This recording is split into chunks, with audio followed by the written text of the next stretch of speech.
you hit the recording button. That's awesome. But I have actually a good amount of emails with people still having trouble to get in. So I'm going to ask for you to do the introductions and get it started because I'm going to need to go help some attendees. Okay, I'm going to wait a couple more minutes first then. Okay. Let me pull up the agenda.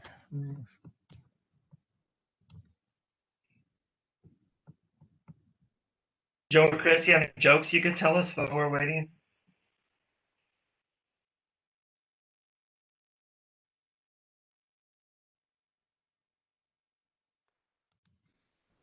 Well, I'm not much of a humorist, so I'll defer that duty to someone else.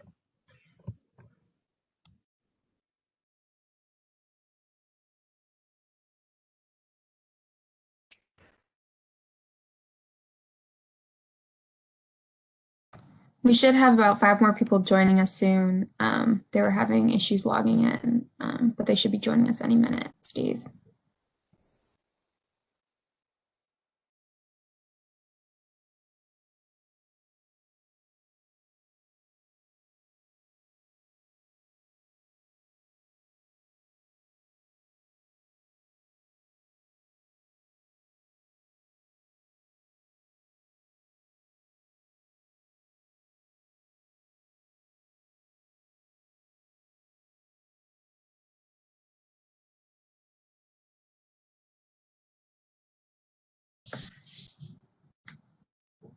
Steve, could you please make Andrew Graff a panelist?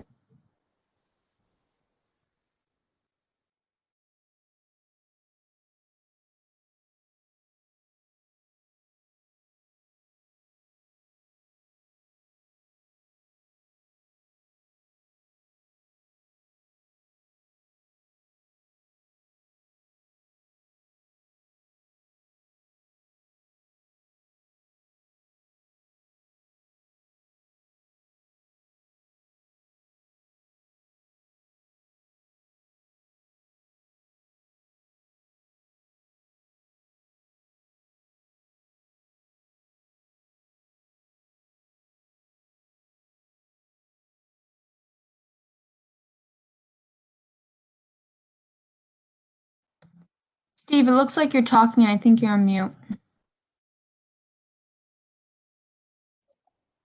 Okay, why don't we get started? Since it's already 10:15. So this is a technical working group meeting in the SMAP OIR proceeding. And this is the first technical working group meeting. And the purpose of this meeting is to talk about several topics. One is the use of the power law probability distribution to model wildfire risk. And during the presentation to discuss that topic will be Dr. Joseph Mitchell, representing the Mussy Gray Road Alliance. And then, actually, let me share on the screen the agenda to make the discussion easier. Let's see, share.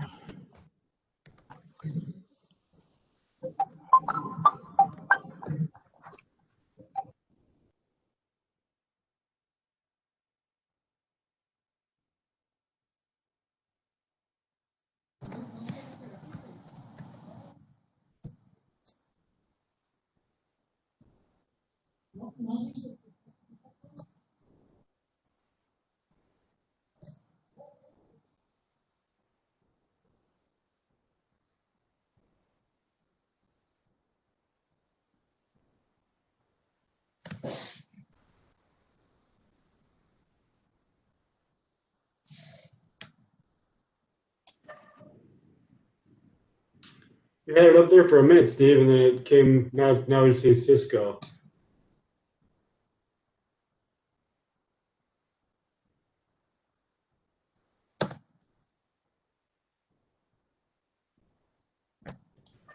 There we go. So you're on mute, Steve.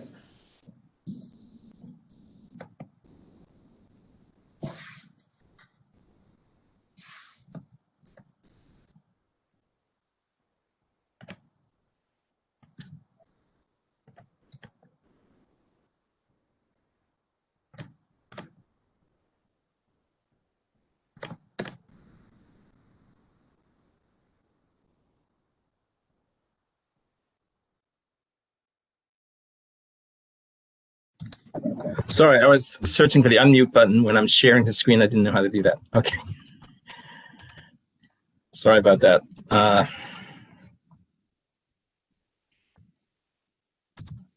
So now I need to get rid of that little box. I can't. Oh, there we go. Come on. Okay. Is it better? Okay. So the purpose of this technical working group meeting today is to talk about the use of applicability of the power law distribution to model wildfire risks. And then after that, we'll talk about uncertainties in risk decision framework filings in the RAM and GRC filings. And then we'll discuss next steps. So joining us today to make the presentation will be Dr. Joseph Mitchell from the Must-See Grade Road Alliance. And prior to this meeting, I circulated a white paper that was actually, it was circulated by Dr. Mitchell yesterday, the corrected version.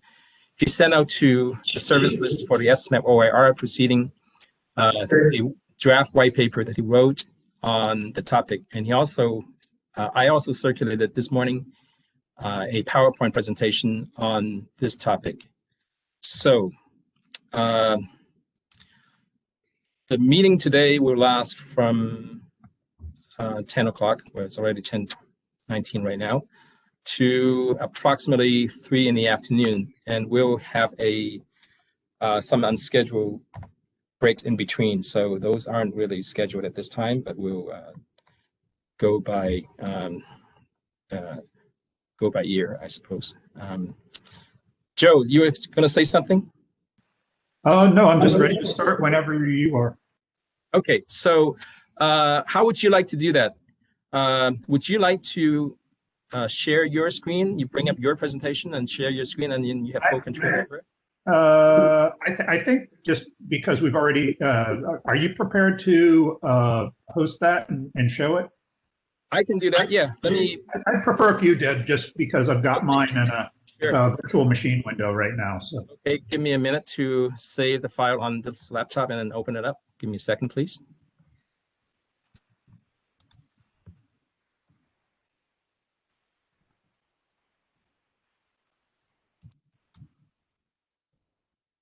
And Joe, by the way, if you didn't hear me say it, this meeting today is being recorded. Great, great.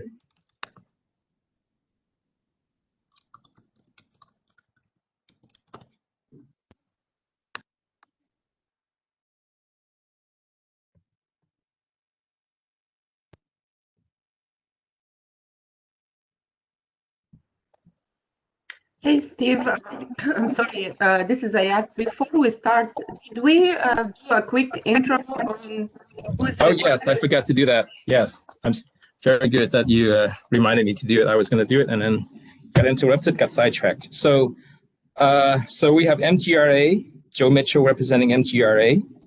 And then from SPD, Safety Policy Division, I'm representing myself. I'm Stephen Hain, representing the Safety Policy Division. Also from the Safety Policy Division are my supervisor, Ayat Osman, and the branch manager, Mr. Turner, Ben Turner. And also we have Shayla Fung, my coworker, who is the organizer for this TWG meeting today.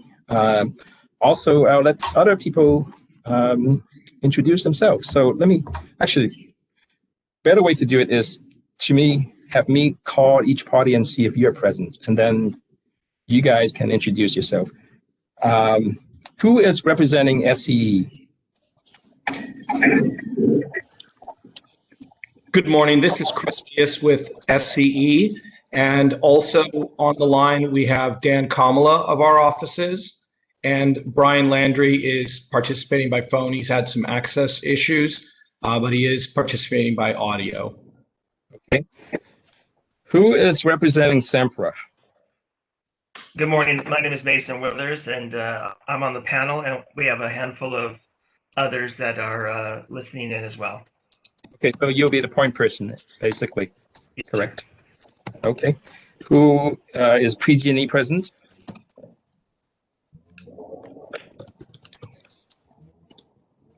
Is PG&E here? Yeah, I saw Ken on the participant list. Let me see if he is if his speaking capabilities are there.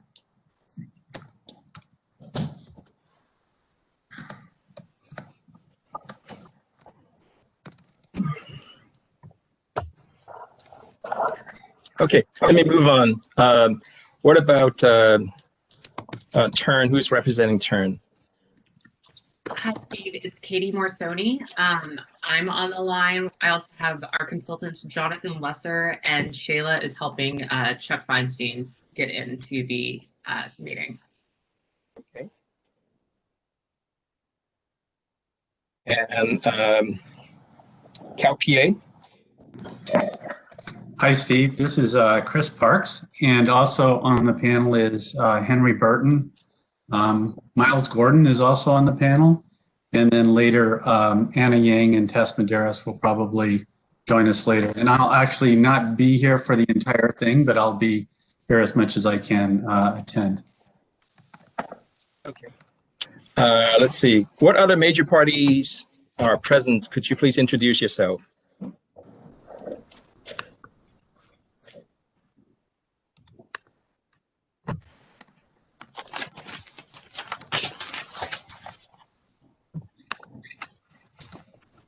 So we still don't have PG&E, huh? Shayla? We do. I think I see their name on the attendee list, but I'm having trouble promoting them right now.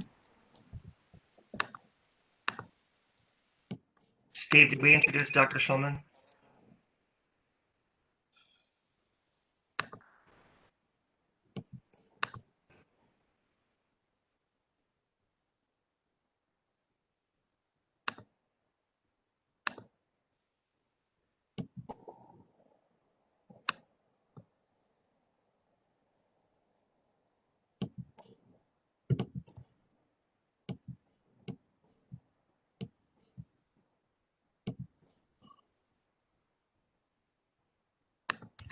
Yeah.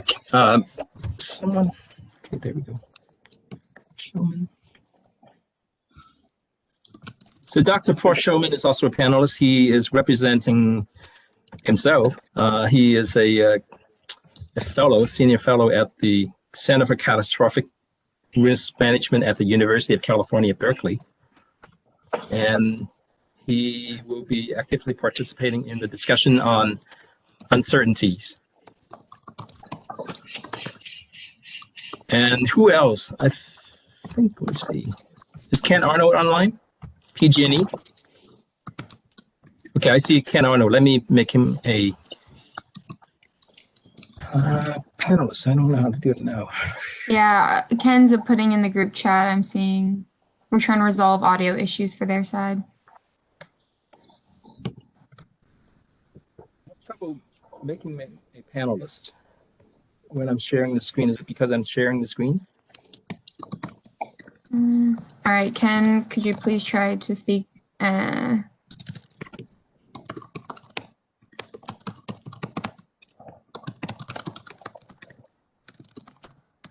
he is a panelist. He's not an, I mean, he is an attendee, not a panelist.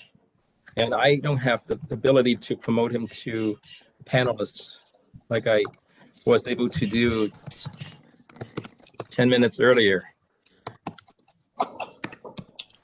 Okay.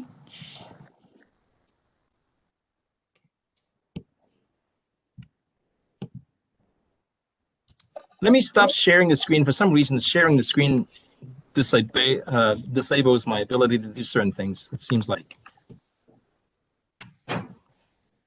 This is Elijah Devon. Can you hear me now? Yes, we can. Awesome. I'm glad that worked. Okay. Yeah, it suddenly swapped from Connect, which wasn't working, to actually giving me the ability to connect. Okay, I can't promote Yumi and Ken Arnold to panelists. Can you promote them to panelists? Yeah, I can. I can. be panelists? I promoted them to panelists, Steve. Oh, are you the host or am I the host? I'm the host right now. I think, Oh, maybe that's why. Okay. I think I'm sorting out a lot of the issues right now. I think I'm seeing call-in users that are able. Okay. Hey, Steve, maybe you should go ahead with the presentation while we get the. So you carry on, Steve. I'll work with everyone who's having issues right now, and I think Arnold is too. So. Okay, why don't you go ahead, Dr. Mitchell from Mussey Grade Rural Alliance. Hi, this is Joseph Mitchell, Mussey Grade Road Alliance. We've been intervening at the CPUC on fire safety issues since 2007. Today I'm going to be talking about power laws and how they impact power line fire prevention and how to best operate in the domain where you have power law fire risks. So if we can go to the next slide, please. Steve, would you mind putting it in presentation mode with that little slide button in the lower right-hand corner?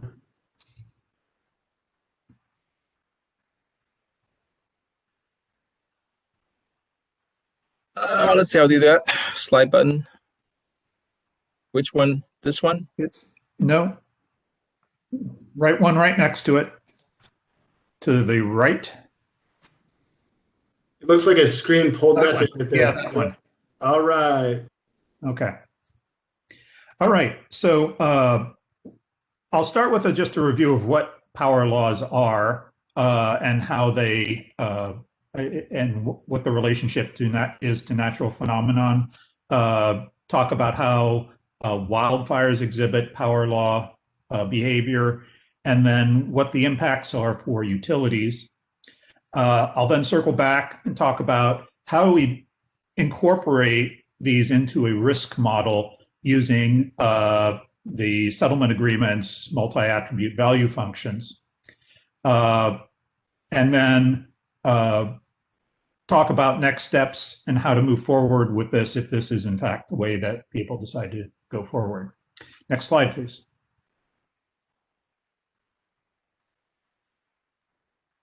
So jumping to the conclusion here, I think if you were to summarize the entire presentation, I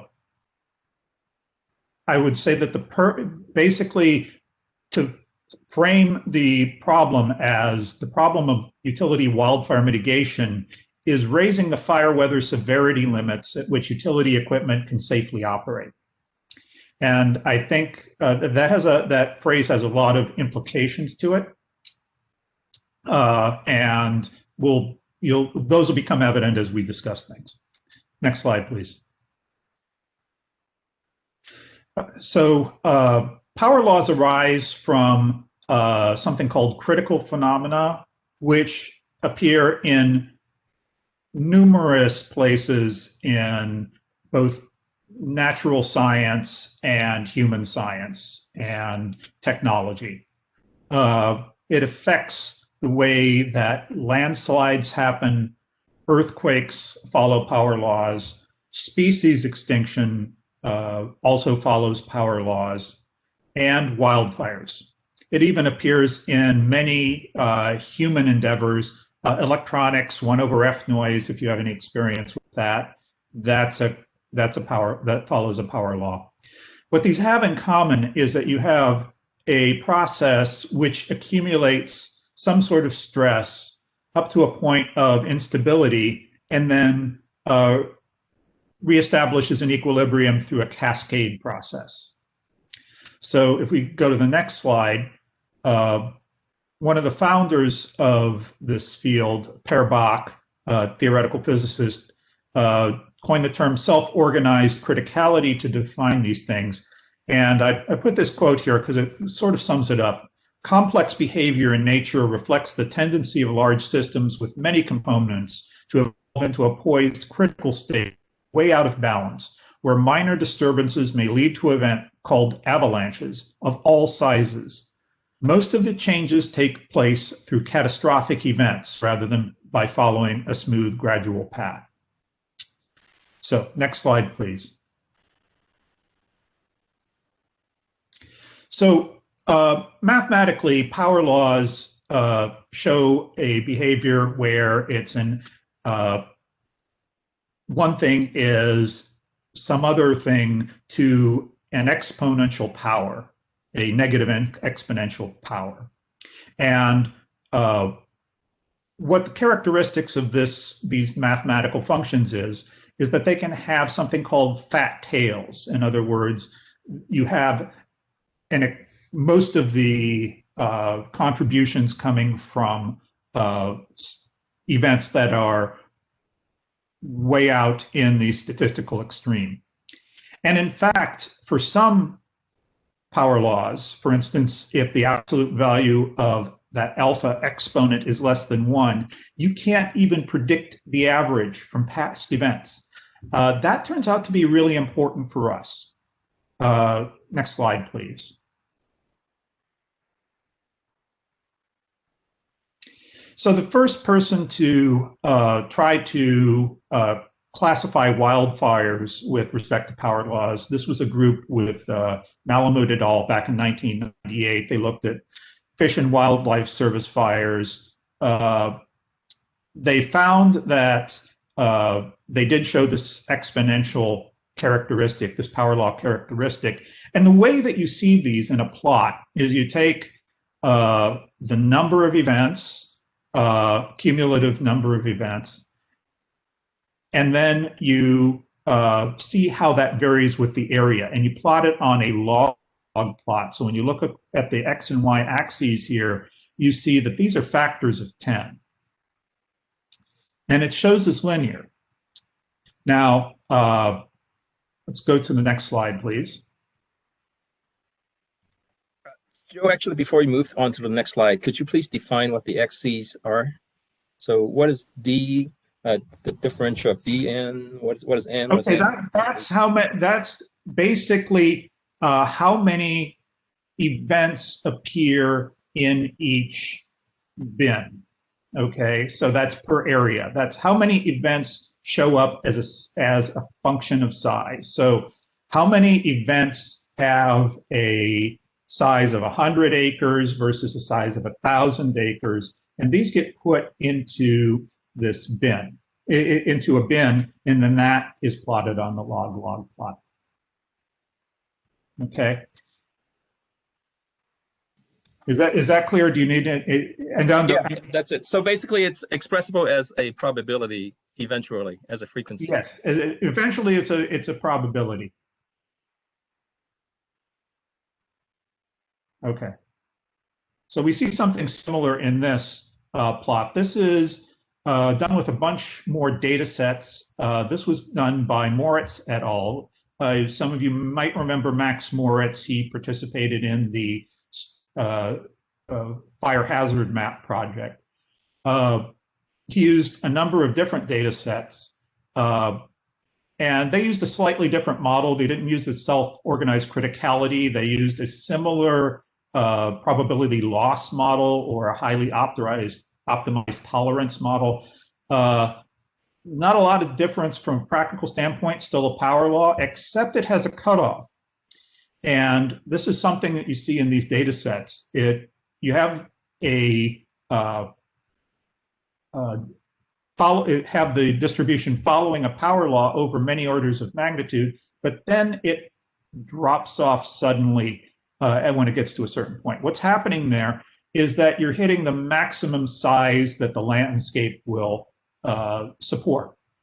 In other words, you're getting to the everything burns that can burn. There's a maximum size physically that can support wildfire, and we expect that to be there sort of from a just physics standpoint, and you'll also see it in the statistics as this deviation, which is important because if you'll notice, the exponential here is 0.5, which is less than the exponential 1 limit where things diverge.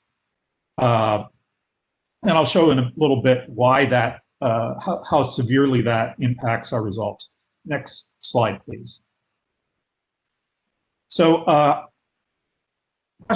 California, that's where we live. And so these are plots that I prepared. These are from the CAL FIRE fire perimeter data.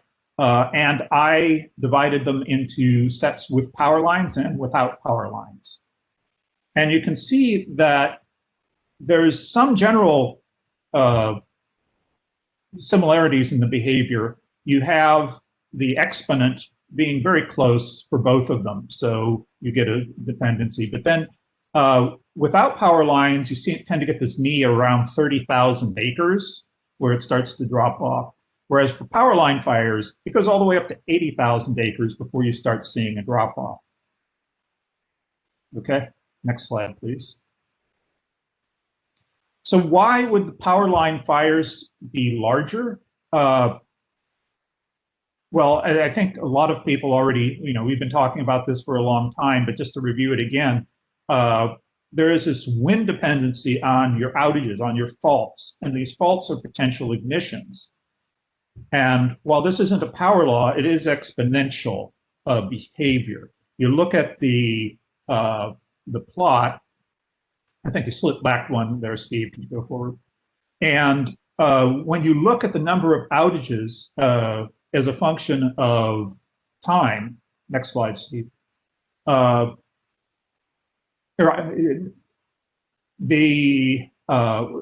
wind speed increases, and that's what you're seeing here, wind gust speed in kilometers per hour, the number of outages per unit time dramatically increases. And so you're seeing a 4 orders of magnitude increase in outage rates.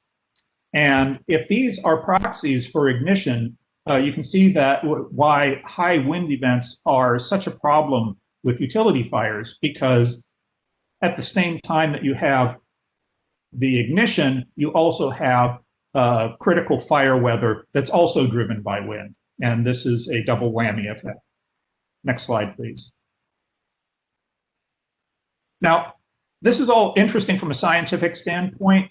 So I wanted to make it a little bit more tangible. I wanted to put the previous plots into a framework that would scare the heck out of risk managers. And so this is the plot that should scare the heck out of you if you're a risk manager. Next slide, Steve. Just enhances this one. If you look, these are log plots on the left axis. The y-axis are log. Those are factors of 10. All of your risk is coming from the high end of these plots, from the really, really big fires. With just normal fires without power lines involved, you could see the 4 top bins represent half of the risk. Whereas with power line fires, we have 2 fires in California history that burned as much area as all the rest of the power line fires combined.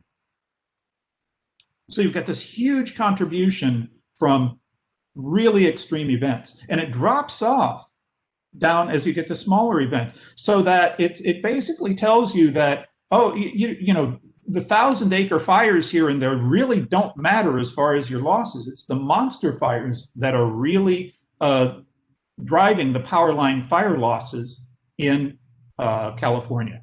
Next slide, please. It gets worse. We're going to talk about uncertainty later. This is really a bad uncertainty problem here. Basically, you'll notice that there's empty bins there. What do the empty bins mean? It means your statistics are low. Okay, that means that you're seeing what the contents are of those upper bins are being determined by statistical fluctuations.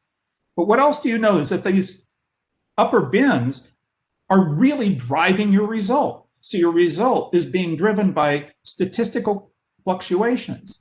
Also, these cutoffs are very important because as we saw with this low exponent, with an exponent less than 0.5, unless it cuts off, you can't even do an average. You can't handle the probabilities at all. And so we're going to have to estimate what the cutoff is from both physical and statistical standpoint. But with an uncertainty as large as that, do we really know where the cutoff is? Is it 500,000 acres? Is it 200,000? Is it 1,000,000 acres? We don't know that very well, and that really drives what our result is. So this is a big problem. Now, I'm using area as a proxy for risk here.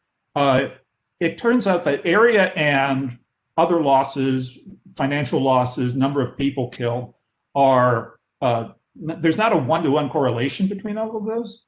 But if you plot those other ones in terms of the same type of log-log plot, you would also see this kind of behavior where all of the risk is being driven from the most extreme events. So let's summarize the problem. Yeah, let's go ahead. Go ahead, skip forward, Steve.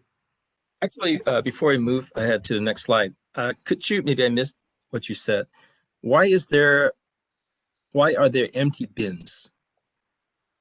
There's empty bins because you've got low statistics driving those upper bins. So so you're getting a lot of area burned by very few fires. So basically, if you look in the power line fires, that top bin there at the very at 500,000 hectares, or 100,000 hectares, sorry, is constituted by 2 events. The bin below it doesn't have any events. And then the bin below that, I can't remember how many it has, but it's, it's somewhat, it's a little bit more. So you're seeing just,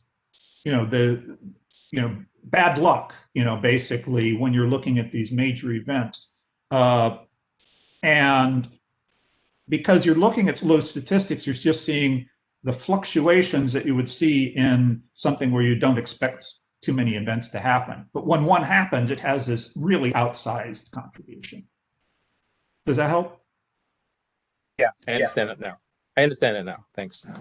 Sure. Joe, may I ask you a question? Yeah, please. You mentioned area burned as a proxy for risk. So if I understood correctly, you could also, instead of doing area burned, it could be like fatalities, or it could be like number of structures burned or something like that. So that you could create similar graphs using other proxies. Yes, and that is yes. Okay, but has that been done, or is that's something that could be done? I think I did some work on that back, probably about 10 years ago, and I think I've seen, but I think that's something that could use some additional fleshing out. But I have done originally looking at structures burned, for instance. It's always the worst fires are burning most of your structures. The worst very few fires. I mean, you look at the losses coming from campfire, for instance. I was close to, I don't remember the number, but it was many more than most of our other fires combined. And over time, this is one of the characteristics of these power law distributions. The same story is told every year. I started studying this problem back in 2004, I think.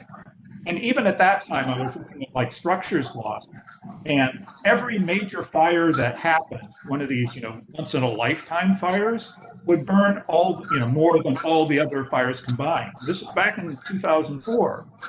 And then again in 2007, and then again in 2017, and then again in 2018. So it's just this, and this is a characteristic you expect from power law distributions, because you can't average the distribution, when you try to estimate the future from the past, and you're looking at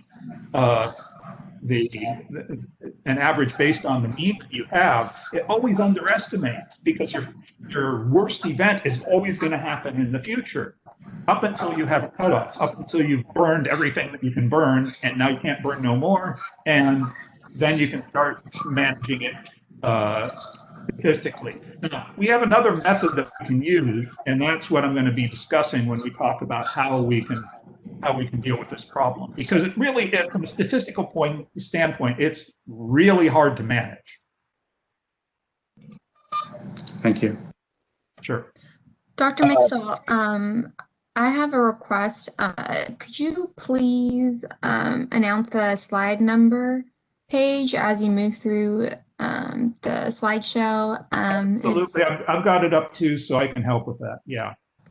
All right. Yeah, and there's a question from Heidi Caswell, and it is, does the outage rate look only at outages those that have weather coincidence? Example, not including car hit poles. Yeah, I think so. Yeah, this is a study I did back in 2012 or so. Yes, and I think that came from SDG&E. That came from SDG&E's data set. And I did do cuts on the data to eliminate stuff that can't, your squirrels and your cars and that type of thing, balloons. You just pull all that stuff out because it's all noise. Blowing up, exploding transformers, noise. I mean, you want to pull it down to stuff that potentially is coincident with high winds, which includes vegetation, which includes damage to your equipment. So that's so yes, I did screen that data.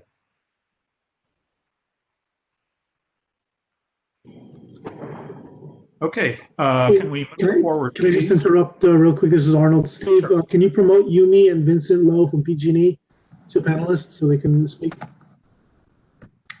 Are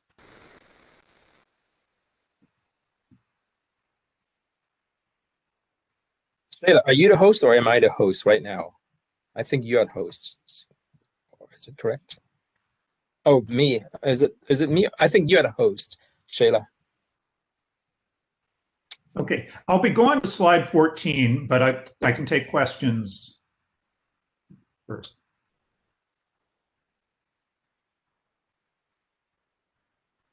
Okay, thanks. All right, to summarize the problem, power line fires are more likely to ignite under the same extreme weather conditions that promote catastrophic fire growth. The greatest amount of future damage you expect will come from the most extreme events. And we have huge uncertainties regarding the maximum size and frequency of extreme fires, which means that our estimates of risk are going to be very uncertain. Next slide, please. 15. Yeah. So what we're proposing is to, you came up with the phrase optimized mitigation with heuristic kill switch, which is a fancy phrase for what we're kind of doing now, but not quite. It's kind of what we're doing now in the sense that utilities are using power shutoff to manage the high-end risks. What the difference is in this proposal is that rather than using ignitions or where right now most people are using ignitions as the risk event, use the weather event itself as a risk event. Extreme events and uncertainties, you can sort of isolate those and put them in a container with a power shutoff. And then the goal becomes for your lower weather event severity tiers to work on reducing the use of PSPS for those. Now, that's similar to what's happening now, but it allows, for one thing, customer experience is improved because you get to have sort of a guaranteed level of service under certain conditions. It improves the regulatory supervision. You can compare what the utilities are doing as far as how they're managing their power shutoff. And also it helps you manage the spending priorities through risk spend efficiencies and so forth to optimize reduction in power shutoff. Next slide, please. So I think this can be done within the multi-attribute value function framework. I've been sort of concerned about that framework for a long time, just based on does it handle extreme events well. I think this decomposition allows it to manage the risks in an accurate way. There's a number of advantages to using weather risk as the risk event rather than some other risk event. Most importantly is it allows PSPS risk to be treated in the same way as wildfire risks. You do a apples to apples comparison of the two risks for each weather severity tier. It captures the increased risk of utility ignitions. That can be divided up into your weather severity tiers. Allows clear mitigation goals to be set so that we're trying to keep something operating in a higher weather severity tier. And also climate change, big deal. This allows climate change inputs to be put in a very straightforward way, rather than having some sort of kludge that you put in, because what we're talking about is frequency of severe events as function of climate models, and that just feeds into the front end, and you can get risk out at the back end. Next slide, please. So the way it would kind of look is that you would divide your weather events into severity tranches. On the left side, this is based on the frequency.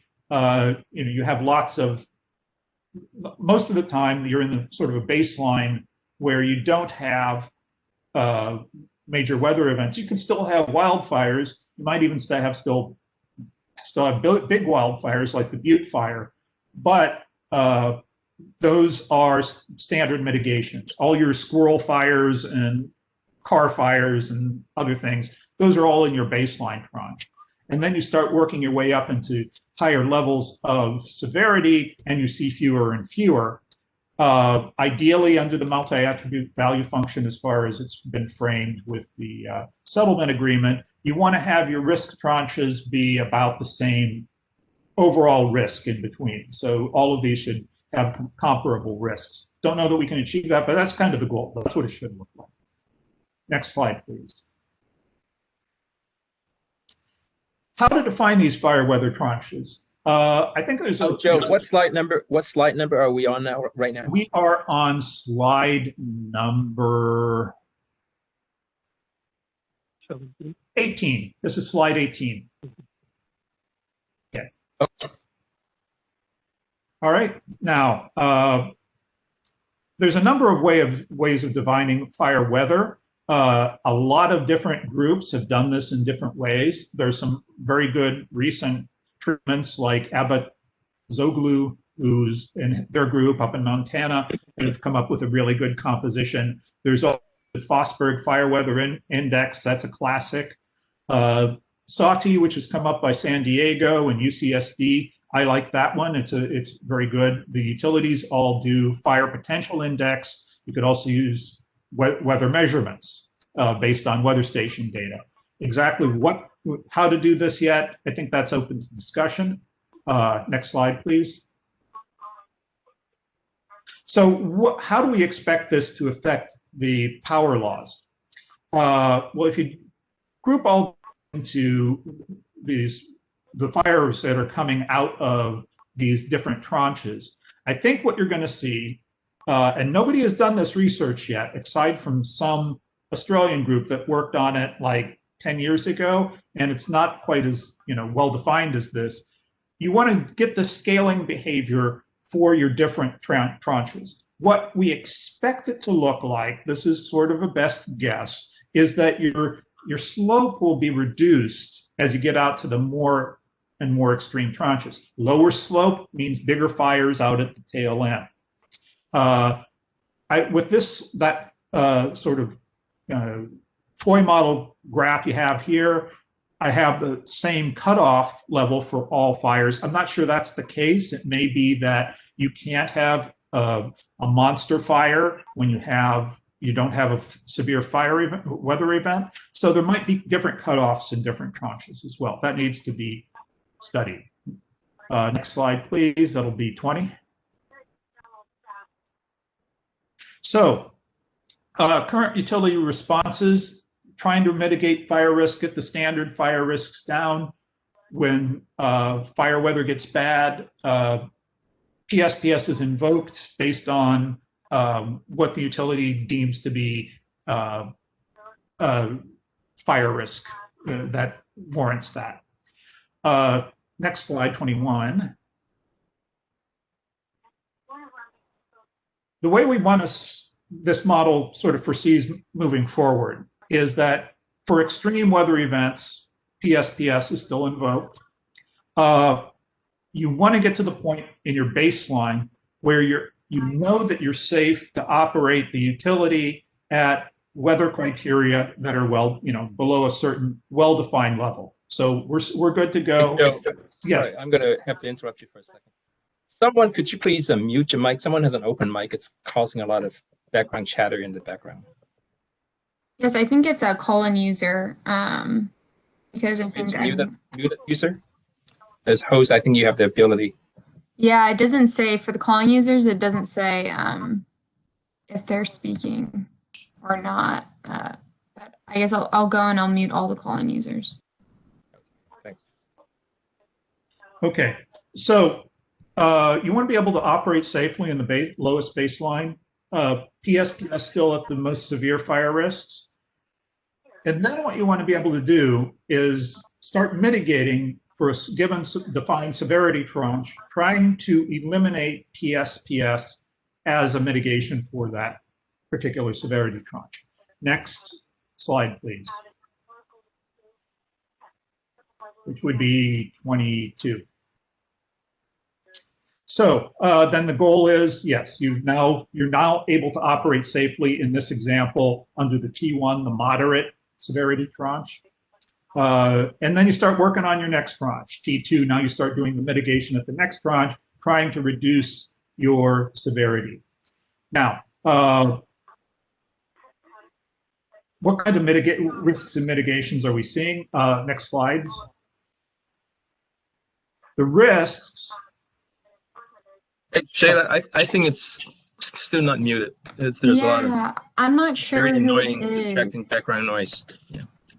I'm really not sure who it is. I'm trying to go through and figure it out. Any panelist who has not muted, you can mute that person, and all the attendees should be muted.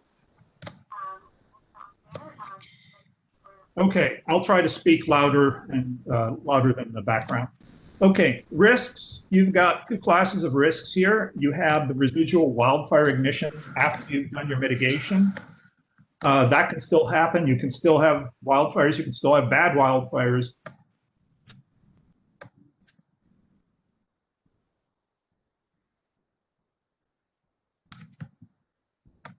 We lost Joe.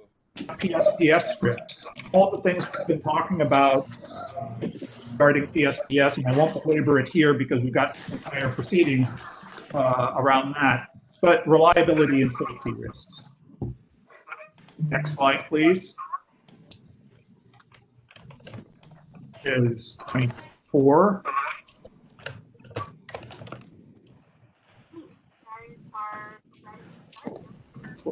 So the mitigations. Whoever was popping up, Elijah Devon, that's the person you need to mute. Shayla. And Ben also.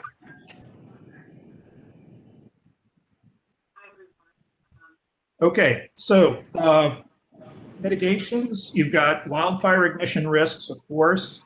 Some of those are just baseline. Am I on the right, Joe, am I on the right page? Yes, you're on that's exactly the right page. So fire ignition risks, you've got all the things you do for standard wildfire mitigation. You have weather sensitive ignition things that you're doing where you're trying to mitigate and raise your PSPS threshold. You're trying to harden lines to certain levels to endure wind speeds. You're putting in covered conductors to resist contact with vegetation and so forth. PSPS mitigations, of course, are notifications, microgrids, quick restoring, and so forth. So all of these things you across this.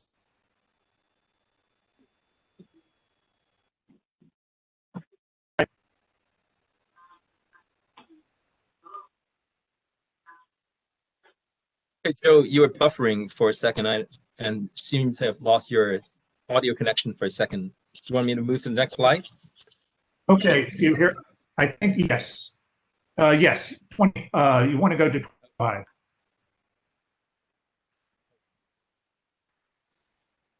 So, yeah, I won't belabor PSPS as I said, but there's still there are different classes of PSPS risks. There's the standard risks of turning off the power, which everybody's been talking about a lot. And as we accumulate more and more experience with power shutoff, we're seeing more of these theoretical risks that we've been talking about for 10 years actually exhibiting themselves as things that happen. Tick fire was allegedly a cooking fire, thief fire allegedly a generator fire. Then on the other end, there's a residual risk of not turning off power, turning it off at the wrong place in the wrong time. And we're now getting a collection of sometimes catastrophic fires that happen when power must be shut off. So the different classes of risks that need when you're looking at PS risk, which needs to be done as part of risk treatment. Next slide, please. Hey, Joe, your audio was cutting in and out. It was very choppy. Maybe it's your Wi-Fi connection. Maybe it would help if you temporarily disable your video and just leave your audio.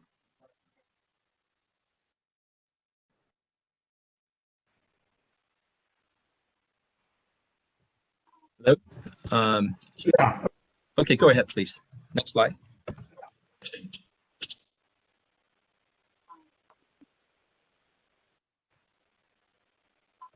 Yeah.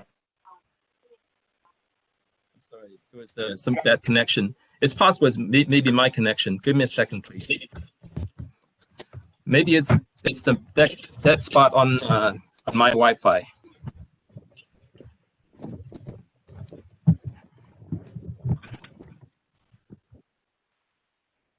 Okay, does anybody hear me? Well, let's see if this will work any better.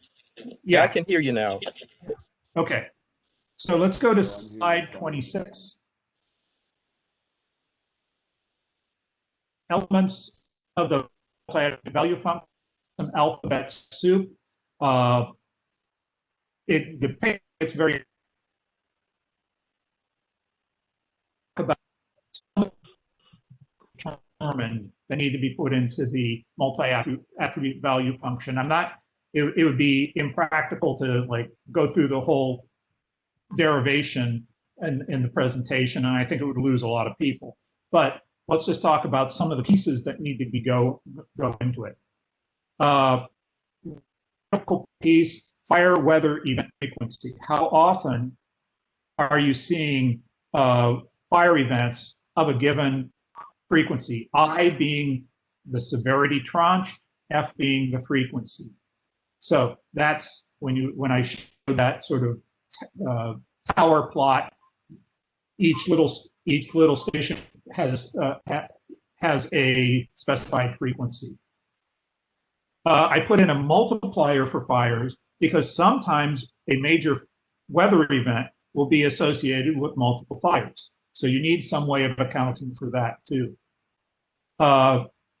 Also, tranche wind speed. Now, this is a piece of this I don't like very much, but treating it properly makes things a lot more complicated. Something that we might discuss in more detail another time.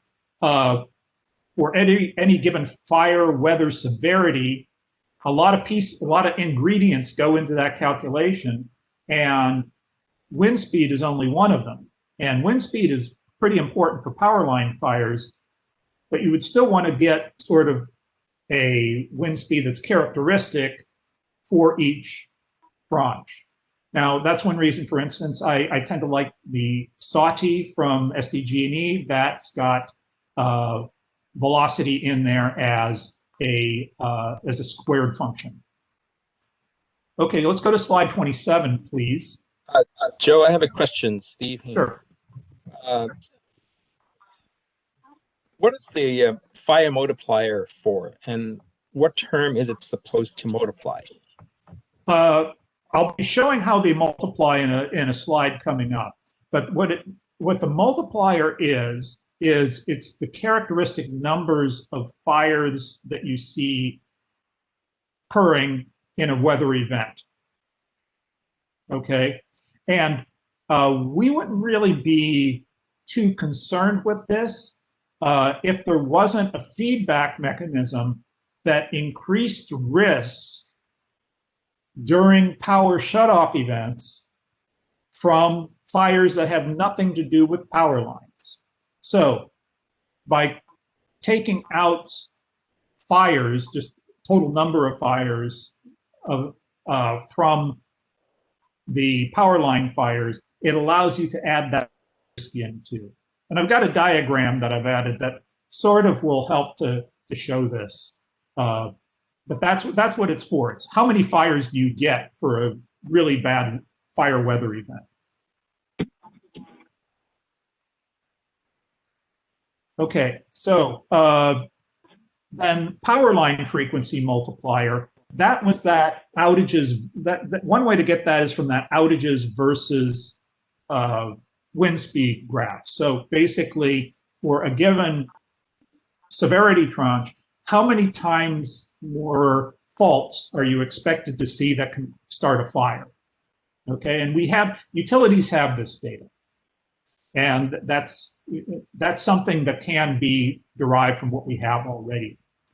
And then the wildfire consequence distribution and mean, those are those log plots that I showed. Those show, what's your exponent, what's your cutoff, what's the the severity of your fires as a function of probability. These are your probability distributions. And you can address it as a distribution itself if you're using a Monte Carlo to model your risk, which is what I would recommend.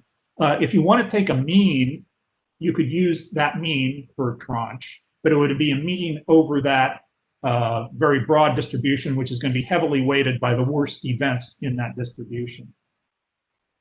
And of course, those distributions have cutoff sizes, we hope, and exponents, which show how steeply the size of the fires fall off as a function of, or number of fires falls off as a function of area. Next slide, please, which is 28. So we also want to be talking about power shutoff. This has consequences, this has severities. We don't know how to do this yet. This is something we've brought up and we've all discussed many times in different forums.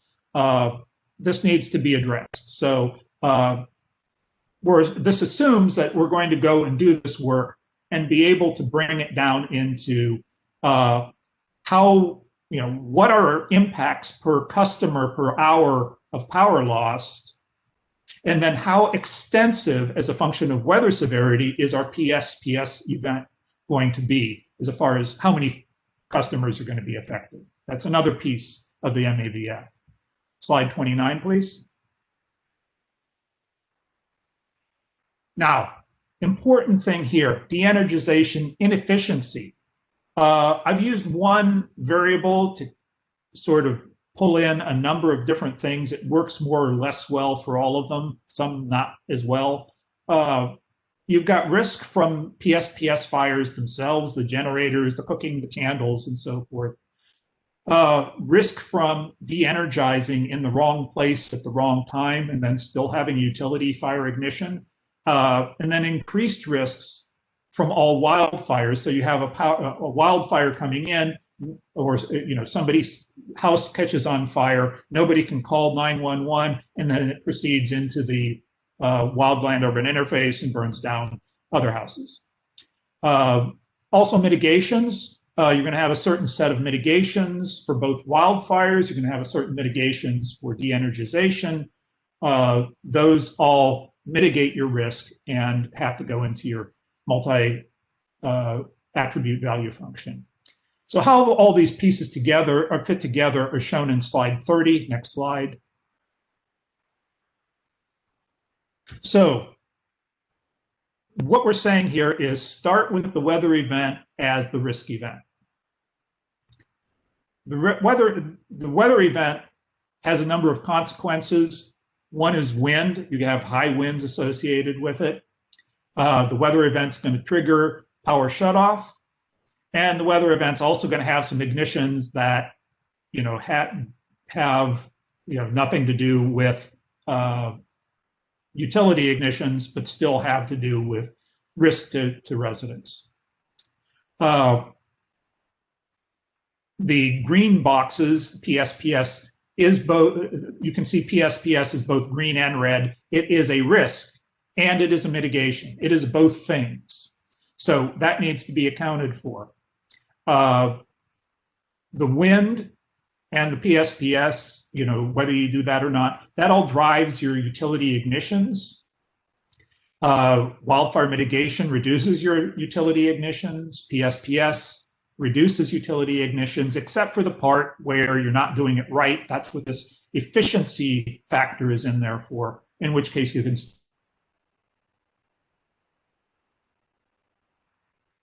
PSPS mitigations, these will reduce your PSPS risks and also potentially reduce associated risks that you get from having PSPS, but may not be directly associated, which may be associated with wildfire.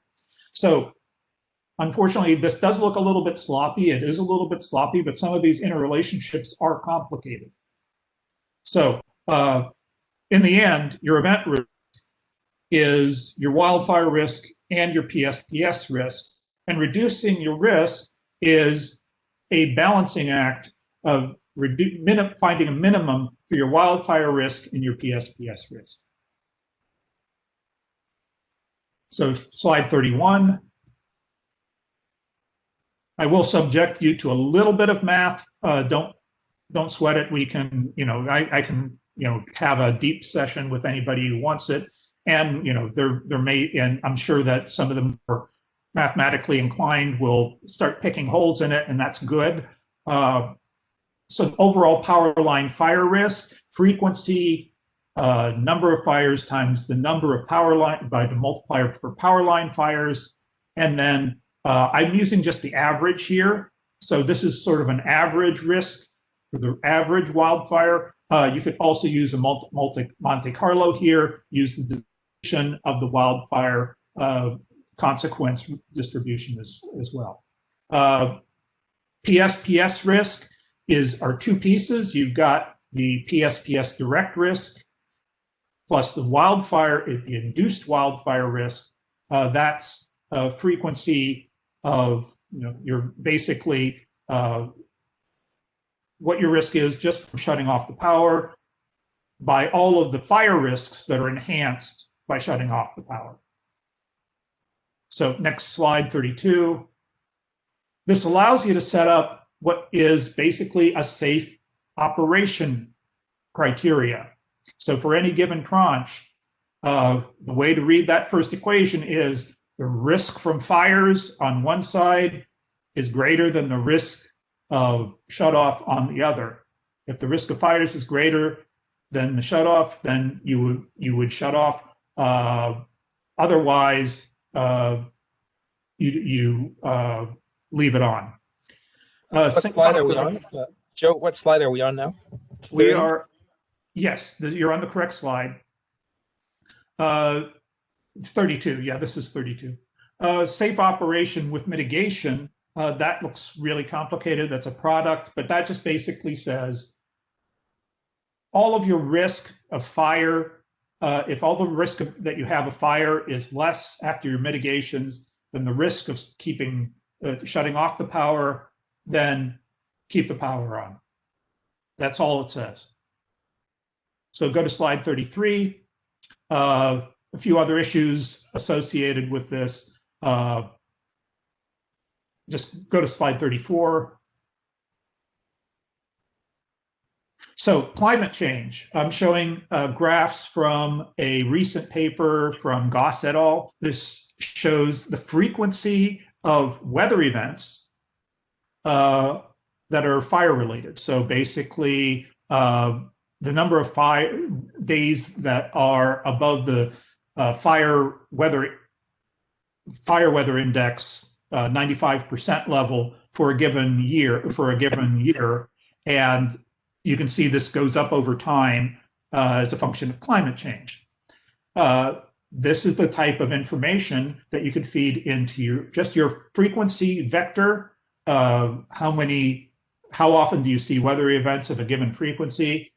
Very straightforward to incorporate climate change into this type of question. Slide 35. So how do we divide into attributes? Good question. I know that makes it a lot more complicated, but all of these things have safety consequences, reliability, and also financial. How to parse up all of these various risks into attributes, that's an extra layer of complexity that needs to be added in there, but it should be doable. What about other tranches that people have recommended? Sure, why not? You could potentially, for instance, have severity definitions per circuit, where one circuit is authorized to operate at a severity level 1, another one at severity level 2, another one you don't want to operate even above the severity level 0 because it's got some problems. So these are ways of, dividing up your tranche definitions. You just have to use the severity definitions in addition. In other words, you'd have to multiply the total number of tranches to the other tranches that you want to incorporate. Monte Carlo or averages. I like Monte Carlos. I'm a physicist by training, so that leaves me feeling that I think you can get the interrelationships if you've got correlations between, say, power shutoff and fire risk in different tranches. You could potentially be washing something out by doing an average. I feel better about using Monte Carlo. I don't know whether that's adequate. Another thing I forgot to put on this is, what about other functions? Because I know that PG&E and SDG&E are using different functions, not power laws. PG&E is using log normal, SDG&E is using gamma functions. Is it okay? And I think the answer is it depends. If your fit actually is able to fit the data distribution or the size distribution, the loss distribution that you're seeing from real fires out on the tails as well, where it really counts, then if it fits, you can wear it, but you need to really verify to make sure that it adequately represents the data that we have, and not just for a very narrow set of, say, utility ignitions between 2014 and 2019, but for a wide range of fires, not just utility fires. Then I think also the question is, what about fire spread models. A lot of people are using fire spread models. If you have a good fire spread model, it should produce power law behavior. You should be able to look at your results and plot them against the actual fires produced plots for each of the severities, and they should match. So that's a check of your fire spread models to make sure that they are adequately reproducing the risk that you're seeing. So 36, next slide. So where to go next? We have some of this information. We don't have others. I've tried to classify it as to how much work it is to produce it.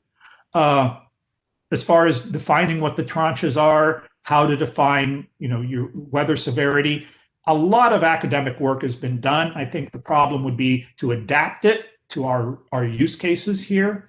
That's a moderate set of efforts. I think it will require some fire scientists working on this problem, but I don't think it's particularly hard.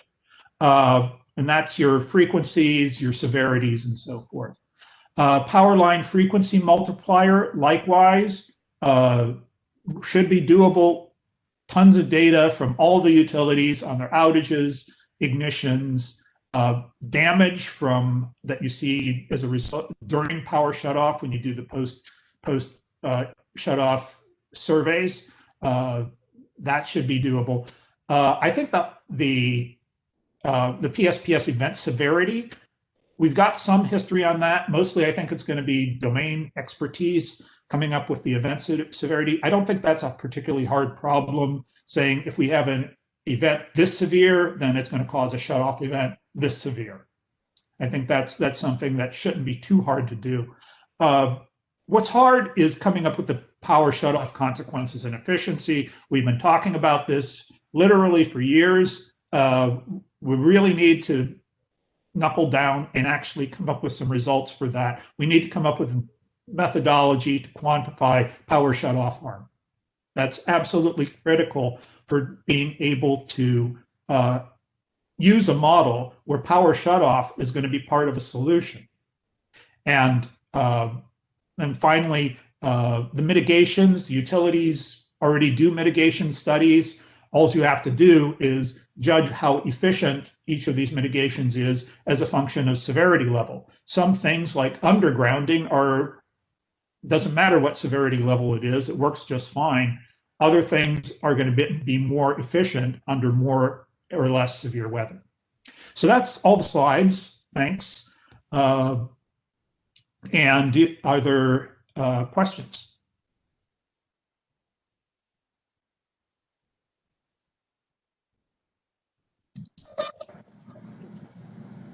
Yeah, go ahead, Chris. Oh, hi. Yeah. Hey, Joe, thank you. And I appreciate this slide. So I think if I have it, understand it right, the PSPS consequences and efficiency, that's the second one from the bottom. That's where data is needed to really understand the consequences and efficiency of PSPS risk. Is that correct, or am I? Yes, that is exactly right, Chris. Okay, and that's I guess the most difficult of the next steps. But I appreciate that. I was curious if, and I don't know if it would fall into one of the other kind of, I don't know if you would call them almost like process maps. I forget the title on the previous slides, but so for example, one of the things that I'm trying to understand is with the PSPS risk, and I'm thinking of a couple of examples. One that I heard at the Wildfire Safety Advisory Board meeting, where the CTAs were up there describing some events, PSPS events. One was where PSPS was affecting a certain section of Santa Rosa. Maybe there was 20,000 customers, and it seemed like whenever there was a PSPS event, they were in the loop. And then they did an analysis and a study of the grid, and they found that by hardening a certain section, maybe half a mile of line, then that section would no longer be part of these PSPS events. Would that fit into that framework of the slide that you were talking, any of the slides that you were talking about, to drive that sort of analysis of the consequences of PSPS events? And if so, could you point that out to me so that I could understand it? Okay. Let's see, maybe go back to slide 30, where pieces fit.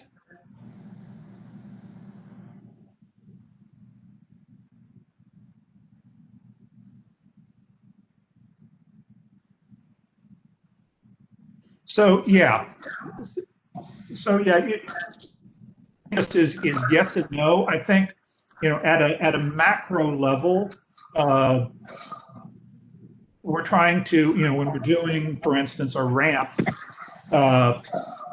you're going to be looking at overall system risk from, and you're going to be looking at overall mitigation. So you would have, you know, these would be at the program level. So you might have a program which is go find all the Santa Rosas where, you know, we have a low-hanging fruit where we can harden one circuit and make a major reduction in number of PS customers affected. That would be a mitigation that would then reduce your PSPS risk. And that would be at the program level. As far as prioritization at the circuit level, the same principles are involved. And I think that would be very useful to have with quantification of harm from PSPS, so that could also be applied at the, you know, microscopic level. So when a utility lists its priorities, here's the circuits we're going to do, and how much we expect to get the bang for the buck as far as keeping our customers powered on. That would, you know, that would also be beneficial. But I think there's different pieces of the, you know, different applications of how you use it. How, you know, that this is more at the macroscopic level. I'm not sure, you know, at the level of individual circuit or individual risks, how whether this can be adapted. It makes it a lot more complicated to do it at the microscopic level. But hey, maybe it's possible. In which case, you know, you can adapt it. I mean, I would say that, I say this in the paper, this is not meant as a recipe as much as sort of a framework. I know that utilities are going to pick this up and do it exactly in this way, but there should be a mapping, I think, unless I've got some conceptual problems here, between the principles that are laid out in the paper and what the utilities are doing for risk management, including PS reduction. Okay, and I might have another question, but I don't want to jump in. I'll let someone else go in case someone else has another question. Go. This is Mason. I have a question. Sure. Good to see you, Joe. Generally speaking, I really appreciate this kind of insight and analysis that you brought to the mix. I think it brings a lot of value to the conversation. And I think we can only get smarter and better by hearing this kind of discussion. So I really appreciate it. And I'm not just saying that. Thank you. So I would like to suggest that I think, like if you go to slide 36, I think other than the top row, I think we're doing exactly everything. I think it's slide 36, the one with the lighter blue and the table. Yeah, I think we're doing all that in wings and our proposed going forward with wings, and looking at how many weather events there are going to be, what's the severity of those weather events, how they're going to impact our system, how they would impact our system if it was hardened or thought about slightly differently, what the impact of an ignition would be if it did occur, and I agree there's a massive distribution, and the stats are very interesting to look at. Some situations the fire starts and it burns 10 structures, and others burn 10,000, and figuring out exactly what the reasons are is a very interesting, complex problem, and I love that, and I love that distribution. And we have a distribution. Maybe it's not exactly the power law. It kind of gets us somewhere in that vicinity. And I think that's how we're looking at things as well. And then where should we do the PSPS? Well, we want to do PSPS where it's justified through the risk measurement methods, that exactly how I think you're talking about it as well. So I think, and I don't want to speak for PG&E and Edison, because that's not a good thing, but I think we're all trying to get to that exact same point that you're talking about here. So that's great. The only issue that I'm having a hard time understanding is that why you think we need to do it through sort of organizing how we think of risk events, because we think we can do all that through sort of the asset version and not the weather event version. I think we get to the same place, but we're certainly interested in, like what Chris's question was, trying to figure out the best way to reduce PSPS impacts, to understand how it's affecting the community, to try to score it in such a way that we can consistently figure out how to compare it to the wildfire risk, and to continue to look for engineering solutions that will reduce the impact, whether that be through hardening the system or putting in more refinement of weather stations and switching devices to keep the scope more narrow. Doing detailed analysis on how different customer classes get affected by PSPS, looking into the duration of the PSPS versus the scope, and it's kind of like a three-dimensional problem in one way. So we think we're looking into all that stuff, and I agree with I think 98% of how you presented this information. I don't see why we need to do it through the weather event versus through the asset level. So okay. I'll pause there. Okay, great. No, I kind of expected that you would say that Wings was sort of following this model, just to a certain level. I think that's great, and also I think part of this purpose of this is to frame the conversation in a way to make it clear that there are certain concepts that we want to include. I think the issue with assets versus weather events is that with the assets, you have failures that are not weather related. So for instance, if I'm pulling from a Monte Carlo, which consists of my ignitions, well, ignitions happen all over the place. Mm-hmm. Ignitions happen from squirrels and balloons and a bunch of other things that are really don't. I mean, you care about them because you're a utility and you don't want to have those things cause fires. But as far as mitigating the most extreme events, probably it's not going to be the squirrel that causes the most extreme event. It's theoretically possible for it to be at the wrong place at the wrong time and it happens, but it's just much less likely than an extreme weather event causing asset problems. So there's an external driver to your assets. So when you're looking at your ignitions, they're all over the place. Whereas if you're looking at ignitions that happen during the most severe weather, those are going to be in different places, potentially, where you have more severe weather. Likewise with your outages. So you have geographic and temporal distributions that are different from your assets during the weather events. And so that's why I think it's good to divide it up into these tranches so as to be able to specifically address the biggest risks and isolate. Here's a place, for instance, we know that the winds are extreme when it's the one that gets pneumonia when the rest of the system is sneezing. Sill Hill, for instance, yes, that area should be more subject to power shutoff than other places. It's actually, maybe you want to go and underground everything around there. I mean, there are places that are just much, much riskier under severe weather events. So that's why I think starting with the weather and then working out from there has advantages. And it also allows you to couple directly. I don't see how to go from assets and couple directly to PSPS. So I can tell, if you know what the weather severity is, you can sort of guess what your harm from PSPS is once we've figured out what harm from PSPS is. Right. But we don't know, from just a random ignition taken from your data sample, whether, how does that relate to PSPS? I can't really see how that fits together, whereas this framework allows you to do that. I'm glad I asked the question, and I'm glad you answered it the way you did.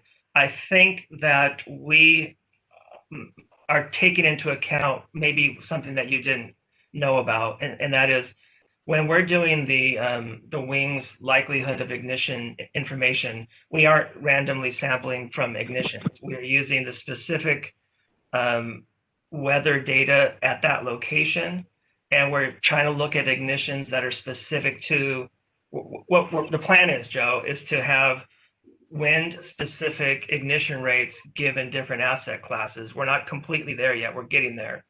So we will be able to say at this asset, let's say it's a pole at Sill Hill.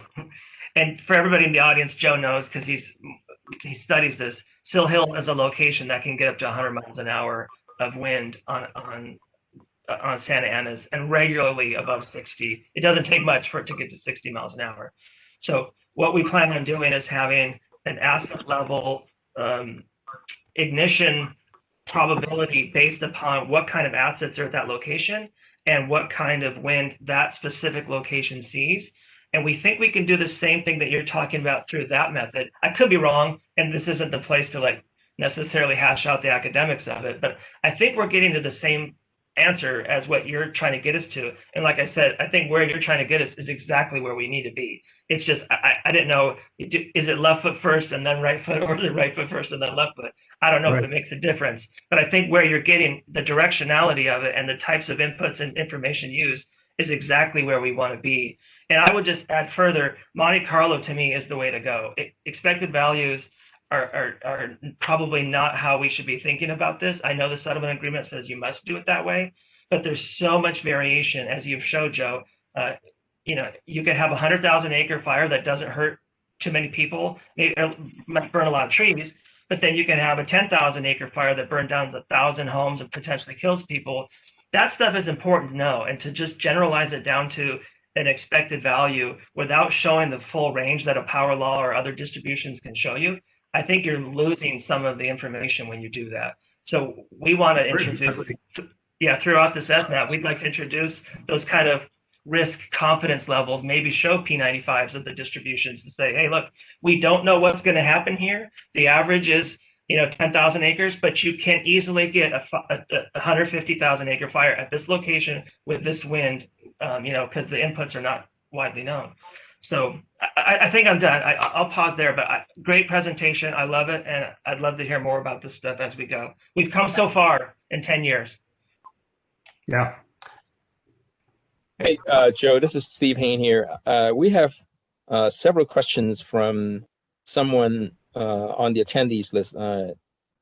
Eric Wojcik, I don't know which party he represents, but could you please take a look at the questions that he posed? Okay, so this is from, it's from Eric. I see a number of questions. Sorry, I haven't been addressing them. Okay, I'll start from Eric's 1131 question. Size of fire seems irrelevant to a set of Lake County large-scale fires, otherwise called severity level. It seems firefighters will able to backfire, be strategic to save a large number of homes, even ranches, through overall scope of fire was very large.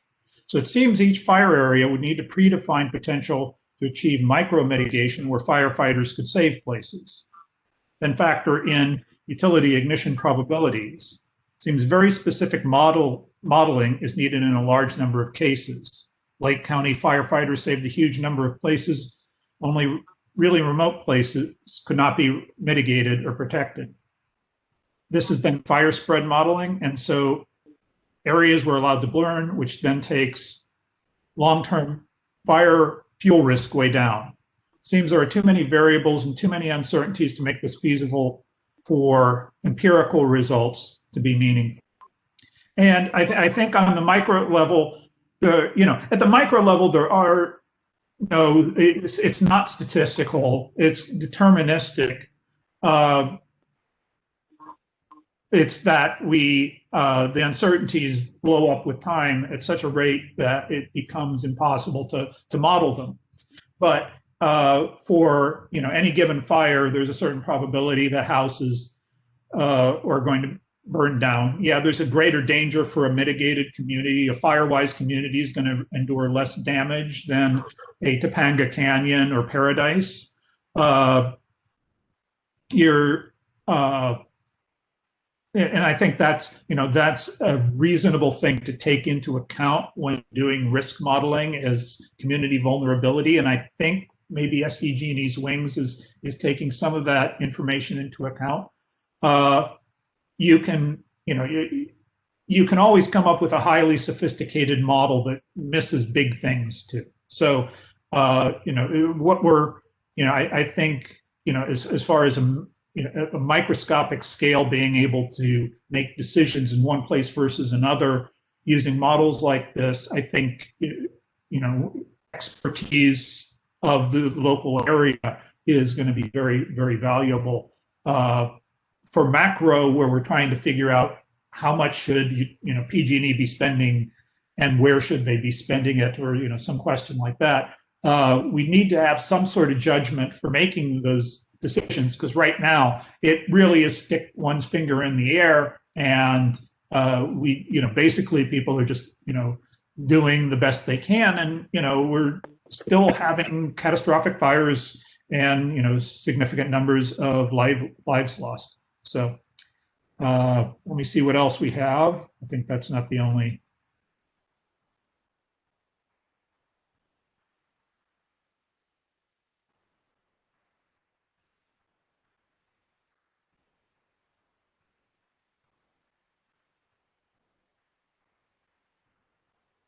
Yeah, I think with all fire spread modeling, he's asking, basically just elaborating on that, mitigation by firefighters. Yeah, I think some models tried to take fire, protection into account, but it's hard because you don't have the same level of protection in all areas. Being able to predict that is hard as well. So. And then question from Eric, what about the starting first with the risk? How many people, places, and how many may be mitigated? Should this be as large as the large scale fire?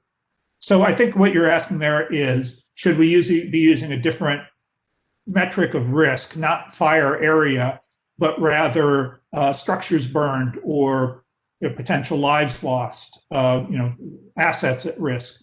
And that's okay too.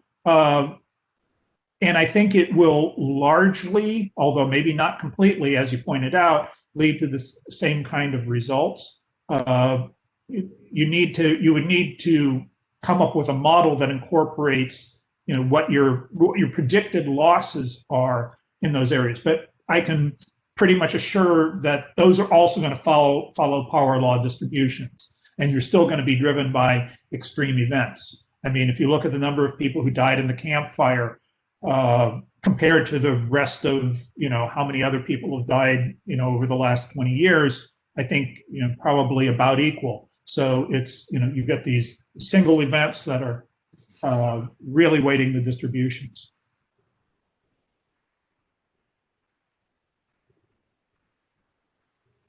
Okay, I think I got Eric's questions. Other questions? Yeah, Joe, this is Jonathan Lesser. I had a question about, I just wanted to follow up on the idea of tranches by weather event. And it also links to something Mason said. If you've got a tranche that is composed of many assets because you're breaking it down, the tranche, into sort of a weather-based consequence type tranche. So you're going to have multiple assets within that tranche with different failure rates, different, mitigation alternatives. So what I'm thinking about is how you measure risk-spend efficiency in that case, and how you design mitigation policies and programs when you're lumping in very different assets into these tranches based on the consequences versus based on the assets themselves. And I know Mason was talking about, and Mason, correct me if I'm misinterpreting what you were talking about, is it sounded like SCE or Sempra is sort of breaking that down further into specific assets, which maybe would address the issue, but I wasn't quite sure exactly what Mason was alluding to. Okay, I think I understand what Mason was saying, and I think, from what I understand from what he's saying of where they're going with wings, there is kind of a conformal mapping between what they're doing and what this model is suggesting. It's not exactly the same. There's some differences that we can talk about over time. But one thing I want to correct there is you said that the tranches are consequence-based. No, the tranches are the magnitude of risk driver based. It's based on physical characteristics of the weather system that's driving the risk events. So under those circumstances, for all these associated tranches, say even at the asset level, in the severity tranche, you would have, based on, for instance, this is where Monte Carlos are wonderful, you could go and generate a bunch of events of that severity and see how much stuff breaks and what kind of consequences you expect to see. You come up with your consequences, and then you apply a mitigation, you run it again, you come up with a different set of consequences. It costs a certain amount, you get a risk-spend efficiency. I think that's the way that this kind of model could help there. Okay, thank you. I appreciate that. Is anyone developing that kind of model yet? Well, just linking back to Mason, it sounds like they're incorporating many of these, they haven't specifically tranched it as far as weather severity, but it sounds like they have sort of a mapping between weather severity and consequences. So basically, you're looking at, Mason, maybe you can correct me if I say something wrong.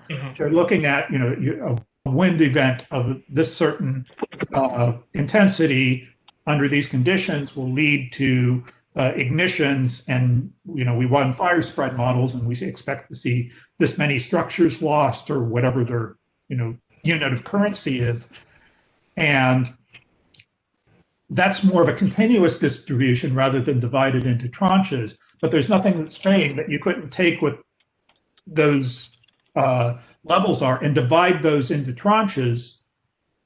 And the purpose of doing that would be to be able to specify a safe operation level where you can say, we're good with keeping the power on up until winds of 60 miles per hour. Then after that, things are up for grabs and we're going to start turning off power. That's the kind of discussion you could start having. Dividing up into tranches is kind of artificial, where it sort of gives you certain opportunities for setting targets. You could do it in a continuous fashion as well. I think that's something that's open to discussion. But I think that you doing it in tranches is more consistent with the multi-attribute value function, and that's one reason I made that suggestion. Yeah, I'll just jump in. I said, Dr. Lesser, nice to hear from you again. Yeah, I don't want to overstate where we are as a utility. That's the direction we're headed. So we don't have like the consequence curves or the likelihood curves for every asset, for every location. That's where we're trying to get there. And I'll say our skeleton of wings is to start with something and get better and better as that information comes in. So we'd love to be able to say in the next couple of years, hey, this type of wire in this location with this wind speed has this likelihood of failure. And then the fire behavior modeling says, with that given forecasted weather condition, if that fire were to occur, the spread would look like this. And we actually want to have Monte Carlo on the spread as well. So we'd love to have multiple wildfire modeling runs at the same location with slightly different inputs to see where it goes. But yeah, I think we're all kind of saying the same thing. It's just how you get to using the weather and using the likelihood and consequence by asset in a smart way. And yeah, I hope that helps. Thank you both. I appreciate that.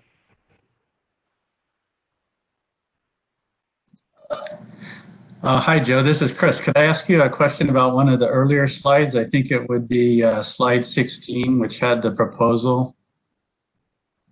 Sure.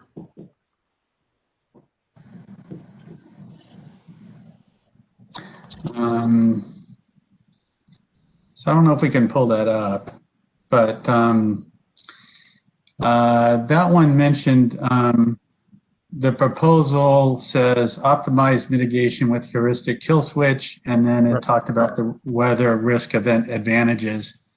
And then underneath that it says allows a straightforward use of climate inputs. So what I'm curious, so this has all been focused on wildfire, and the topic has been using power law for power line prevention. I was just curious, it might be a little bit out of the scope, but it may apply to ramps. And I'm just curious, I mean, climate change is a factor in risks, including perhaps, we might consider it for pipeline. Oh, you're moving the slides. I see there's one that was listed with proposal at the top. Yeah, it's slide 16. Yeah, that's it. Oh, no. I'm sorry. 15. Is it 15 or 16? Both of them have this proposal on them.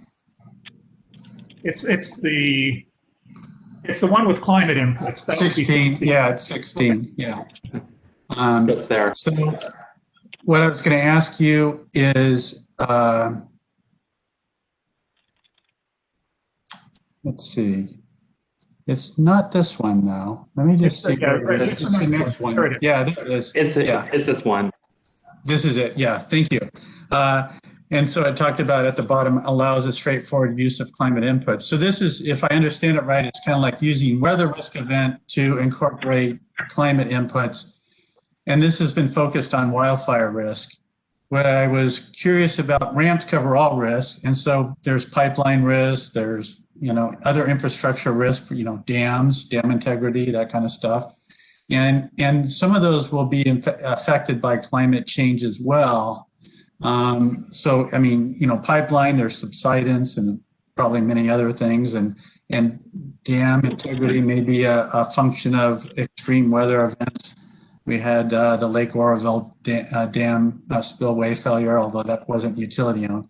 But I'm just curious, this power law approach, I think it applies to climate change as well, doesn't it? And so could this power law, I know in here it's used as a weather risk event, but in capturing it that way, but could the power law be applied to other risks that we would expect to show up in the ramps? The answer is I don't know. I think that there's the power law behavior for wildfires arises regardless of climate change. even without climate change, you still have that behavior. It's just it's a natural consequence of how wildfires happen. Other things might have power law distributions, either anything that was, for instance, landslide related. If you're looking at that type of thing, landslides are affected by power laws, and so yes, you need it for that type of study. I think the climate change is so sort of omnipresent and has so many different effects that you're going to need to adapt it specifically to each domain and come up with the appropriate statistical treatment for that. This is Miles Gordon, also with Cal Advocates. I have a point that I'd like to make as far as the climate change piece. When we were putting together, our comments on PG&E's ramp in this last proceeding, we gathered some evidence suggesting that specific climate change effects, such as vapor pressure, relative humidity, temperature changes, etc.,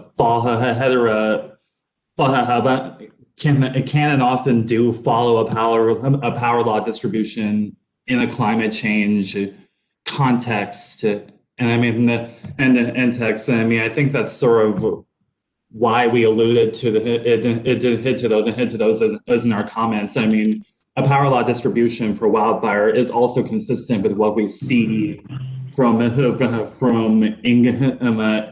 increased frequency of events due to climate change. And so I think that's where Chris's question is coming from is because like, yes, yes, power law or law is applicable for wildfire regardless of climate change, but also we see it and we can see it, and it could potentially be applied to those other instances as well. So I think that's sort of where we're coming from here. Okay. We are coming up to noon in about 2 minutes. I have one question before we move on. We'll have to take lunch at noon. One last question before we move on to lunch. The Pareto distribution is a form of power law. Is it correct, Joe? Yes, yeah, and that's actually power laws, and it's Pareto and power law are somewhat synonymous. Yeah.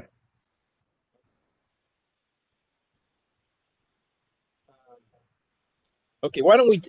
Okay, we're not done with this session. Obviously, we still have a lot of questions, and I still want to hear from utilities in particular after lunch. So why don't we take a 45-minute lunch break and come back at 12:45? And we'll continue with this discussion. And I want to get in touch with Dr. Paul Showman. If you could stay on the line, I'll chat with you, or if you can call me, I want to talk to you. Yeah. For everyone else, it's a lunch break now. Oh, hold on, Steve. Before everyone goes on lunch, I'm going to request that no one logs off. Because we've had a lot of trouble. People connecting and audio issues. I also have IT joining right now. So if you have any type of audio or IT related issues, please stay on the line and we're going to work it out. I know many of the attendees have trouble not getting audio from presenters, so we are going to fix that right now. Hi, Shayla. This is Ken Arnold from PG&E. Can you hear me now? Yes. Fantastic. All right. Thank you. All right. Just give me one moment, everyone, because I'm on the phone with IT right now and I'm getting them in. Sorry. So you want everyone to log off or not log off? Please do not log off. Okay. Thanks.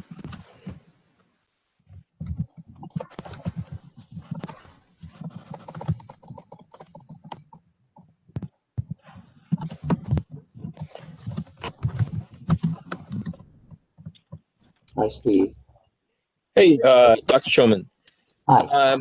Let's see. I circulated, and you probably received that too from someone else. I circulated that write-up you introduced into the SMAP proceeding from last year, from 2 years ago. Right. So would you mind taking the lead to do a presentation on it? I don't have a whole lot to talk about. I just circulated that as a background piece of paper to start out the Okay, well, conversation. I guess I could just briefly, but I could. When would you like that done? It will be after lunch, and then after we finish with the power law discussion. So I would say maybe about 1:15, maybe possibly, depending on how long the conversation on the power law distribution will continue. I don't know. And I don't know whether you want to put that on the screen or anything like that. Yeah, but, I will. I'll share that. Okay, great. Okay. Sounds good. Okay. We'll reconvene at 12:45.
Unmute test.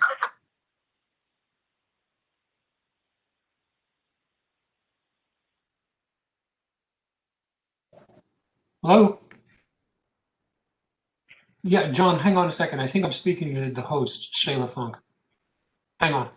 Hello, Shayla? Hi, yes, this is she.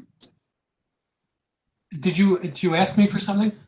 Oh no, I was just doing a test with IT who's on the line. Okay. For some reason, I was able to get connected. Did IT do something special? I'm not certain. We're still just trying to figure it out right now. I think a lot of people were having issues when they were entering, and IT did as well. So I think they're trying to figure out what the main issue was. All right, then I will mute. Thank you. Okay, thank you.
This is a test.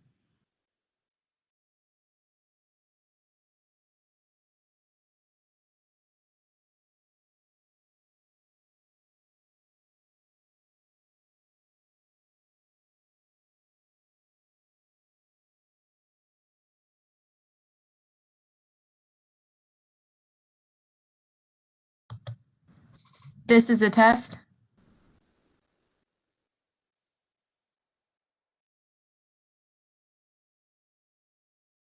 I can hear you.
Here's another test.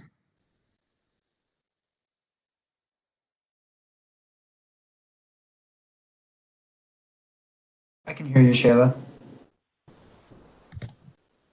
Who could hear me? Oh, Henry. Henry can hear me. Yeah, this is Henry. I can hear you. Okay. I'm gonna do Irene, I'm gonna do another test then. With you. Because you could hear me through the phone, but not through the computer audio, correct?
1, 2, test 1, 2.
Hey, Sheila.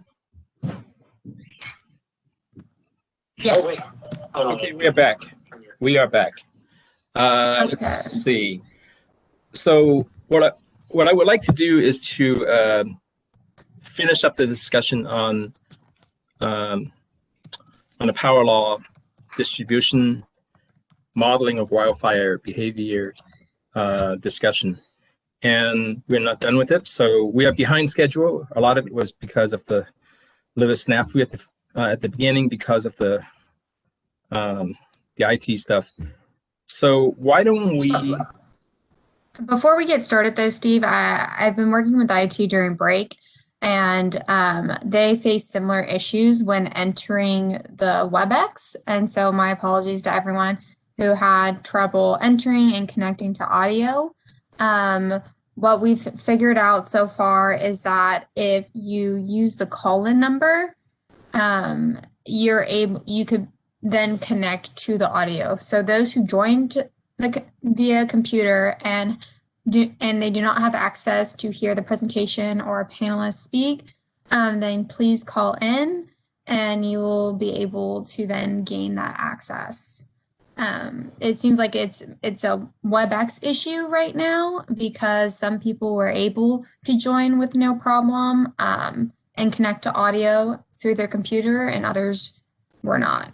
So I'm going to put the information in the chat box to remind everyone, but that is kind of the solution we have right now. Okay, so with that said, let's go back to the workshop, and this workshop is not workshop, I'm sorry, it's a technical working group meeting. The discussion is being recorded. So I would like to ask the utility representatives. We have already heard from Mason Withers representing Sempra. I would like to hear from PG&E and Southern California Edison on their reactions on what has been presented so far.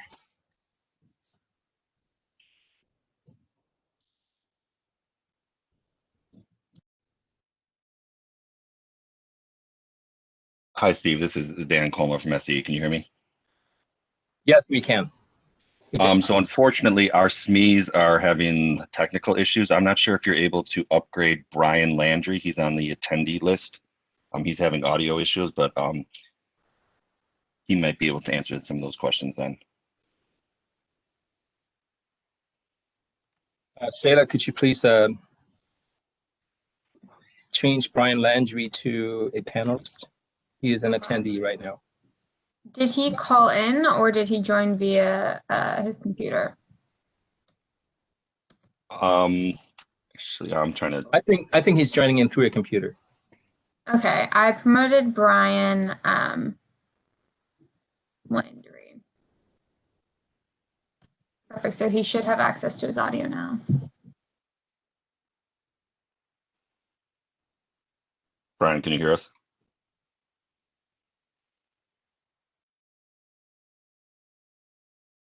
Steve, this is Ken from PG&E. I would just say I know Vincent Lowe, when he returned from lunch, had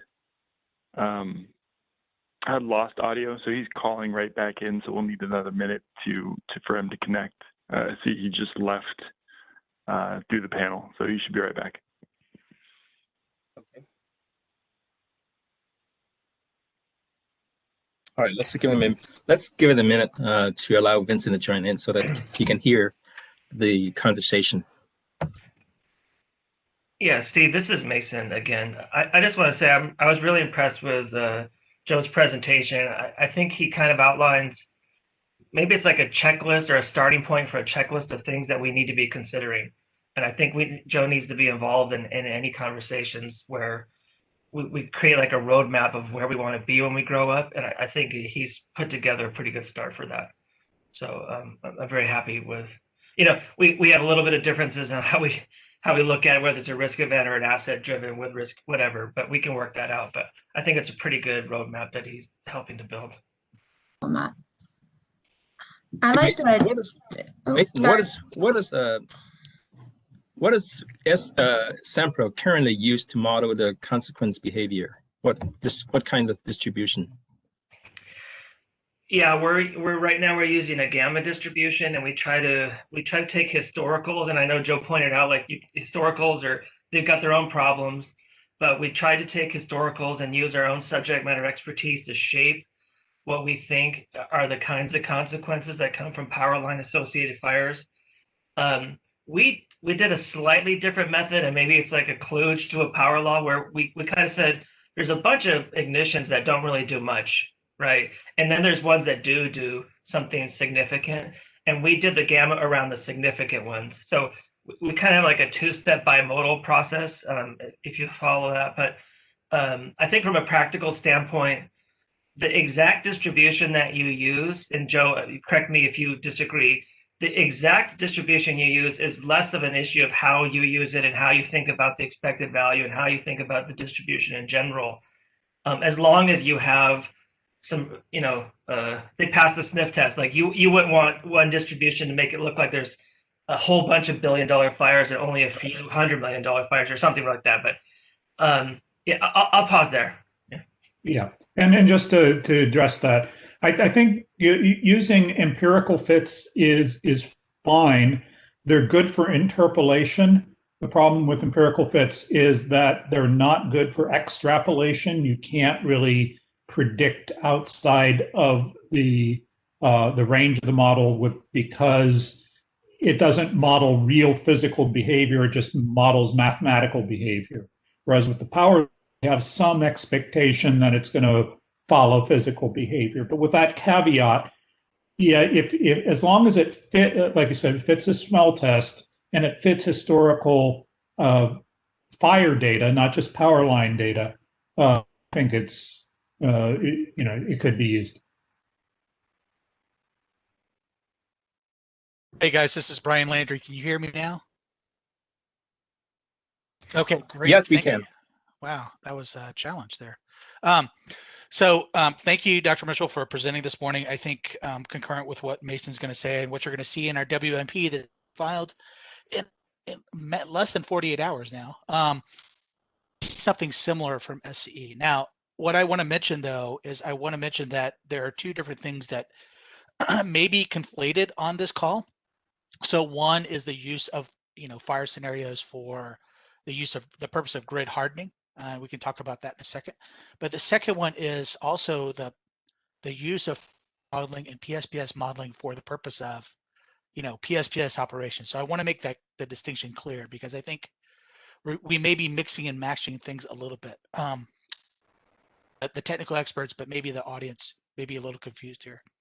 So from Edison's perspective, from the wildfire risk modeling, the way we use weather scenarios, or you can actually call them climate scenarios, is we take a historical climatology over the last, we have at least 40 scenarios now. We're going to add probably hundreds more in the upcoming year, given that we have a wide range of diverse territory. So we want to capture weather scenarios, meet all those different criteria.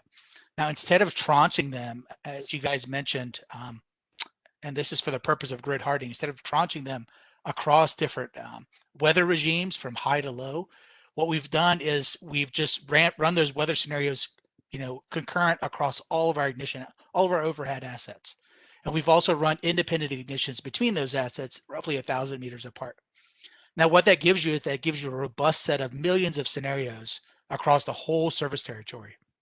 Now, for the purpose of prioritization, we're not really teasing out what's going to be a wind-driven fire or a fuel-driven fire, or really how catastrophic it's going to be. What we're doing is taking the max consequence out of all those different scenarios. So what we can do is we can give a relative ranking of all the different mitigations and where we want to deploy those mitigations from highest risk, if you will, to lowest risk. Now, I know that some of these fires are going to burn a short amount of time. Some are going to burn probably a long amount of time. But just for the sake of ease, what we've done is we've standardized the burn time, if you will, across these different fires.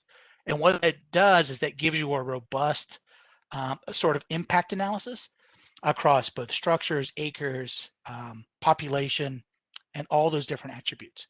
Now, taking those different attributes, what we do is we convert that to a Mars-like value. And the reason that we convert it to a Mars-like value is because, and I totally agree at this point, and I agree with what Mason's doing at San Diego, is that we want to compare a similar value for PSPS.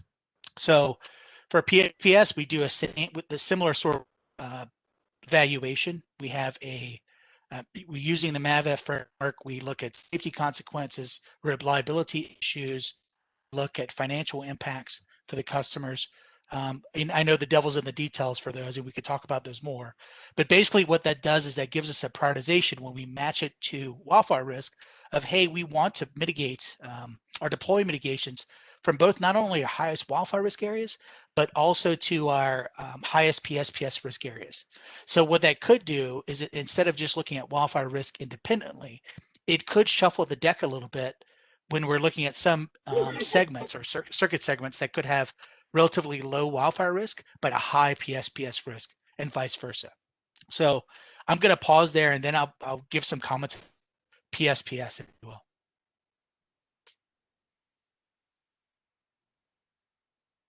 Yeah, that's very interesting. I would. One question I have is, when you're generating these events, are they based? Are your ignitions more or less probable based on the wind speed or the weather severity, or are they evenly distributed across the landscape? How does that work?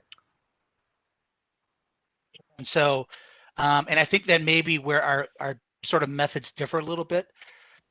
We've taken the approach that we're really more concerned with the more extreme events.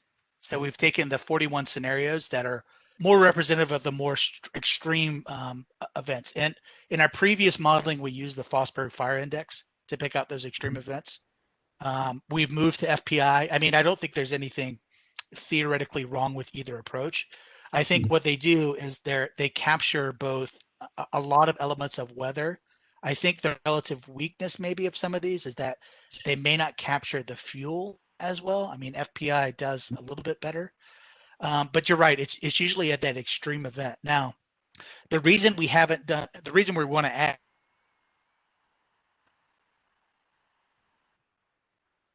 for the less extreme, it's really that we want to capture a wider diversity across our service territory. We know, for instance, that most of our extreme have been in, the Angeles Forest, same latitude. They haven't been, dispersed evenly through our pretty large service territory, as is PG&E.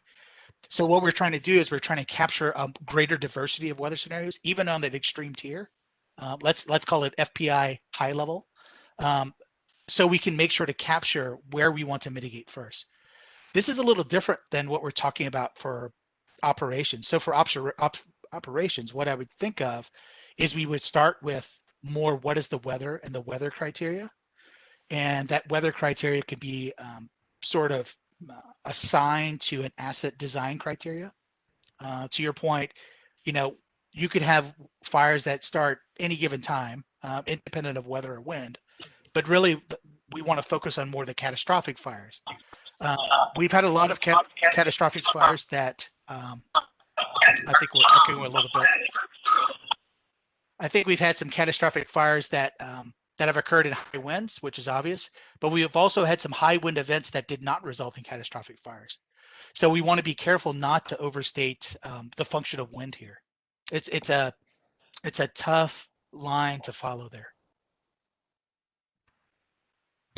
But I think, statistically it should be possible to relate the increased probability of ignitions during these severe weather events. It sounds, now just regarding the sort of the peak sensing that you're doing with regard to losses, I think that kind of is informed by that one plot I showed earlier, where it shows how much of the loss is driven by the most extreme events. So by approximating your losses with the worst possible event, you're capturing a lot of the actual statistical behavior there. So that's an interesting way to do it. It's probably, it's better informed if you have a wider range, but as a first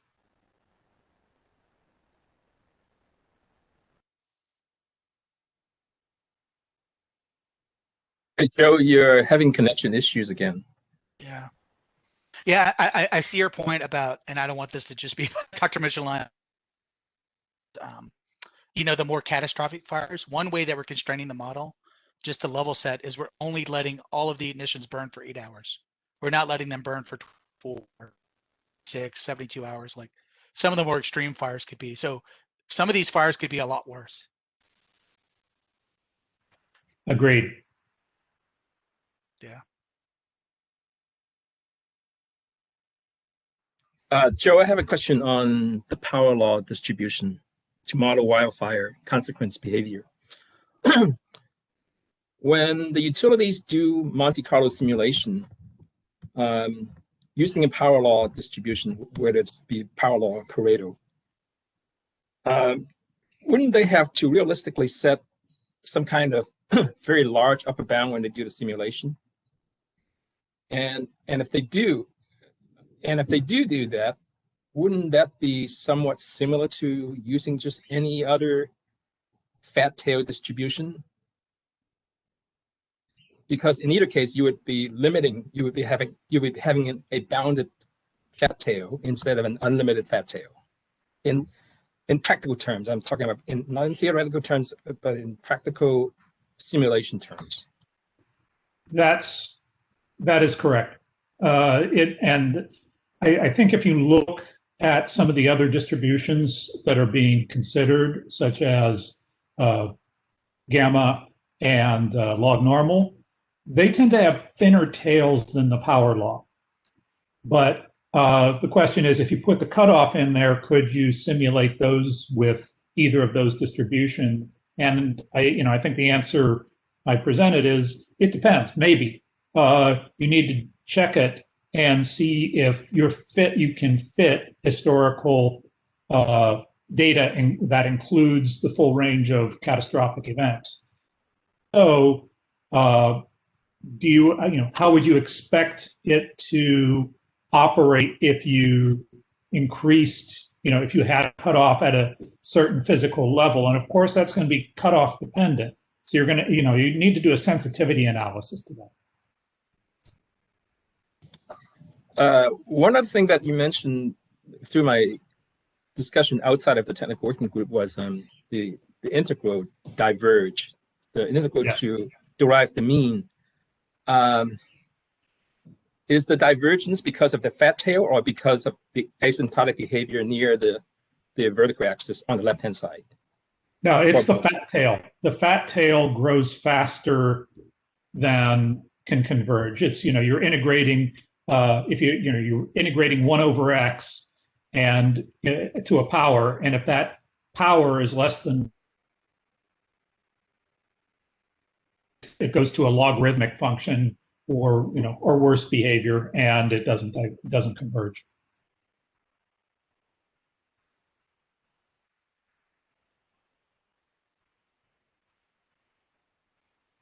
Oh, hey, Joe, I think you're having some Wi-Fi dead spot issues. It seems like maybe it would improve your connection if you disable the video.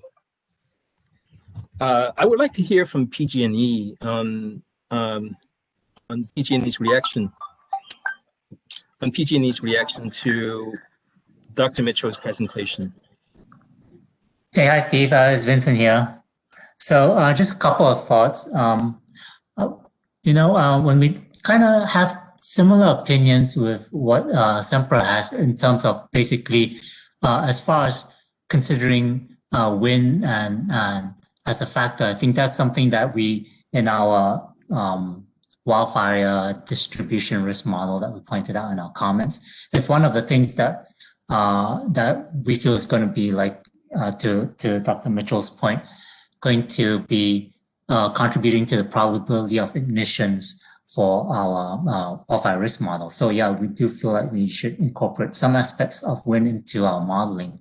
And so I feel like similar to Sempra, we have the model, it's kind of asset focused, but at the same time, it does take into consideration all the factors that Dr. Mitchell is talking about. So I think we can look at it that that way as well in terms of, what are the outcomes we want to achieve, right? We want to make sure that the consequences and the probabilities resulting from win is properly incorporated. And that's something that we're working to do.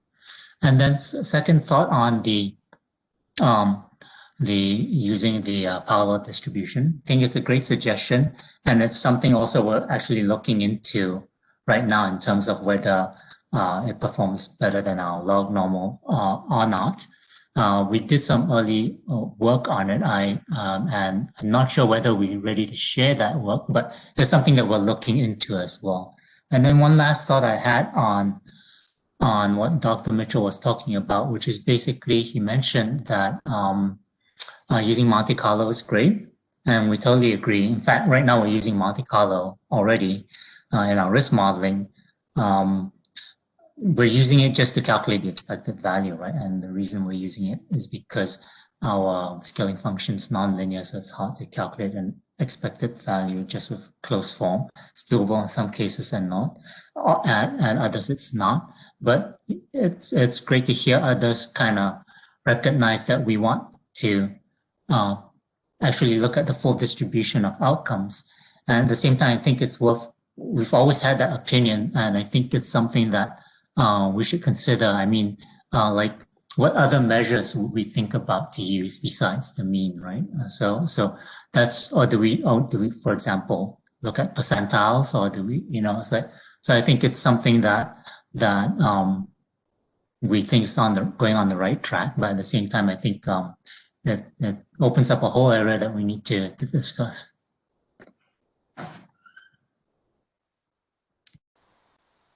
Hey, Steve, this is Mason. Can I jump in again? Yes, but hold your thought for 1 second. Let me shoot Vincent a follow-up question. Vincent, you mentioned that you're considering using power law and something is in the works. Would that be reflected in the PG&E upcoming GRC, or it's something farther down the road? We're considering for the GRC. Don't know whether we will have to caveat that a bit because our GRC is coming up soon, and we're kind of working really hard to put all the analysis together. But that's what we're trying to do for our GRC. Also, okay, thank you. Yeah, go ahead. Finish. So I can be a little. It's kind of had a little smile on my face when I was listening to Sempra talk about using the extreme distribution, the extreme outcomes in the risk modeling. It kind of reminded me of the tail average that we had. Sorry, just had to think about that. Okay, Mason. Yeah, I kind of want to make sure we all are talking about the distributions the same way. And so there is a distribution that we are using, generally speaking, kind of like a top-down distribution of, hey, these are the kinds of fires that could occur in our service territory.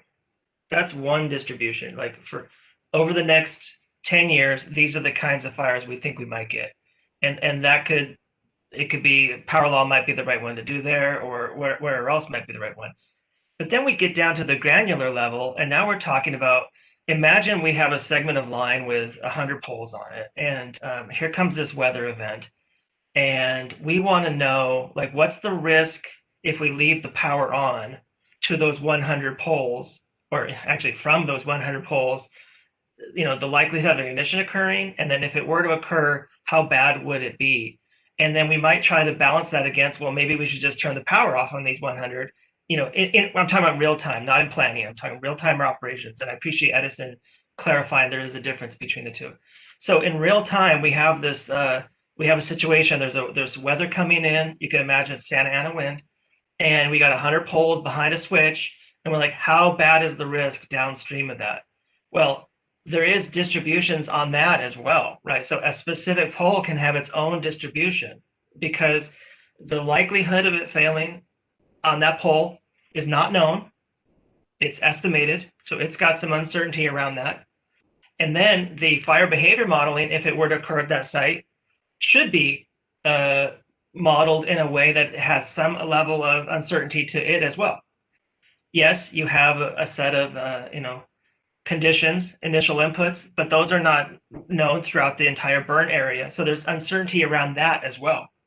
So if we said, okay, our fire behavior modeling says, given these set of conditions, if a fire started right here, it might cause $100 million worth of damage. But that 100 million is like, that's not an accurate number. That number could also be in a range from 10 million all the way up to 500 million. So there's another a level of uncertainty around that kind of specific weather condition input. And the reason there's uncertainty around that is we just don't know the specifics, don't want to get into philosophy here, but you can't know all the inputs to that degree to figure out exactly what's going to happen downstream of it. There's a large amount of uncertainty.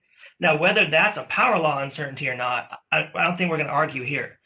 But the reason I want to bring that up is because in real-time operations, if we said the expected value of the risk on these 100 poles is 100 million, and as long as your PSPS impact is not bigger than 100 million, then you should probably do the PSPS impact.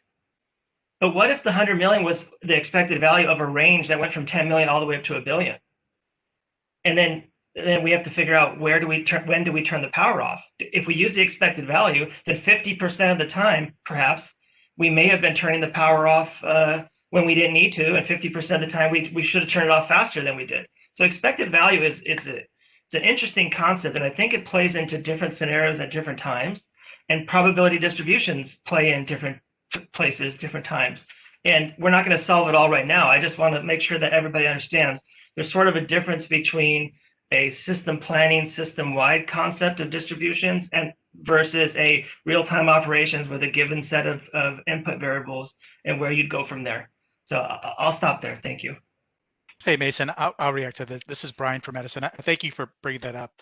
I think it is an important consideration that we have to think about, a top-down system prioritization of mitigation approach where we both consider wildfire and PSPS risk versus a real-time scenario where we have some expected value of loss, either from wildfire or from PSPS at any discrete location based on actual weather conditions.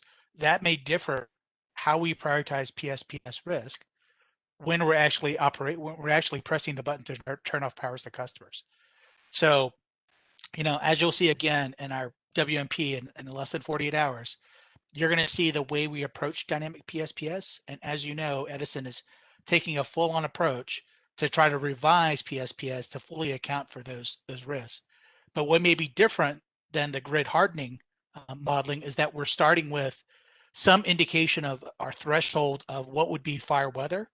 And that could be a combination of fuel moisture, wind, all those components of FPI.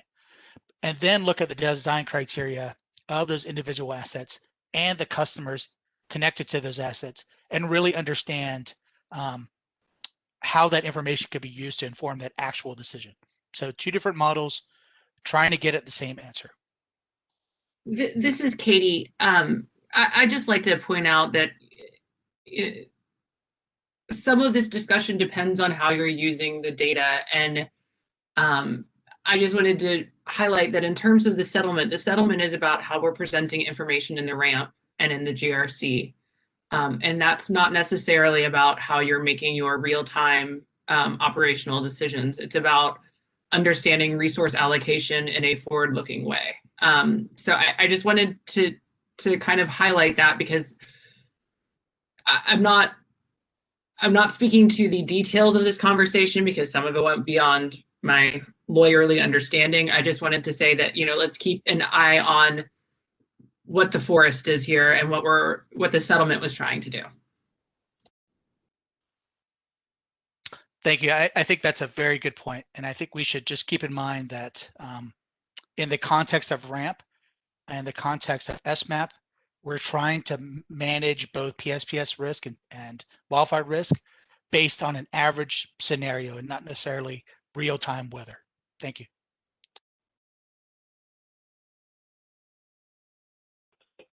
I have a question for Brian.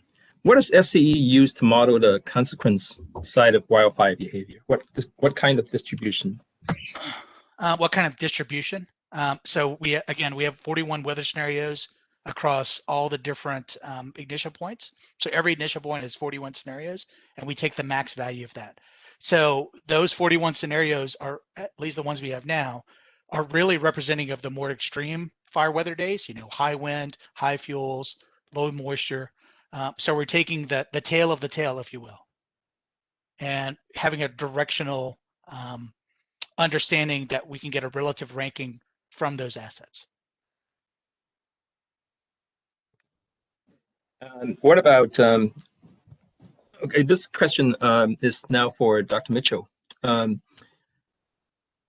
your white paper, you mentioned using Poisson distribution as a way to model the frequency behavior of wildfires.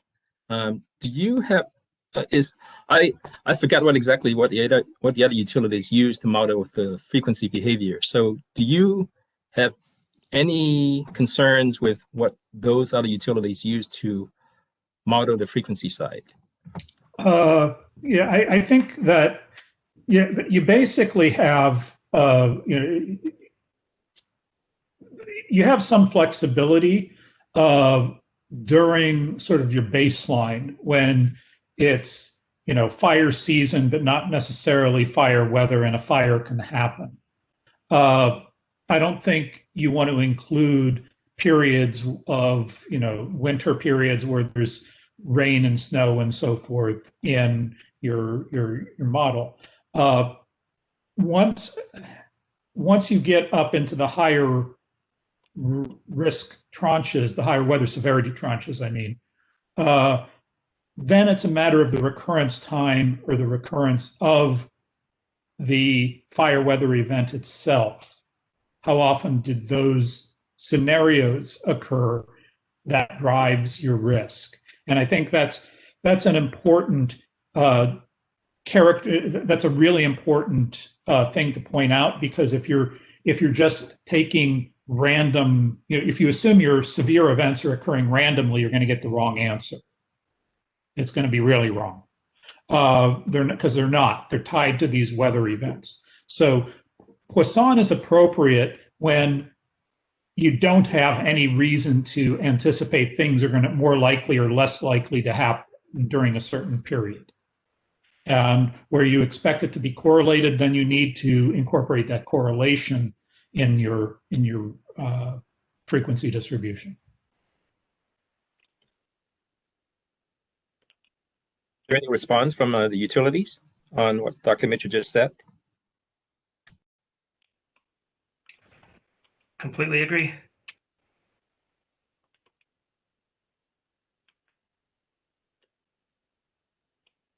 Okay, let's see if there's any question from the attendees in the chat box. Let's see if there's any.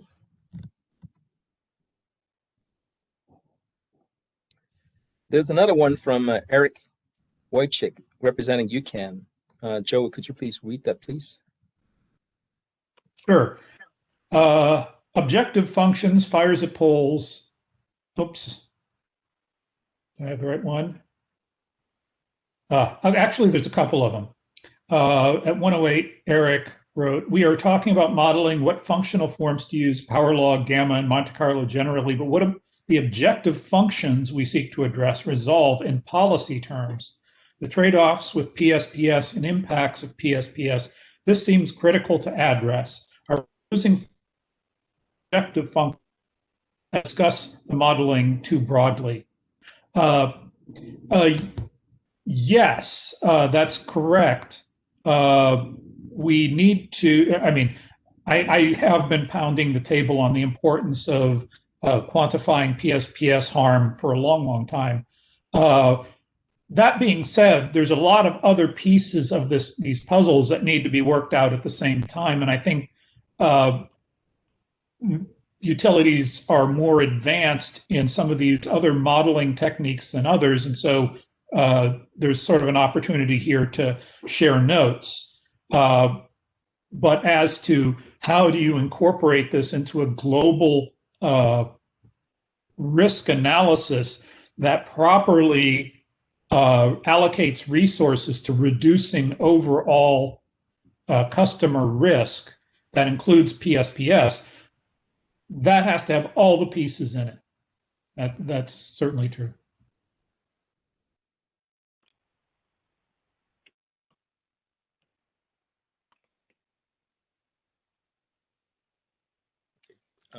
Does anyone else have any questions? Okay, Dr. Feinstein. Oh, Dr. Feinstein has a question. Chuck, are you able to join the discussion? Chuck Feinstein. Chuck had a lot of issues getting on earlier, so if someone else wants to go first, we can. Can he possibly text you his questions, and then you can relay the questions to the group? Katie. Steve, I can unmute. Yeah. Hey, Chuck. Okay. Hi, Steve. I'm connected now, I believe. I think Vincent Lowe said something very interesting, and that is that we need to have some further discussions about some of the things that were raised. I would like to remind people that one of the reasons we're looking at probability distributions is to capture the range of possible outcomes in order to calculate risk reduction. So it's not just risk that we're looking at. And it's essential, I think, to understand that risk reduction has to be computed in a mathematically defensible way. In particular, what concerns me is a discussion about looking at extreme values of distributions and calling that risk, and then computing risk reduction somehow based on that. And in my opinion, that is not mathematically defensible.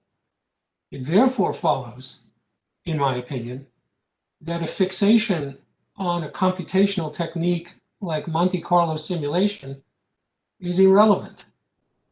That instead, one should be able to write down either a power law distribution or a log normal distribution or any other distribution that calculates or that represents the uncertainty associated with an outcome, and then write down the expectation and compare two such distributions before mitigation and after mitigation, take the difference of the expectations and call that what it is, the risk reduction. And we make our decisions, it seems to me, based on risk reduction because that's what the settlement said. And I remember in another meeting recently, one of the CPUC staff members said something about optimization methods. And if we're going to use optimization methods, it seems to me what we want to optimize is the risk reduction. And once again, risk reduction is the difference between two expected values for a very simple reason. The difference between two extreme values is not an extreme value of anything that describes what remains after mitigation has been done. As a consequence of that, the difference of those two extreme values cannot measure risk reduction in a coherent way. You can form the difference, that's just arithmetic, but it doesn't mean anything.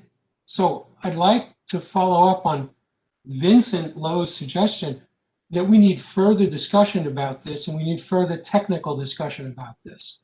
And I say that, Steve, because this issue is recurrent and we've never really resolved it, certainly not to my satisfaction, and I suppose not to Turn's satisfaction. And I would echo that it's not to the CPUC staff's satisfaction also. Let's do it. Let's do it. Let's see. How would you? Okay, this is obviously not going to be resolved during this. Not right now, but further discussion. Obviously not going to be resolved during this session. But so it looks like this is a very worthwhile topic for another technical working group topic, and this is certainly something I will take into consideration to schedule. But I want to hear from the utilities and on what Dr. Feinstein just said. What, like right now? Yeah, if you have any quick feedback on what he's just said, yes. I'm just a little bit perplexed by by some of the I feel it's a very worthwhile topic to discuss about. And I'm just kind of scratching my head and thinking about some of the comments that Dr. Feinstein had. So I'd like to, and I kind of point back to in the PUC, right? So I mentioned I came from procurement side. In the PUC, in our standard procurement plan, we have a risk measure as well. And it's called the TVA. It's called to expiration value at risk, right? And basically, the understanding of risk there is basically it's like, we want to prevent basically the distribution from being too wide. That's essentially what the measure of risk is, right? We want to basically, in another way, maybe like we want to like reduce the standard deviation. And I'm not sure why that wouldn't count as a risk measure, because you are trying to prevent situations where things basically get out of hand. You can kind of tolerate some of the kind of lesser deviations, the smaller deviations, but you really want to make sure that things don't get out of hand. And it's a measure that we see in other areas as well. I know Dr. Feinstein has mentioned that finance maybe doesn't apply to safety, but I think as a general statement that the risk is measured by a mathematical mean. I think there's more to it than that. So I'll just leave it at that. I think what I'm saying is that I've seen other measures of risk. And I think if we look at the literature out there, there are other measures of risk besides just looking at the expected value. Yeah, this is Mason. I'd like to add that I think it's very true that there are many different ways to evaluate risk scores and to use those risk scores for various methods. And I think it's my opinion that how you create that risk score is perhaps more of a policy or philosophical thing than rather a mathematical thing. There are different applications of risk scores throughout the world, and you can come up with the math to create those, but why you're using that method versus another is probably more of a philosophical thing than a math thing. I think the math part is probably the easy part. Whether we're trying to target big catastrophic things or average things, some people might say those are the same thing. I don't think that they are. I think a lot of the risk world thinks those are different things. So there are many ways to communicate risk scores, and I don't think it's a technical working group that's going to figure that out. I think that is a larger audience of what are we trying to accomplish, and only then can we do optimizations around what that goal is. So I'll just leave it at that. Good point, Mason. I would agree with that. But Chuck, please correct me if I'm wrong. This is Katie. And wasn't part of your point not just about the risk score, it was about measuring risk reduction? Yes, it's Chuck. Yes, it is. It's about measuring risk reduction. I understand what Vincent and Mason are saying, but this is not a philosophical issue. This is a mathematical issue. And you may have a philosophical position that allows you to perform mathematical absurdities. And that's really not a good idea.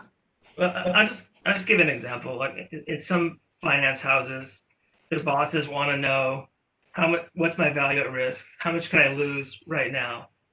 And they typically, or not typical, but sometimes that is reported back as a P95 value.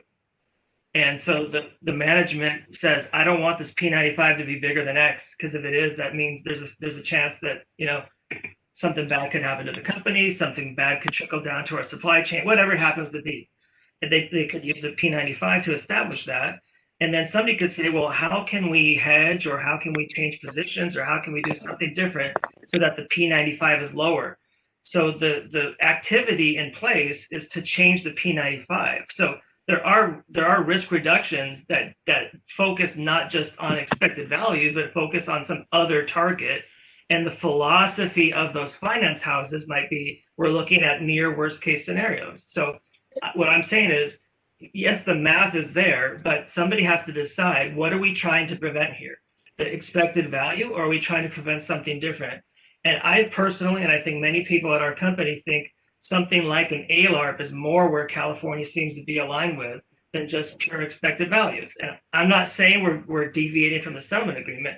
I'm talking forward thinking. I'm talking how can we grow in our understanding of risk discussions. We're very happy to stick to the settlement agreement for this round, but I'm trying to talk about where we can continue to evolve and grow. What problem are we trying to solve? Okay, I guess I would just point out again that I hear what you're saying and wanting to reduce the 95% risk, but again, it's about resource allocation, justifying resource allocation, and demonstrating that your risk reduction methods are the cost-efficient way of going about that work, and that's what the settlement is trying to do.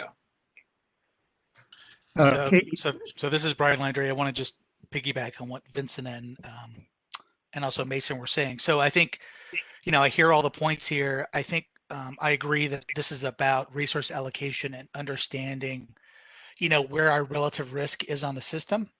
And I think, as Mason kind of pointed out, there's kind of a lot of ways to get there. And I think we're going to get to sort of a better aligned approach probably as we go through these processes. But what I would say is that it's important to understand sort of the baseline by which we're approaching these models. While they may be different, what I think they're amongst the utilities, what we're trying to get to is we're trying to get to a relative measure of risk. And I think as long as we understand the modeling implications of how we go about that, we can understand the relative prioritization of deploying some of those mitigations across our service territory. I think the missing piece here, which is kind of the unspoken, is that I don't think we've agreed as a state what an acceptable lower threshold of risk is. So until we can have that discussion, I think it's going to be challenging to develop a model or optimize towards that without, looking at that elephant in the room straight in the face. Okay. This is Joe Mitchell. I just wanted to address some of Chuck's points. I think regarding the use of extreme values, that's just that's what the physics, the math, and the data just indicate, that we're really heavily weighted to the most extreme and most uncertain values. And we're just stuck with that. And you need to have a model that's robust with regard to that. Now, I think the insight I had when Steve asked me to write this white paper, and I had to actually figure out how to approach this, I actually saw the value of the MAVF tranching approach to isolating some of these extreme values into their own bin so that you could address some of the other bins in a more elegant way.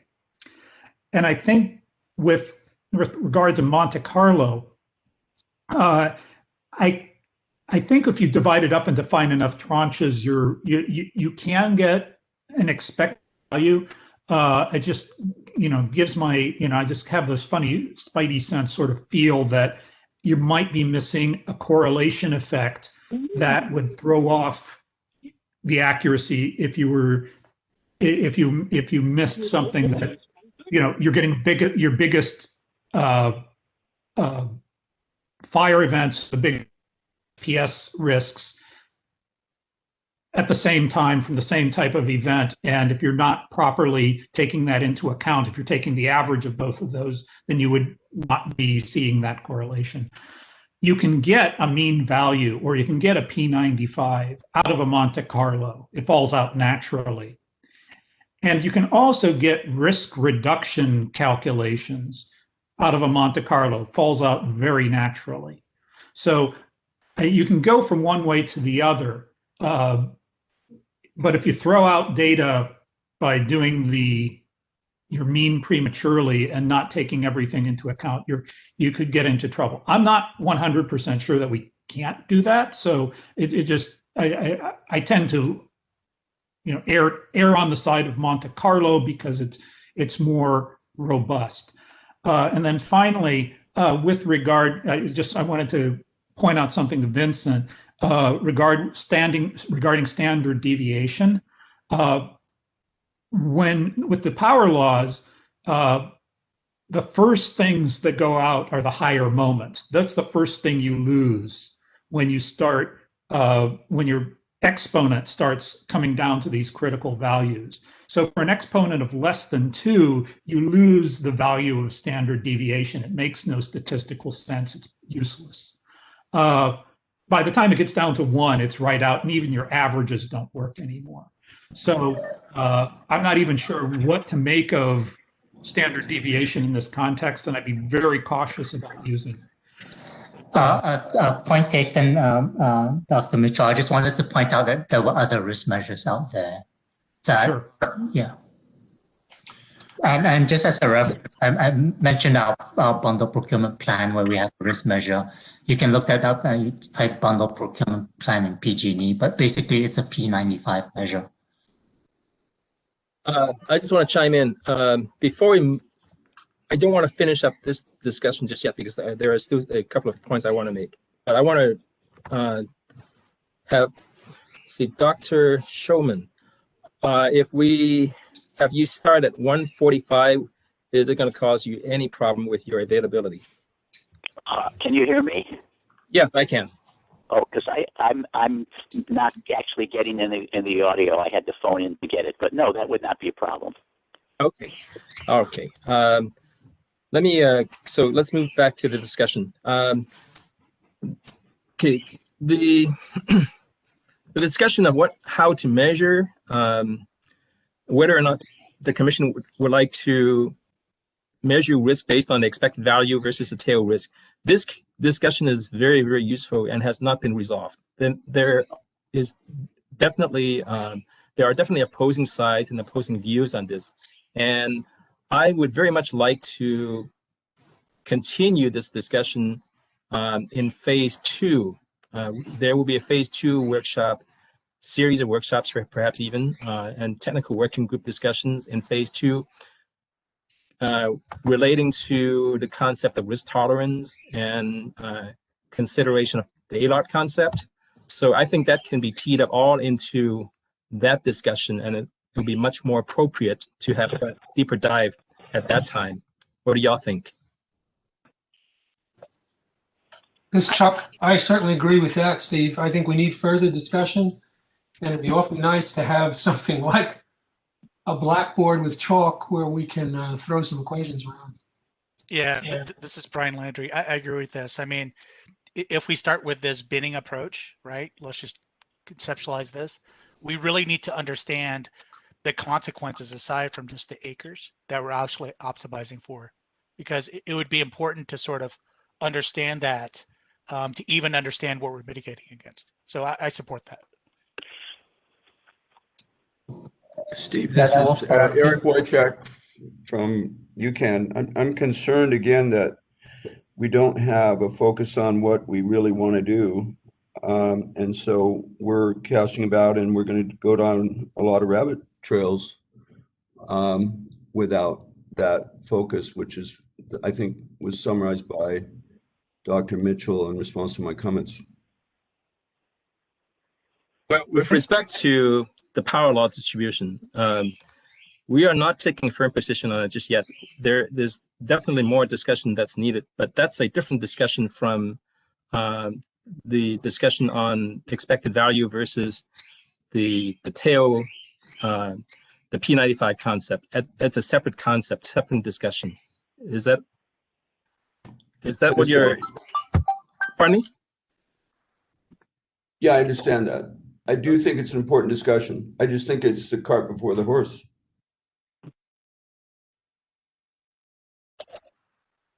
Steve, this is Go ahead. Thank you. Steve, this is Joe Mitchell. I just wanted to maybe throw out the idea that maybe you could invite short comments at some point in the, before phase 2 would be kicked off, so that some of these, some of the comments that were brought up in today's discussion can be framed up and be used as input for framing phase 2 and identify some of the key questions. Okay. Yeah. We are. Totally done on the power law distribution discussion. What I would like to do is to solicit your input on how we want to proceed on how to further either to further discussion on power law distribution or to come to some kind of conclusion on what we should do next as a group. So we could come to some kind of consensus on it, perhaps. Hey, Steve, this is Ayat. Just a quick question here. It might be very helpful if we can, the different parties or the group, frame the problem statement. I think the gentleman from UCAM brought a very good point about what is the objective functions that we're trying to solve. And I hear some indicating it's a risk reduction objective function. And I hear a little bit about the Pareto frontier, and there might be other approaches that we could further discuss in phase 2, as you suggested. It just would be nice to have kind of a summary, high-level summary point at this point before we move to the next subject of what are the key problem statements that we will consider on phase 2 versus in this phase 1 area. Thanks.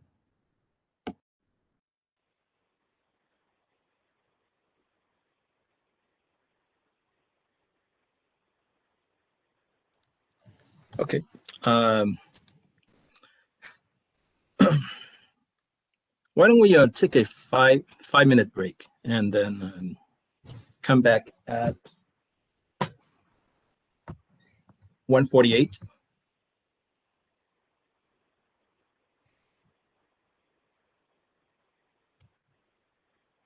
Okay.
Hello.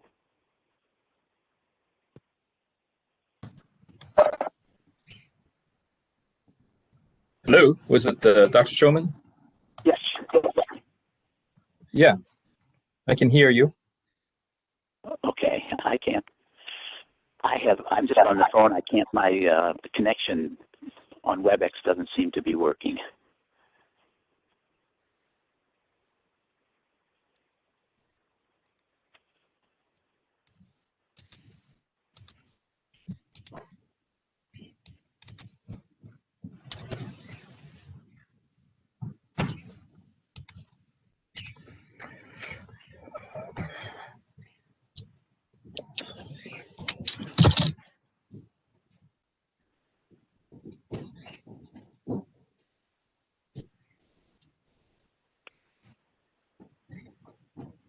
But you're not waiting for me, are you?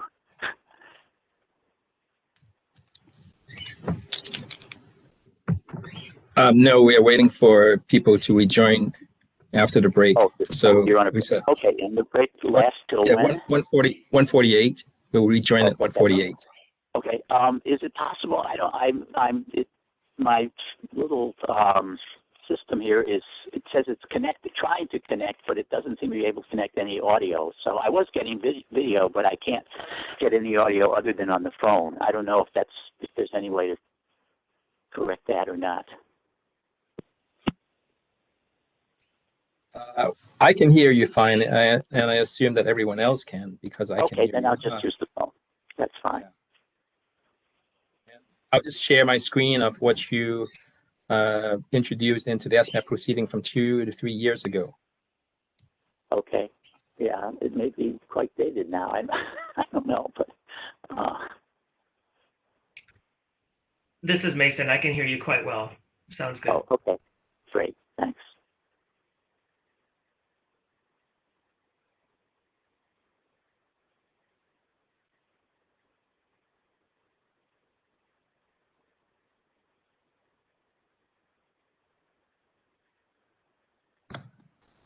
Hey, Steve. Steve, since it's Go ahead, Sheila.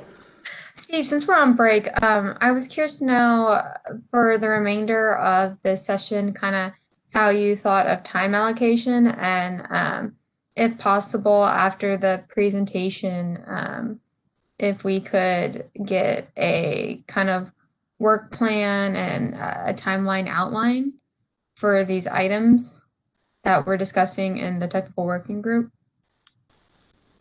I want to throw this out to the group and get their feedback on it and see how they want to move forward with it. Right now, the concept of power law distribution is just a proposal from MGRA with support from SPD, but it's not a requirement. So it's a process discussion that I want to throw out to the group and to see how they want to handle it.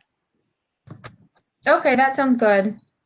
I was just thinking because I know that was like one of ALJ Vogel's specific asks from the first technical working group.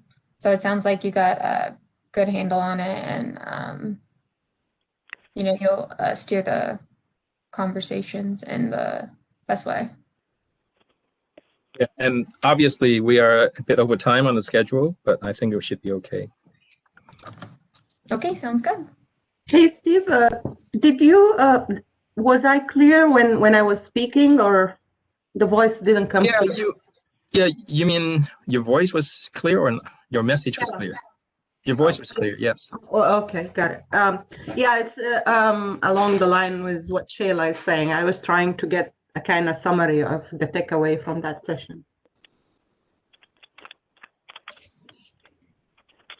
I think, I think some of your ask, breaking down the problem statement into various facets that need to be addressed. Maybe that happens in the next technical working group meeting on this topic, where there's more time devoted specifically to this topic.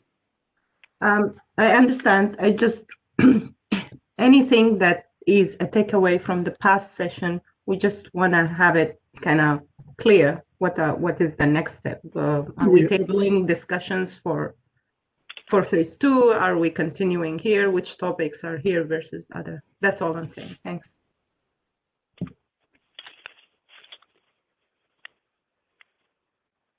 Okay, let's resume.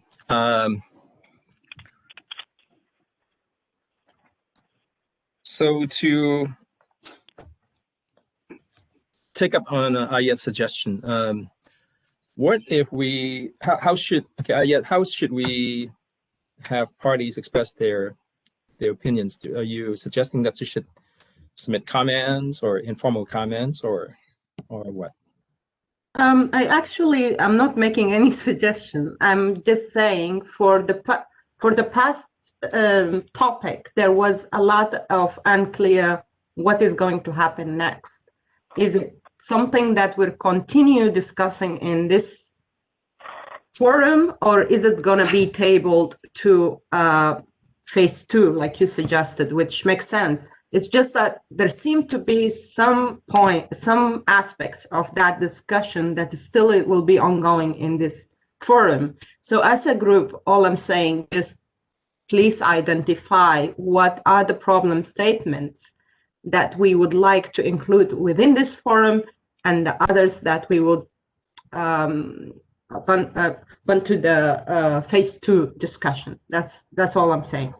Well, what we'll be bringing to the phase 2 discussion is whether or not the utility should use expected value versus the tail end concept. So that's a separate discussion from the power law distribution function to model wildfire behavior discussion we are having today. And we can talk about what steps we would like to take next as far as work plan or any type of strategizing we want to do on this particular topic here near the end. Sounds good. Yeah, I think we can postpone that discussion to the end, and we can think about how exactly we want to proceed with this. Sounds good. Thank you. Okay, so I'm going to share. Okay, so that wraps up the discussion for now on the topic of on Dr. Mitchell's presentation and the topic of using power law distribution to model wildfire risk. And we'll move on to the next topic. We're obviously very much behind schedule here, but I'm moving on to the next topic of incorporating uncertainty into the utilities, RAMP, and GRC filings. So let me open up the file and share that screen. And Dr. Shulman, are you online? I am. Okay, all right. So I have in front of me a write-up that Dr. Shulman introduced into the SMAP proceeding from it was 2 to 3 years ago. It was introduced into one of the workshops, and actually it was a document that was circulated after the workshop because he introduced the idea of incorporating uncertainties into the utilities filings, and I have it in front of me. And so Dr. Shulman, it's yours. Okay, I didn't realize I would be making a presentation, and Steve asked me to do it. And, yes, and I apologize for the short notice. That's okay. That's okay. So that was dealing with SMAP 1, and it was a couple of years ago. I want to, though, just talk a little bit about the issue of uncertainty. And I start with the idea that in modeling with respect to risk or safety, it seems to me it's always important to balance the pursuit of precision with the pursuit of accuracy. And at times, there is a trade-off. My colleagues in climate science have often tell me that the climate change models are far more accurate as they become less precise. And that's because they've added variables they didn't take into account, including human responses. And that is an important trade-off at times to think about. I think that at times it often seems to me as if in these SMAP proceedings there's a much bigger commitment to precision than it is to the issue of accuracy. I might be wrong, but a lot of issues, including risk spend efficiency, seem to be focused primarily on precision. And accuracy, while it may reduce precision in some respects, can reduce the likelihood of error at the same time. And I think it's important that people keep that in mind as you work through these strategies with respect to the SMAP. One of the things that can happen is as you begin to add variables, you begin to see, well, there is more uncertainty than perhaps we realized. And in the work I do with respect to management of safety, one of the things you find is that efforts to make things more accurate often involves the introduction of uncertainties. And uncertainty itself can convey information. So one of the things I think it's important to recognize is you're talking about the SMAP, you're not talking about ramps. And so you're dealing with safety management processes. safety modeling, and it's important to recognize that risk is not the whole story behind safety. I like to quote this finding from an international group of air traffic regulators who were writing about safety in aviation, and their conclusion was safety is more than the absence of risk. It requires specific systemic enablers of safety to be maintained at all times to cope with the known risks and to be well prepared to cope with those risks that are not yet known. And many elements of safety are managerial and organizational elements that provide this enablement of safety to happen all the time. So investments in risk mitigation are not the sum total of the pursuit of safety in organizations. And I would point out that even the development, the talking about power laws, which I find Joe's presentation really fantastic and really useful and insightful. But in the study of organizational and infrastructure failures in particular, one of the things we found is that cascades themselves actually have granular intermediate drivers. There's a mechanics of failure, even cascading failure and tail events. And in many of these things, its cases, some of the progression from what would be, in Joe's case, a bad but not a tail fire, involves situations that could be mitigated by managers and operators in real time. And I'm reminded of one of the hour-by-hour accounts of what happened from the start to the growth of a major wildfire in California. And it talked about the degree to which inattention in early hours, loss of situational awareness, miscommunication, all had something to do with turning a wildfire into a catastrophe-type fire.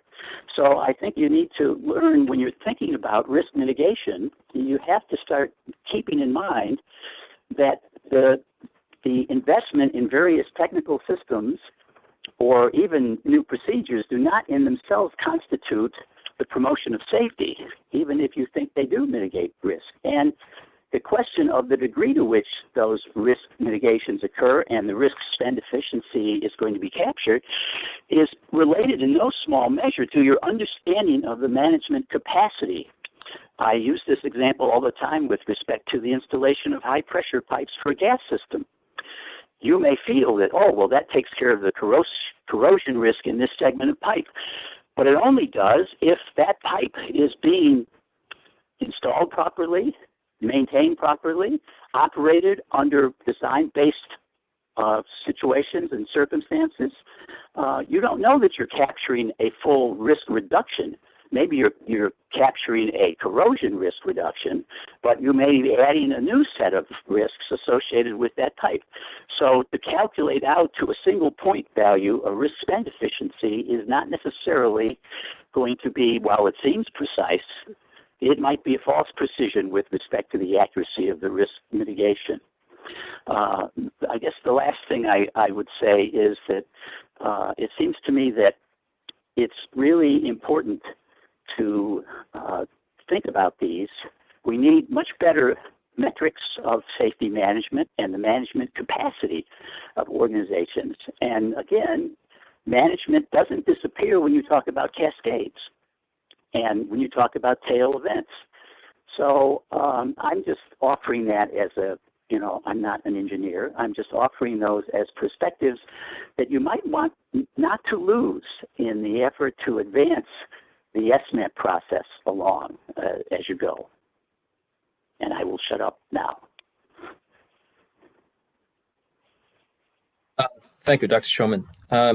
In your little write-up, you discussed two types of uncertainties. One is the aleatory, the other one is the epistemic. So the aleatory uncertainty relates to basically the randomness of the events. Basically, it's a stochastic behavior of the events. Exactly.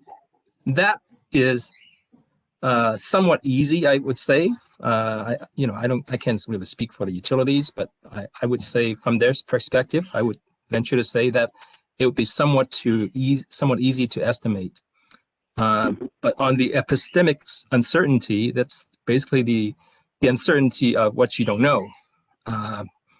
Right. That's how do you estimate the uncertainty of what you don't know? That's Okay, that's my a really good question. So here's the first thing to say. I agree, aleatory uncertainty is easy because you're dealing with known unknowns.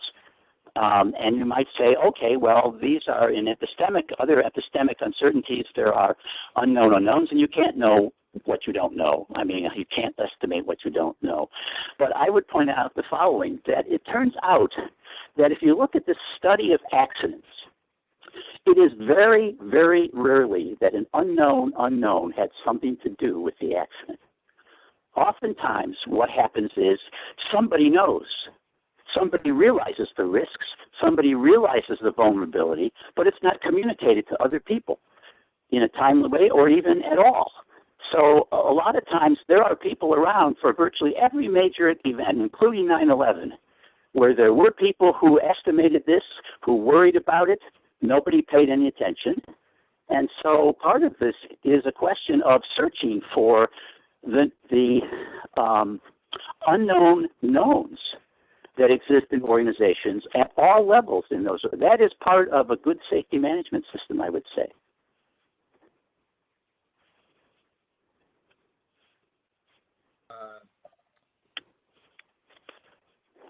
So one of the reasons why I wanted to bring this discussion on uncertainties up for discussion is this topic was not fully addressed in the first SMAP proceeding. We brought this topic up, but it didn't really came to any conclusion. The commission didn't take any action on it. Basically punted it to the next SMAP or in this SMAP OIR. But I think it's a very worthwhile discussion because we ran into this problem in the RAM evaluations. So we have a RAM application with the presentations by the utilities and their testimonies and work papers. They are point estimates, and those estimates are only as good as the underlying data and parameters as whatever models they used. So if we have a garbage in, we have a garbage out situation, and so it behooves us to look deeper than what is presented as point estimates and look further than just the point estimates and take into consideration any uncertainties around those point estimates. Right now, if we just have point estimates, they are not a whole lot of use because they could be just garbage. We don't know. I agree 100%. You know, if you, for example, sometimes you want to get a likelihood estimation and you use SMEs. You'll have subject matter estimates. I've sat in on a couple of those sessions where SMEs are trying to come up with the likelihood. And it turns out that there's often a range of SME perspectives of how likely on a scale. Sometimes they say 1 to 10. Somebody will say an 8 and somebody will say a 0. And I found a very interesting thing. In one of those sessions, one of the people said, well, you know that we didn't estimate the likelihood of what happened in San Bruno. And the response was from another one, San Bruno was not a credible accident. Well, you know, the thing is, when you have subject matter experts, how can you reduce the likelihood from their standpoint to a single point if they disagree? In some cases, if the disagreement is large, that's important. That is really significant. And to reduce it to a single point output is really losing information in the process. So I absolutely agree that, and by the way, it's not just me yelling in the darkness. The National Academy of Sciences has recently come out with some very damning critiques of risk assessments that offer single point assessments that do not reveal the actual uncertainty, at least the range, possible ranges of those estimates. So I think that's something I would agree is really important to keep in mind. Steve, this is Brian Langer. Just a question on that. So, am I hearing that you're supporting the use of extreme values when we do some of this modeling? Well, I think if you want to think about worst case, absolutely. And I think many organizations already do worst case estimates, but not as certainly not as single point values, but even in terms of the formality of the risk calculation. In a lot of what we call high reliability organizations, they are trying to manage not just to the estimated probability, but to the worst case possibilities, because they have things that they can never let happen. And so they will think about absolutely that possibility, and whether or not it's calculated in a formal likelihood, a formal probability estimate, it's still taken seriously, and people still look at it. So yeah, I think absolutely worst case estimates are really significant. So this is Katie from Turn. I'd just like to respond to some of what Dr. Schulman just said, because I think he put in different words a lot of my concerns that I've had. I think that uncertainty is a really important point of information, and looking at the resource allocation plans that the utilities put forth in the ramp. And one of our hopes is that as we move forward, we will have more information provided regarding these, uncertainties. For example, if there is an SME input used to come up with a number, providing a paper trail of how that number was created. There are X number of people in the room, and some people said the risk is 0, some people said it was 10, and we ended up doing Y because of that. And here is our uncertainty interval, or our confidence interval with that. So that gives us context for the degree of uncertainty that is reflected in the numbers that are being provided. I think the next thing I would say is that we think this is why we're so intent on making sure that the methodology is correct, so that we can identify the points of information that are most valuable to to get more accurate, so that we're not just trying to get data, we're focusing on what data is the most important to get right, and which can, maybe have a greater uncertainty interval. And then, finally, I wanted to say, I think this is really highlighting my concerns with the relatively large size of tranches that have been seen in last year's WMP, and I was partially involved in the recent PG&E ramp.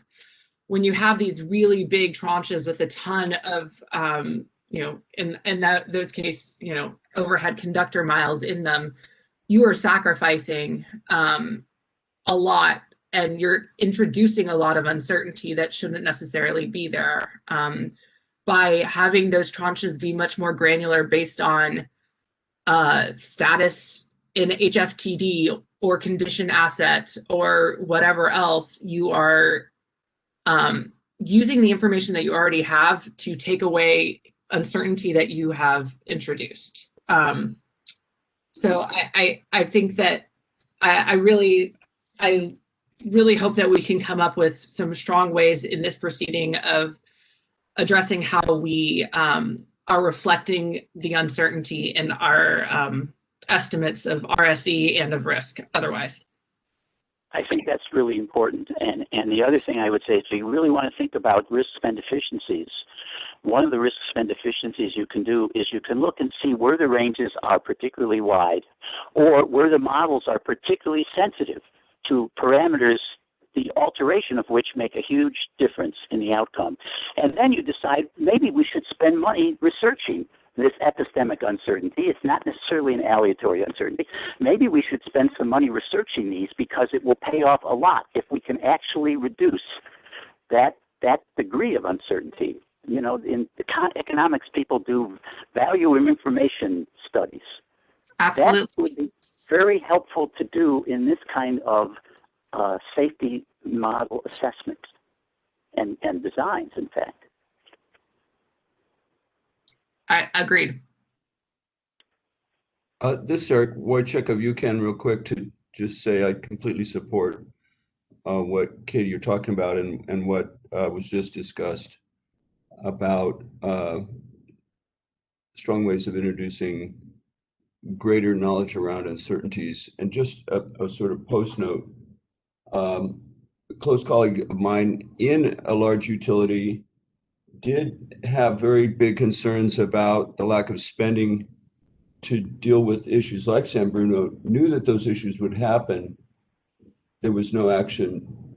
To me, that's a fundamental problem that it illustrates exactly what you've been talking about. And we just can't have that in the future. But I don't think we want to get caught too much up into models and risk focus. We have to understand the management needs and uncertainty needs that keep us from these potential catastrophes as well as other major problems. Thank you.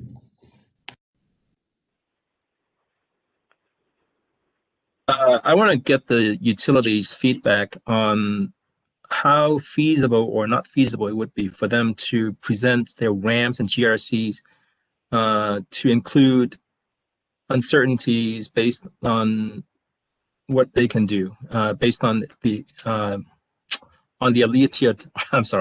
aleatory uncertainty. So this is Mason. We just held a workshop, and at the workshop for our ramp, we mentioned that we would like to demonstrate uncertainties around the inputs and the outputs. And somebody on the call basically said, don't do that. And so I just want to make clear, the utilities have been supportive of uncertainty the entire time. We've been directed to use expected values as much as possible and essentially use that as the decision tool. And we think uncertainty is a huge part to this conversation, not only from a wildfire perspective, but from all risks in general. And I totally agree with Dr. Schulman's assessment, but it's beyond just SME. It's the data as well. SMEs choose the data.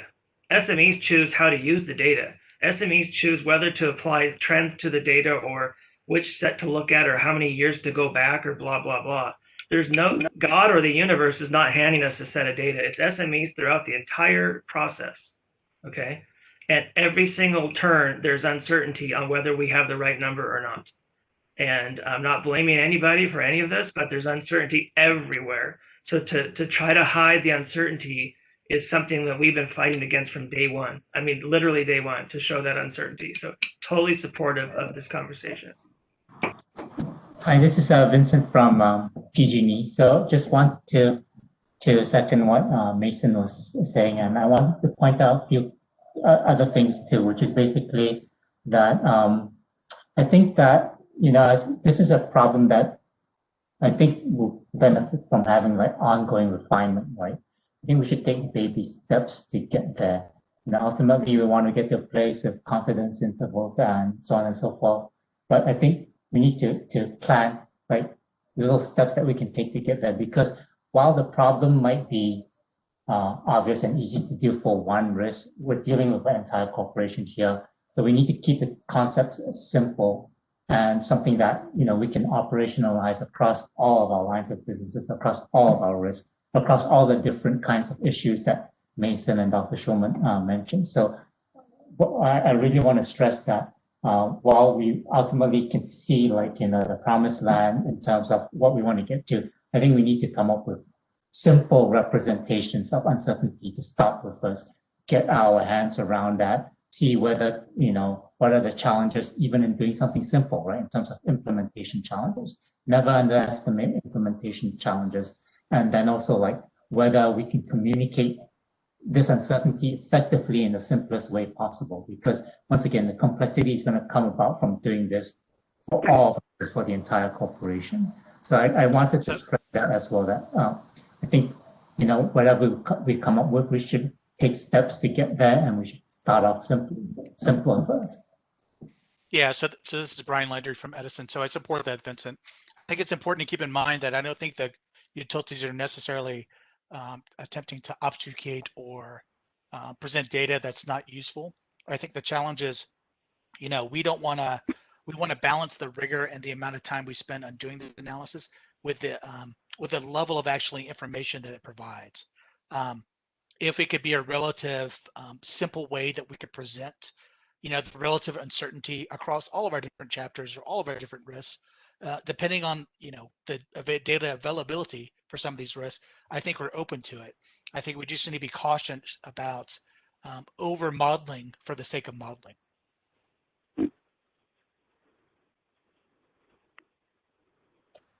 This is Katie. Can I just say one thing that I want to clarify my comments, that I was talking about uncertainty of inputs. I think that's the uncertainty that I would like to see more information on. I think we might have difference of opinions on what the output looks like, but I was looking for a better understanding of what's going in, so we can identify whether what's going in is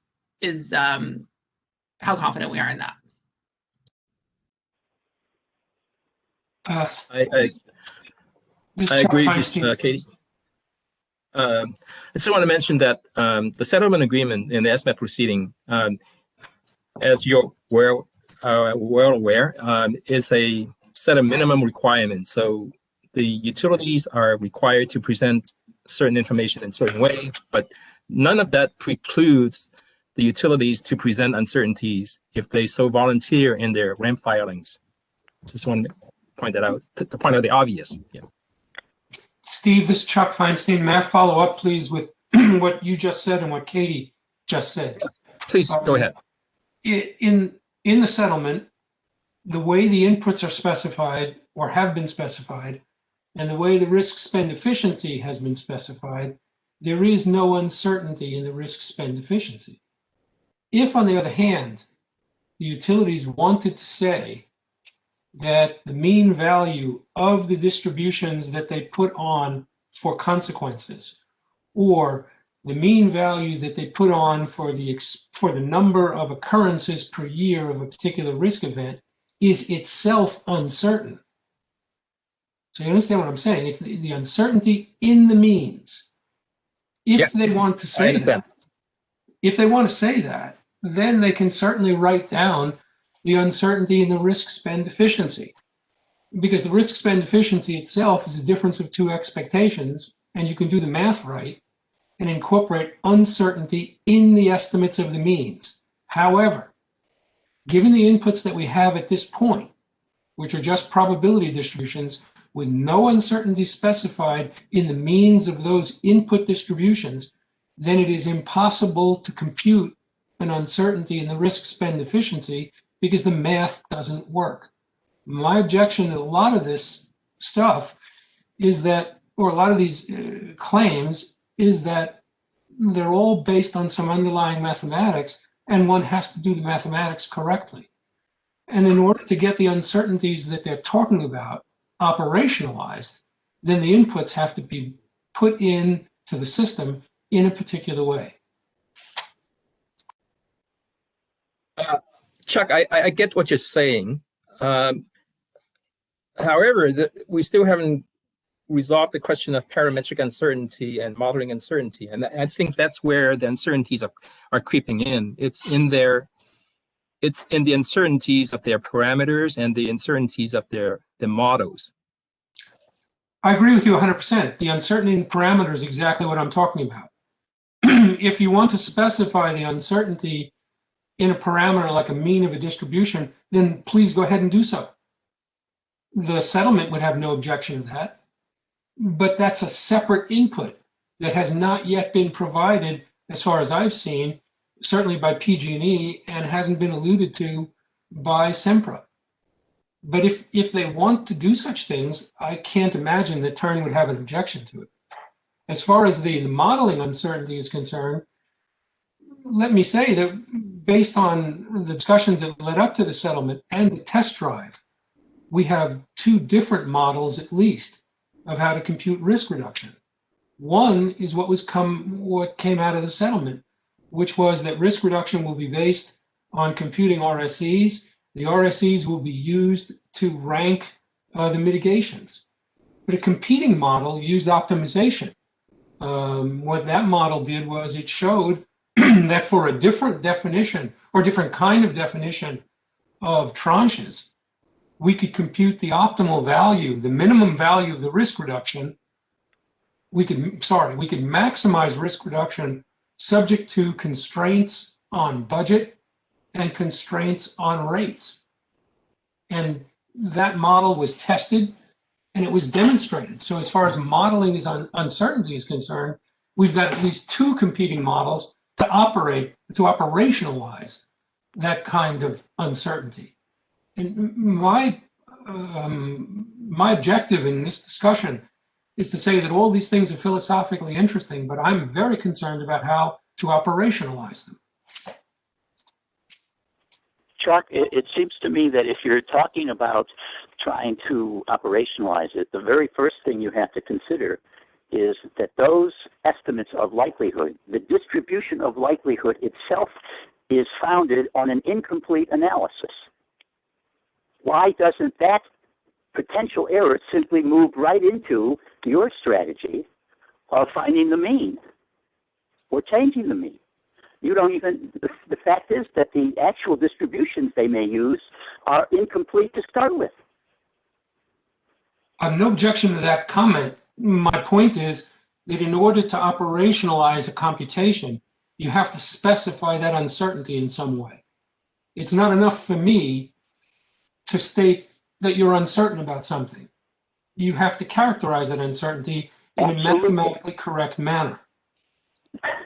Well, there are many ways of characterizing uncertainty, not just a single mathematically correct manner.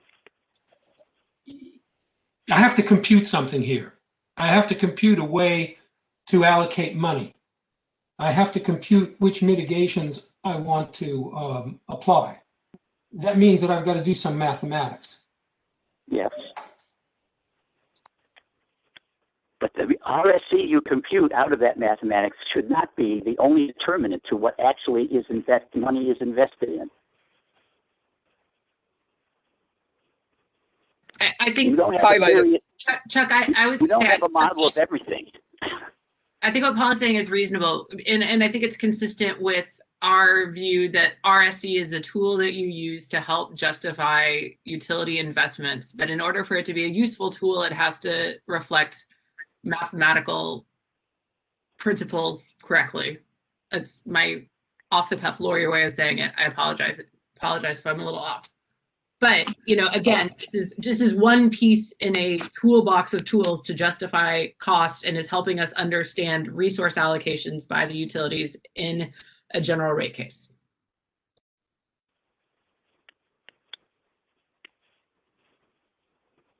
Okay, I just want to highlight it on the screen on Dr. Showman's write-up that there is a document published by the Nuclear Regulatory Commission on how to treat uncertainties associated with probabilistic risk assessment in risk-informed decision-making. Dr. Showman, is this a public document that everyone can? Oh, yeah. In fact, I guess I didn't. Yeah, I can make it available. There's a URL to it online. It's very easy to get to. But I want to mention just one other thing. You'll notice their term risk-informed, not risk-based, because risk-based decision-making is not the same as pursuing safety. Dr. Shulman, this is Mason. While you're providing the link for this document, I think you referred to another one from the NES about using single point. Yeah, if you could provide that as well, thank you. Okay, sure, that's also available. Right. Yep, I will do both those things. I don't know if Steve, if I send it to you, can you send it to the rest of the list? Yes, absolutely. Yes, I can. Okay, I'll do that. So, Steve, this is Mason again. I'm sorry for talking so much at this meeting, but I thought we were under the impression that what we're talking about now is to further refine our understanding of the last SMAP and to potentially update it or whatever. I don't think any of us are suggesting we're working the settlement agreement per se, that each of the utilities are filing this current ramp under. This is prospective. Am I wrong? Do you have the same perspective? Because it seems like all this talk about how we're interpreting the settlement agreement, I think that relates to what we're doing right now. But I thought this meeting was how can we get better? We are not talking about revising the settlement agreement. No, that's a done deal, at least for now, unless the commission takes further action. But what I'm trying to do, and I want to point out, as I pointed out before, that the settlement agreement is a set of minimum requirements. Nothing prevents the utilities to provide additional information at the suggestion of parties, including the Safety Policy Division. So the Safety Policy Division made its recommendation in at least the PG&E RAM evaluation report that it would be worthwhile to have the utilities also present uncertainties in their estimates. So it's outside of the purview specifically of the settlement agreement. We're not redoing the settlement agreement. I may be wrong about this, Steve, but I remember reading the decision. I think it was Commissioner Rechtoffel's decision, which listed as part of the agreement that subsequent submissions of the risk assessments will incorporate uncertainty analysis. The term uncertainty analysis was actually used in his decision, which I assume it takes the agreement but makes it into what is the policy of the PUC. I think you may be right. If I was in error, I stand corrected.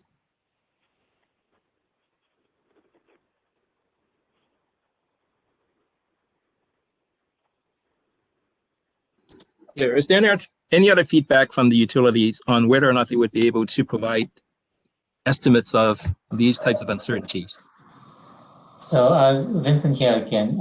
So just wanted to stress once again, I think that it's important, as we move towards, a rigorous framework of how to represent uncertainty, we kind of take baby steps once again, right? Because we are working on a way to represent the uncertainties, especially these epistemic uncertainties. But going full Bayesian or whatever, we kind of there's the issue of resources and also the issues of whether we can actually implement all the math, right? So and whether it makes sense, we have all the inputs and all the necessary data to implement all the math. We don't. So I think it is our desire to do something in the GRC to show the uncertainty, because like you mentioned, Steve, you look at two numbers, you have no sense whether one number is any better than another. They might both be the same value, 2, 3, whatever the value is. But I think there's something missing from on the page when we don't represent that. One of them was purely based on one single SME coming up with a number, and another was based on hard science or hard data. That's missing. And we do want to represent that in some way, shape, or form, because I think it's doing a disservice if we don't do that. So that's where we're coming from. We want to stress once again, we want to do something simple that conveys that information. And I think what would be helpful would be to at least get everybody to think about, that this is more a long-term process. I think I'm thinking it took the nuclear industry, 30 years to get to a PRA kind of Bayesian approach. So it's not something that's going to happen overnight for us, especially when some of the risks we're doing with are not as close solutions as a nuclear plant. So it's going to be quite a journey. That's why I want to stress once again, we start small and start with something qualitative to start with, but we work our way towards a more sophisticated treatment. Yeah, and I want to add that I think the timing is extremely important, Steve. If you're asking SDG&E, for example, and SoCalGas to include uncertainty, well, we're filing our ramp like in 2 months. And then the GRC within a year from that. So I thought we were here talking about perspective, how we can update SMAP and fix it for the next ramp for us. So I think we need to be really clear what your expectation is for timing, because there's a difference between taking a settlement agreement and sort of bolting on a few new requirements versus like reissuing a new set of, this is the new direction that we're going for the next set of ramps. I think it's very critical to be clear what the ask is.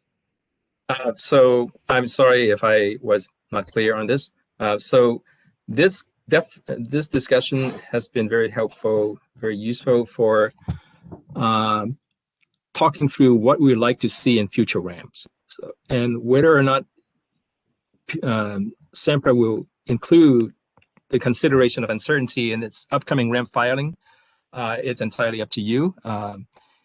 You will have to do whatever the settlement agreement dictates that you should do.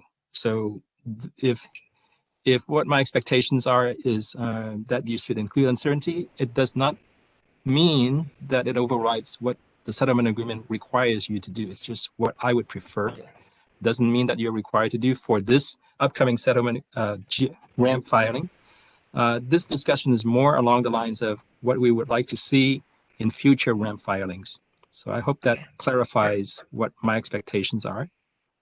Perfect. And before Edison might want to chime in as well on that same note, but from our perspective, there's an uncertainty on the input side. If one subject matter says it's 3 and the other one says it's 7, and we take the balance of the two of them, I don't know. There's uncertainty there. There's uncertainty on the output side. The consequences have a large amount of uncertainty around them. That's what modeling is used for. And there's actually even uncertainty on the MAVF side, right? With the way that the MAVF is created, that is not some, really, really specific way that the companies run their business down to like every single action uses this exact same MAVF. So there's uncertainty in like, is this even the right MAVF for all situations? And I know that's a whole thing that people, just me saying that might get some people upset, but there's truth around that. So and that's kind of borne out by the fact that we want to do sensitivity analysis on what if we tweaked a few things and that. So there's uncertainty a lot of different places in this risk nature. And I think Dr. Schulman's done a great point of saying, stop trying to be so specific. Let's just make sure that we're looking at this the right way. We're including all the whole story, but not down to you bring in more error, the more refined you might want to get, or the more precise you think you're getting, you're actually bringing in more error. So I'm done with my soapbox. Sorry. I just want to caution on one other point too. I think Ted mentioned earlier that the more fine tranches we have, we'll be able to solve this uncertainty problem. And I just kind of go back to something I read from Dr. Mitchell, which is basically the more we start binning stuff, making them into smaller bins, the less data we'll have for each bin to estimate, right? So I'm not entirely sure that, creating smaller tranches, more finer tranches. Not that this is an argument for doing, not that this is an argument against doing finer tranches, but I'm just saying that you have to be cautious that it's not always going to be the case that when you have finer tranches, you're going to have less uncertainty.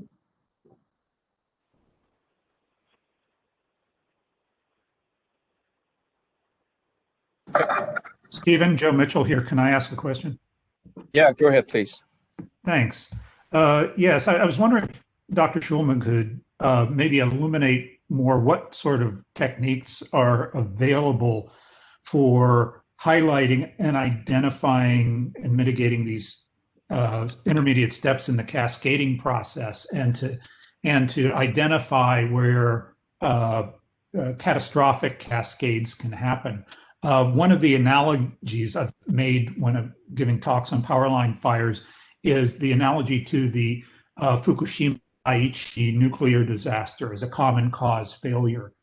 If you had asked anybody at the plant or in Japan's nuclear regulatory agency to calculate what the probability of such a failure would be, it would have been a very small value. But if you take the conditional probabilities, if you had a magnitude 9 quake on like the Tohoku earthquake, the conditional probability given that event of a nuclear catastrophe was 100% because of all the decisions everybody had made, and each of the defense levels had assumed a certain range of values.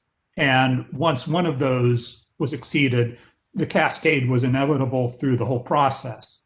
Right. So how do you identify this type of situation? How do you mitigate these intermediate steps? How do you include this in a analysis like the one we're doing? Because I don't think this shows up in an MAVF function.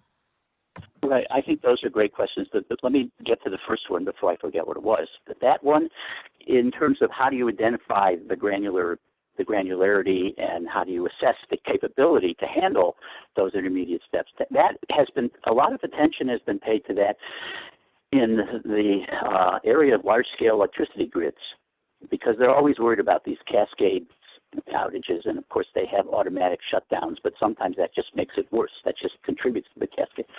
So what happens, first of all, is you have these people who are in the control room as dispatchers, transmission dispatchers, generation dispatchers. They think about this kind of stuff. I mean, I've spent years studying people in these utilities in the control rooms, and they think about that. And they think, how long would we have to actually change the dispatch, or how long would we have before we actually, used a switch, a relay, to cut off the rest of the grid from what was happening. And they think about that in terms of their reaction time, the reliability of the information. So it's not like there are formal studies necessarily done, but a lot of people in operational settings do worry about this and do think about those intermediate stages. I guess what needs to be done is to go and interview people in various settings where they would be able to do something, still have time to do something. The other question is in connection with like conditional probability. There are a number of situations where when you see a meltdown like the original Russian one, you hear somebody says, God, I had no idea it could do that. Same thing with the Macondo well disaster, the Deepwater Horizon failure. There's usually somebody around who does realize, and you can do more conditional probability studies to make people aware of what actually could happen, rather than talking about the actual risks from an RSE standpoint, where ultimately you shave off the edges and people don't realize what the hell actually could happen. They're talking in many of these risks and efficiencies. I've seen some of these calculations. Oh yeah, well you could reduce the annual risk by 3/400th of a SIF. What on earth does that actually mean? And by looking at that, you don't tell people, by the way, you could lose 200 people at once if this happens. So I can't agree more that the understanding of conditional probabilities and the study of those is really important and ought to be in every training handbook so that people don't lose sight of what actually could happen in these systems.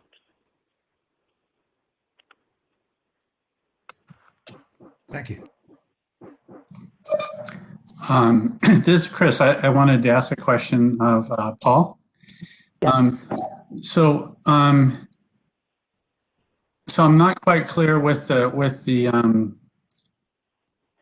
concept of uncertainty. Is that both something that can be incorporated into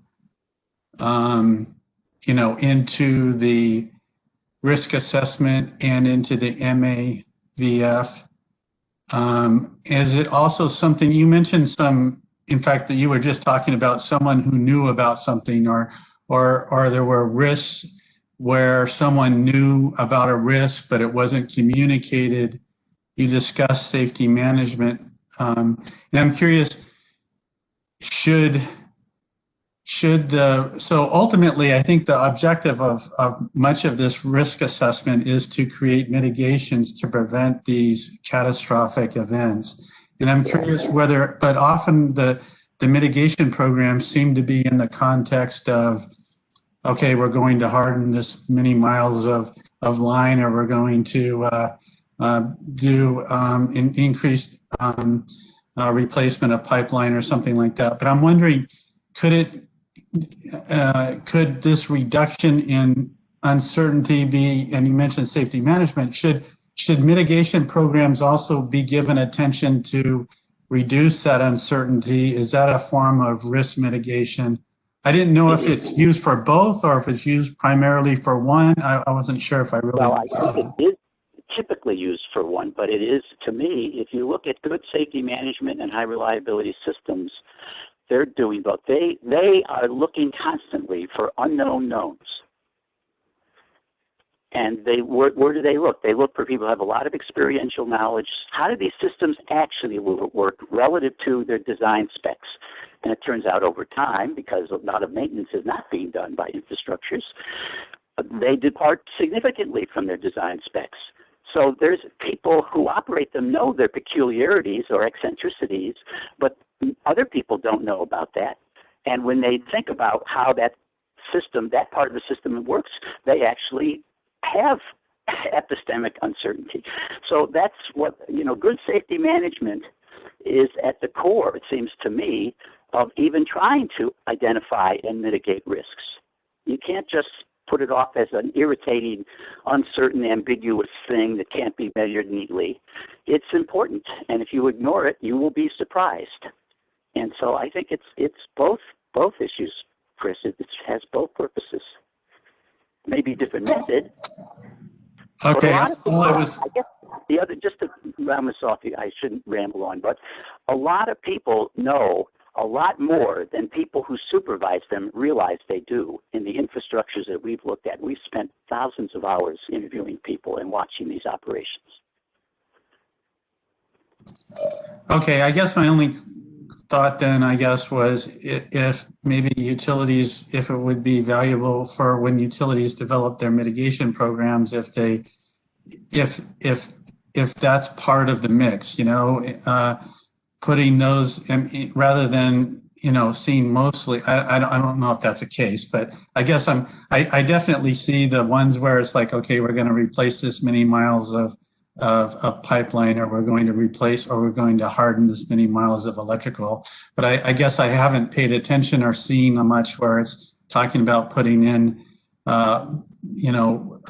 maybe safety management system programs that, I'm wondering if those have a big impact actually in the end on catastrophic events. They could. The problem always is that it's much harder to measure those things, and therefore the quantitative computation of how many miles of pipe at what risk reduction you're getting, people are driven to RSEs, risk and efficiency models, that don't include those, because I will agree, many of those are squishy. Doesn't mean that they can't be measured, doesn't mean that metrics cannot be, management metrics cannot be designed.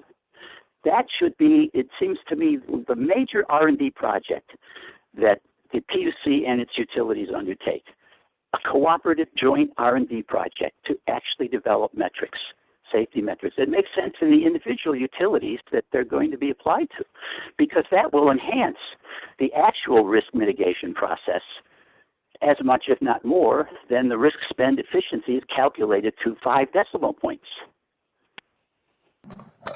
Thanks.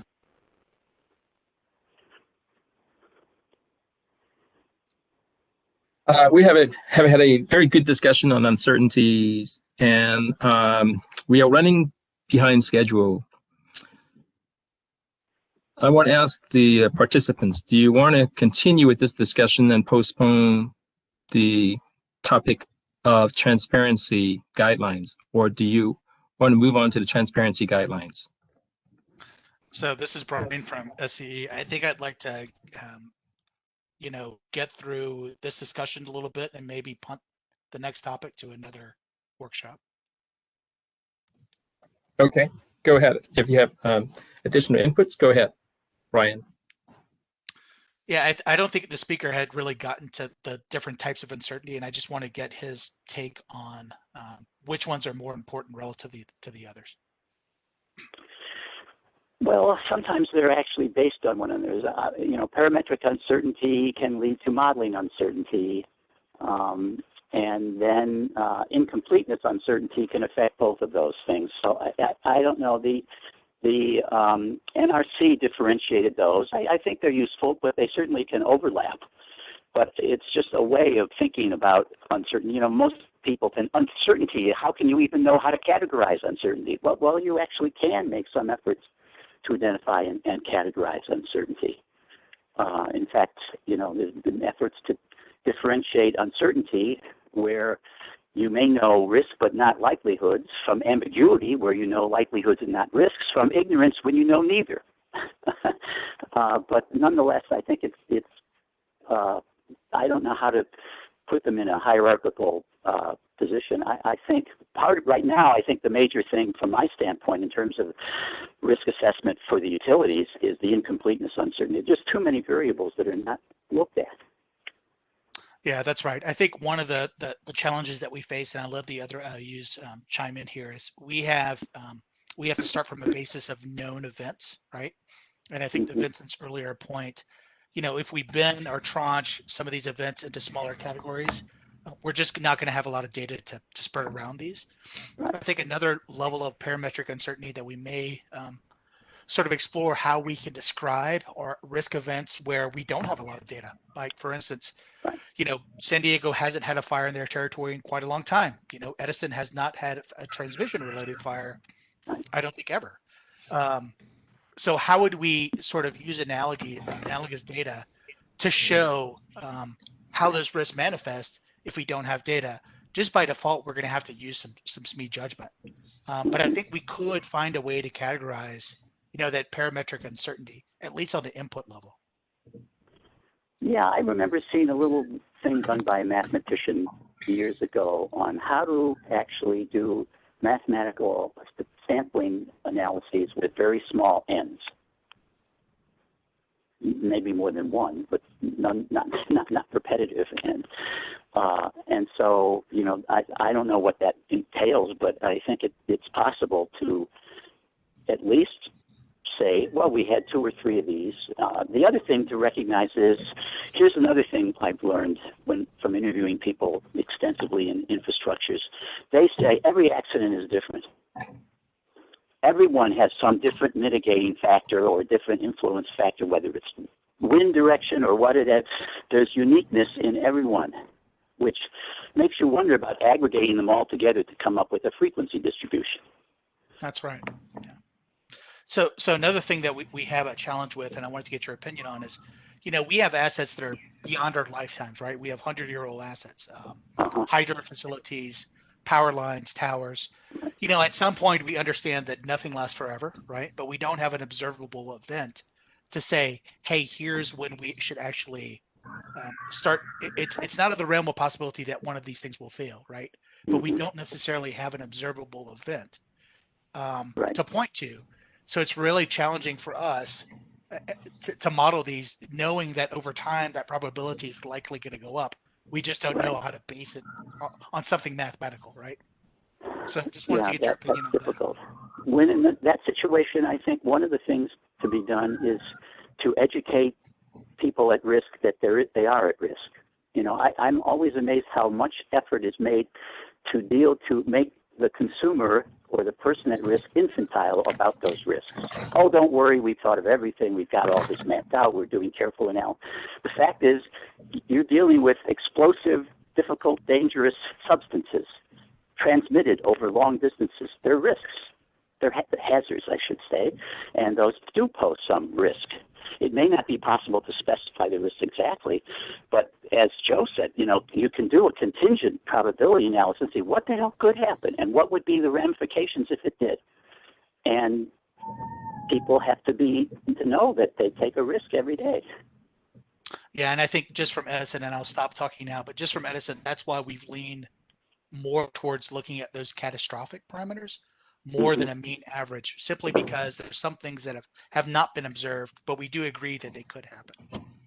Right. You could learn a lot from looking at I've written in my colleagues some literature on what we call high reliability organizations like nuclear power plants, air traffic control systems, where there are things we call precluded events, things that just must not happen. And they don't necessarily know, you know, what the actual risk analysis says.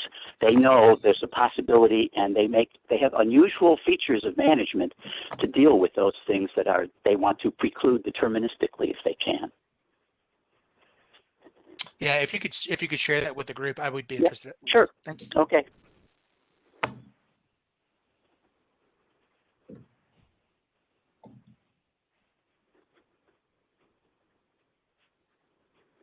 Anyone else have additional thoughts on uncertainties as applied to GRCs and ramp filings? So Steve, this is Mason from Sempra. I think the big picture that we're striving towards is to identify the big picture, like what are the risks? How might they come to bite us? How unknown or how big could they be in different situations? And then, like to Katie's point, we need to figure out how can we spend the money the right way as a society to reduce those risks, right? And so I think Dr. Schulman brings up a lot of good points about how do you even measure risk? How do you even think about it? Because there's uncertainty around it. You know, if we had some graphs and some Chuck's chalkboard and some chalk, we could draw some drawings. But different risks feel different based upon how much you know and how much uncertainty there is. You know, simple questions would be, would you rather have a known $1 million loss every year? Or would you rather have a 1 in 10 chance of losing $10 million? And people probably don't treat those the same way, depending on who they are. So I think we need to like kind of figure out where we're going with the kind of known information that we have. And what I'd like to characterize is like a stakeholder analysis. I think to Katie's point, which I think is extremely important, the ratepayer might have a little bit different point of view on these types of things than a regulator might, or the local government might have, or somebody who lives in the backcountry. You know, I think everybody's got a slightly different point of view about what it means to them, about what risk is, right? And maybe some of those uncertainties that we're talking about play in different ways. And so I kind of think somebody made the point about putting the cart before the horse. I kind of think we just need to figure out where are we going as in this effort that incorporates all those different points of views, takes into account all the uncertainty wherever it may be, and figure out how can we spend money the best way to get to where we want to be. And right now, I kind of feel like we're sort of picking away at the edges, and we're not really, you know, answering that larger question. Like, for example, I wouldn't know how to take Dr. Schulman's advice, which is obviously sage wisdom, and turn it into an action plan, right, at this moment. So that's why I think maybe it's phase 2. I don't know what it is, but I think we really need to reflect upon what problem are we trying to solve, figure out what that is, and then let the math people run their math equations to get that optimized view of that. So thank you. This Eric of you, Ken, if you can hear me. I'm just worried, and I appreciate your comments, Mason, that in fact, though, it seems romantic to me, and I like math, and you know I've used it a lot, to assume we can actually model this set of things that we need to work with to reduce uncertainties and risks. And so I'm worried that we're going to really need a qualitative focus and a better statement of the problem and a better statement of the uncertainties, because the risk modeling will just give us something that doesn't include the uncertainties that we care about and or will be important in the future, as Dr. Schulman has pointed out. And so we're going to take a lot of effort to do this modeling potentially, and without a focus and even a focus away from the key uncertainties that we need to address.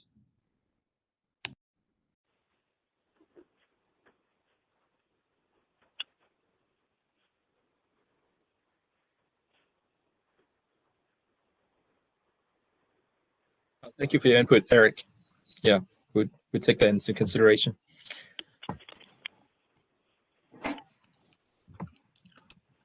Let's see. I don't see any other questions or input or thoughts on the uncertainty topic. Why don't we take a 5-minute break and then come back, and we'll have Shayla. Shayla, do you want to continue with the discussion, begin a discussion on transparency guidelines, or who is going to be doing that? Is it you or Arnold's son?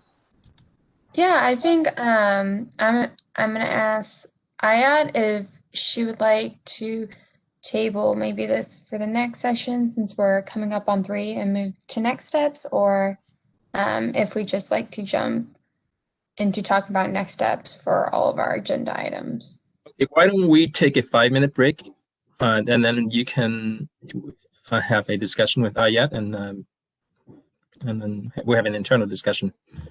Can I just say a quick thank you to everybody for listening to me? I really enjoyed this, and your thoughts were really helpful for me. Thank you. Thank you, Dr. Showman, for participating on such short notice. Thank you. Perfect. Okay, let's take that 5-minute break, and we'll come back at 3 o'clock.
All right. Hi, everyone. It's 3 o'clock, so we'll start back up.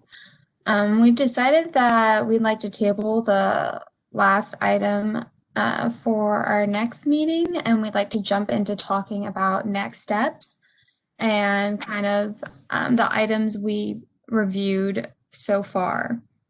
So to start off, there was a lot of great discussion around all the items on the agenda today, and I'm going to ask Steve if he can maybe kind of list off, and anyone else to chime in if he forgets anything, any items that we would like to continue discussing in the technical working group at future meetings around the applicability of power law probability distribution for wildfire risk modeling.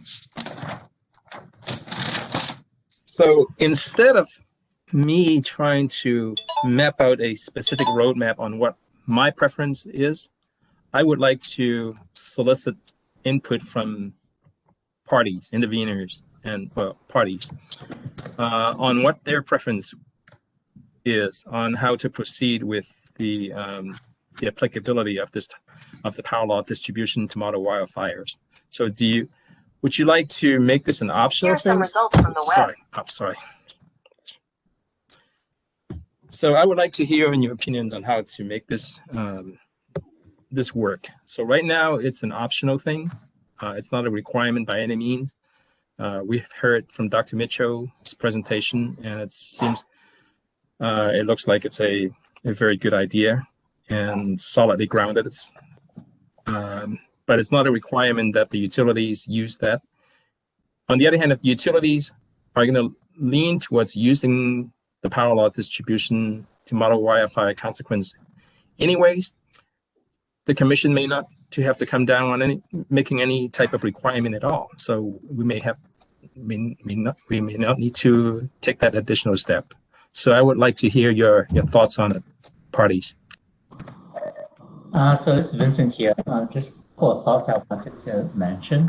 First of all, I'm kind of cautioning against making it a hard requirement, simply because I think Dr. Mitchell kind of alluded to it right now. I think we still need to do a bit more work before we can get there. For example, I think the power was presented on acres turn, right? But we still need to translate that, in our case, down to what it means for financial and safety distributions. While those might end up as power law distributions, I'm not entirely sure right now. But we still have homework to do on that front.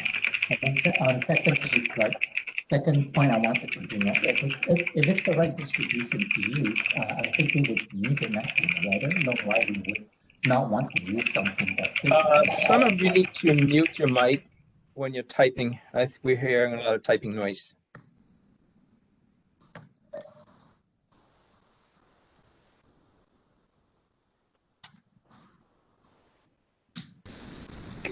Please continue, Vincent.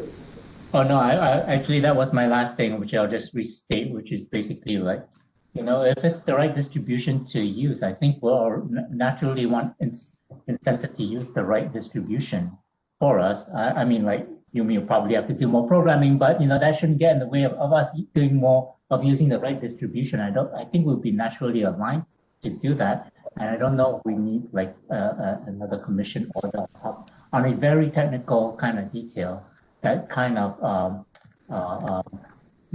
in some sense limits what we can do going forward if in the future we find something doesn't fit exactly as we think. So those are my thoughts. So maybe the question would be to whether to discuss this topic further in this forum or under phase 2. It sounds like I guess the point or the thing I'm trying to understand is if we should be planning to continue to discuss this in track 1 technical working group, or if we should push this topic to under phase 2 into a technical working group.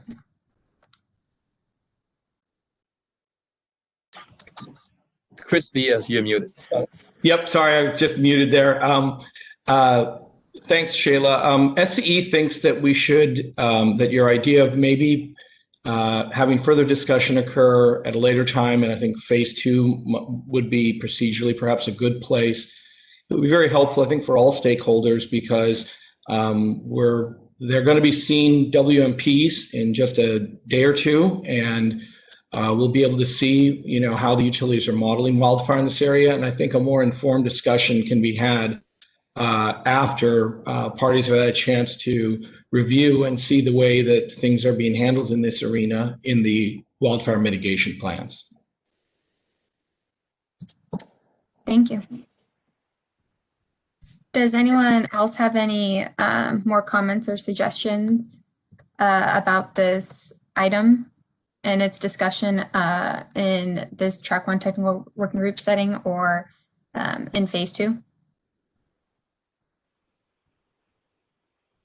Hi, Shayla. This is Joseph Mitchell. I think as far as what's immediately actionable or doable, I think it would be helpful to see that for utilities to demonstrate that whatever consequence distribution that they're using, it's consistent with utility fire size distributions, for instance, or and additionally compare it to standard fire distribution sizes in California, just to demonstrate that their risk estimates based on the consequences are reasonably representative of what we're seeing. As far as next steps for this process, I think it would be helpful to capture some of the discussion here today, because otherwise a lot of this is kicking the can down the road and we end up having the same discussion again. So I'm not quite sure what the best format is. I know that I'll be, very busy with WMPs over the next, 6 weeks or so, but it would be good to have people's views. I think it would be useful to have comments captured so that those can be at least as inputs to next steps. And among those comments would be how to if and how to proceed to come up with the common frameworks for dealing properly with extreme events. So, Joe, are you thinking along the lines of sending in informal comments? Yes. Post TWG meeting informal comments, and then we can possibly hold a follow-up TWG meeting based on those informal comments. Yeah, or just basically use those to scope the phase 2 if people just if there's a consensus that, hey, this is a little bit too early for this, or we're really busy with other things that are more pressing, at least it provides a format to frame the phase 2 discussions, and we don't lose whatever the discussions that we've had here today. Yeah, we definitely don't want to lose all of the key points that we talked about in today's meeting, the time we spent discussing them back and forth. So I'm gonna hold off and saying accepting, and that we're interested in accepting informal comments on this topic. I think we'll probably send out emails once we regroup and decide. What I'm thinking is we could probably review our notes and take out some key points that we hit upon to help inform our decisions for scoping out phase 2. But I just want to put out there, there's no guarantee. This is kind of what we're thinking and how we think the process is going to go. With that, I'm gonna ask Shayla, Gail. I'm sorry. Yeah. I'm sorry, Shayla. This is Chris Vias with Edison. If I'm hearing you right, I think it'd be very helpful that rather than parties just submitting informal comments, which may wind up being just a recitation of a position they took or a point they made, if maybe we could start with the summary I think you're referring to, where the CPUC hosts provide, their summary of what of this dialogue or discussion, and then parties can add to or illuminate that as they see fit. I think that might be helpful in then having a central product that we can all look to, rather than if we get a set of collated different comments from different parties. It seems like that just adds to the record without having one document that everybody can singularly, just refer to as far as the capturing of the discussion and the points today. Yeah, I really like that approach and that idea. So I guess I'd ask if any of my colleagues at the CPUC, if you see any objection to that, to speak up now. But in my head, that's kind of what There's no objection. There's no objection to that, except for the time commitment and the time resource needed to go through the recording. Basically, we would have to sit through and listening to recording and then capturing the key ideas and transcribing the key ideas into a readable format. So that's the only concern. It's just the staff resource. That's the only concern. Okay. Do you have any weigh in on our bandwidth to be able to summarize the key points from the discussions about the applicability of power law probability distribution, and to circulate it, and then to let parties and members of this group to add in more information to kind of capture what we talked about to inform phase 2 discussions or later technical working group discussions? I think it could be, we could do something midway where we can put out a document or some shared document with main topics, because staff has a lot on their table now. We're very busy. I think it would be very time consuming to go back and recapture everything that was discussed during the meeting. But maybe we can have this document, live document, and parties can add their thoughts or comments to it. And maybe you guys can agree on a timeline, like, because everyone is busy. Would you like to do it in within this week, or would you like to have a week and a half or something like that, and just while everything is fresh in your mind?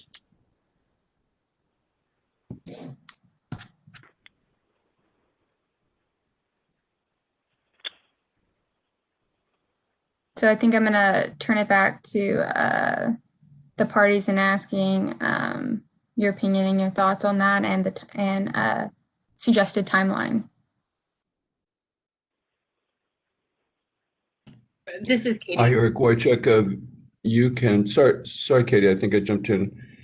The week and a half sounds great. Something like that. Like the ideas. Thanks. Yeah, I was going to say, I'm not opposed to shorter rather than longer. I just would ask to keep in mind the other workshops in this proceeding and the other workshops happening around the CPUC, and the fact that some people are going to be in those all-day events as well. So I think my comment is just please keep in mind the other deadlines that we have when you're setting deadlines. So I think we're taking your opinion on what the schedule should look like, what the timeline should look like, based on your work schedule. So, yeah, and I guess I'm saying a week and a half works. 2 weeks works. I wouldn't want it much shorter than that, and I also wouldn't want it much longer than that either. Thank you. February 17th. Okay. How about we Yeah, I think February 17th, that gives exactly 2 weeks from this date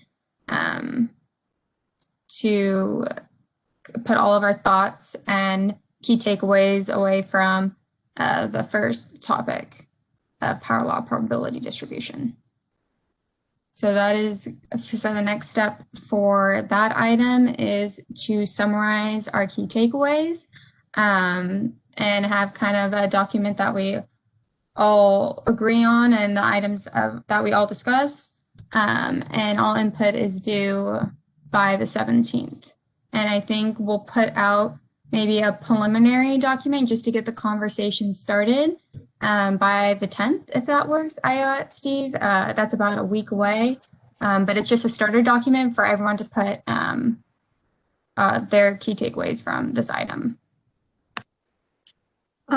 Maybe sooner. I don't think we need to do much, Shayla, from our side. I think it's just have it an open shared document that everyone can add their feedback and comments on, and it's informal, so it depends. Some party will have a lot to say and some don't. So it depends who want to say what. Okay, so do you think either by this Friday the 5th or the following Monday the 8th would be a better timeline for us to put something in? I would say the 5th. Or all right. Sooner. Yeah. So we'll have something out by the 5th for everyone to comment on by the 17th on this topic. And on that note, for us, it would be if we could have 2 weeks after that comes out, I think that would be ideal. I don't know if whether then having it on the 19th would work, but if that's an option, I think that would be our vote.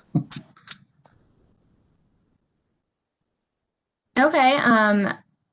This is the exact forum to kind of get your feedback and hear what timelines work best for you all. So I don't think there's any objections on our side for extending it a little. So does anyone have any objections to the 19th instead of the 17th?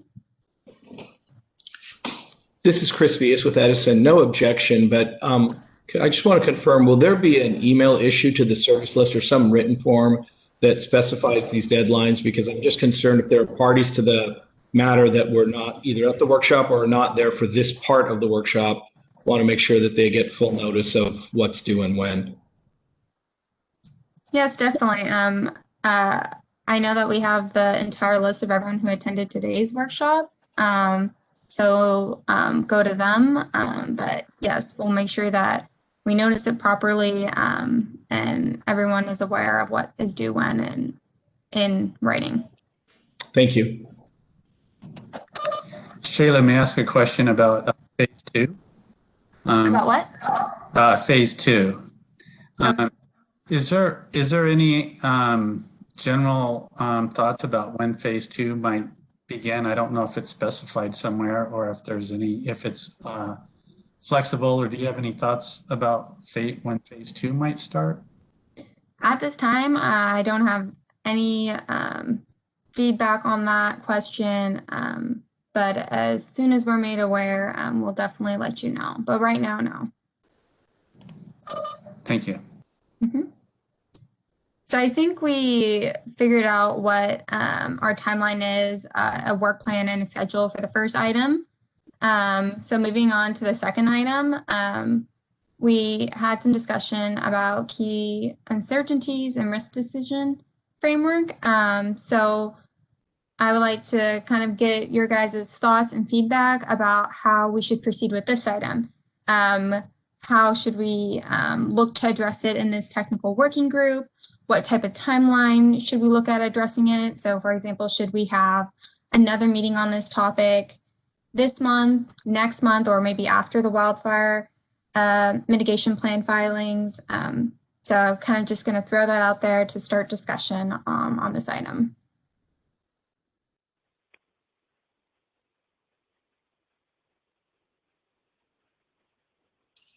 This is Katie. As a general matter, it would be helpful, although not required, if we perhaps slowed down technical working groups until after the WMP proceeding. I think a couple of us noted in our comments on the workflow that we have some resource constraints because we're covering both proceedings. So thank you for acknowledging that, and I would really appreciate it if we could take that under consideration further.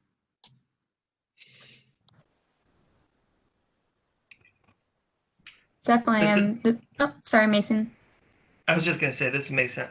I'm going to reiterate what I said earlier, which I think this incredibly important topic is best discussed after we decide some other things about general risk direction, how we're measuring risk, what we're trying to accomplish from measuring the risk, how we're going to communicate, things like that.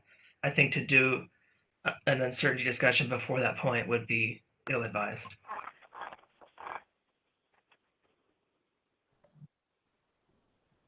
Thank you for your feedback.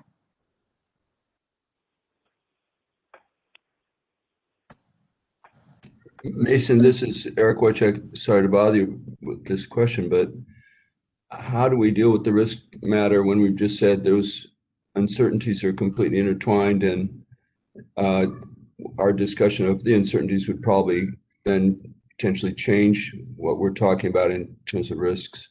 I realize you've already taken a lot of time to invest in discussion of risk and prepare for that. You have a special time frame probably, but just want to raise the question. Yeah, thanks. The way that I think we're thinking about it is that we're going to file our ramp under the settlement agreement, file the GRC under the settlement agreement, and hope to have a more risk discussions for the next set of ramps and GRCs after that. And I think that cycle could be better informed exactly what we're trying to solve. I think right now the focus has been on some numerics and around expected values, and we think there's much more to the risk story than that. And I think the uncertainty conversation plays really well with that conversation. So to have the uncertainty piece before we've discussed how we plan on tackling risk in general, I think is the right way to do it. There might be some who think we've already addressed that and we're just going to keep on keeping on, but I think there's a lot of different ways we can consider risk. As an example, if somebody said, what's the best way to reduce the expected value of risk? What's the best way to spend your money to do that? That's one answer. If the question was, how can we best reduce the chances of a $1 billion fire, you'd get a different answer. So I don't know if people really understand that it would be, depending on what you're trying to solve for, you would apply different tools and you would apply different methods to think about that problem. And I think there's still a lot of work to figure out, are we asking the right question? Well, I appreciate that very much. So thank you.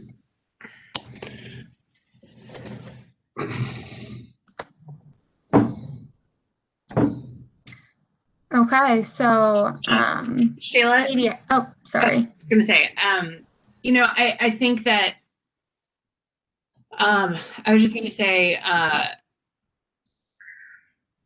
my understanding of the split between phase 1 and phase 2 was phase 1 was less of the philosophical debate about risk management. It was more about the short-term measures that could be implemented to improve ramp filings. And they're perhaps supposed to be more practical. So to the extent that we're looking at this from a higher, a different focus than that, I agree with Mason that we should likely discuss it later because it's more related to, looking at what's come out of the first 3 ramps and reflecting on the ramp process. So Steve, correct me if I'm wrong, but that was my understanding too, is that we're looking to kind of address the short-term fixes that we can make now in phase 1 and do a deeper dive into phase 2. And so I think in terms of this next steps discussion, while we're trying to hash out is we're aware that a lot of people have resource constraints February through March. And so we are trying to figure out a roadmap because I think a decision is due on track 1 items around June. I'm not positive on that, but somewhere around then. And would like to know how to carry forth the technical working group and continue these discussions and have these conversations. I think we're wading into procedural issues, and we may have to confer with the judge on this before we can render an opinion on it. So it's a strategizing issue. The scoping ruling does say, let's see, I'm looking at the scoping ruling right now, and it says track 1, decision on track 1 and track 2 issues will be released around Q3 and Q4 of this year. Staff recommendations on track 1 and track 2 issues by mid-year, June, July. So the commission in its scoping ruling does not see punting too much into phase 2. So I think if we can get things done by mid-year, it would be good. Otherwise, we will have to punt things out to phase 2. But if we're going to do that, we'll have to confer with the judge. We can't make a decision right here.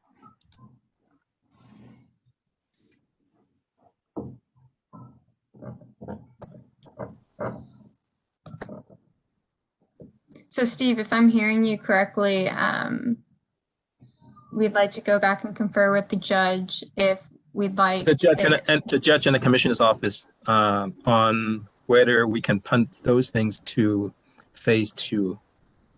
Parties have expressed a preference to punt certain items to phase 2, but the scoping ruling lays out a very specific, definite schedule, and it conflicts with what parties prefer. So we need to confer with the decision makers before we can give a reply.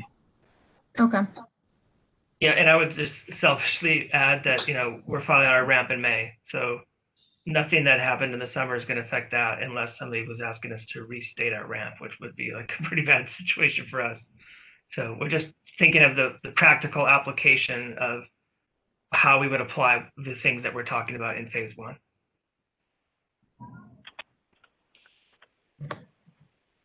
So in terms of the item, identify key uncertainties in risk decision framework filings, I guess we're going to put a hold on that. Is that correct, Steve?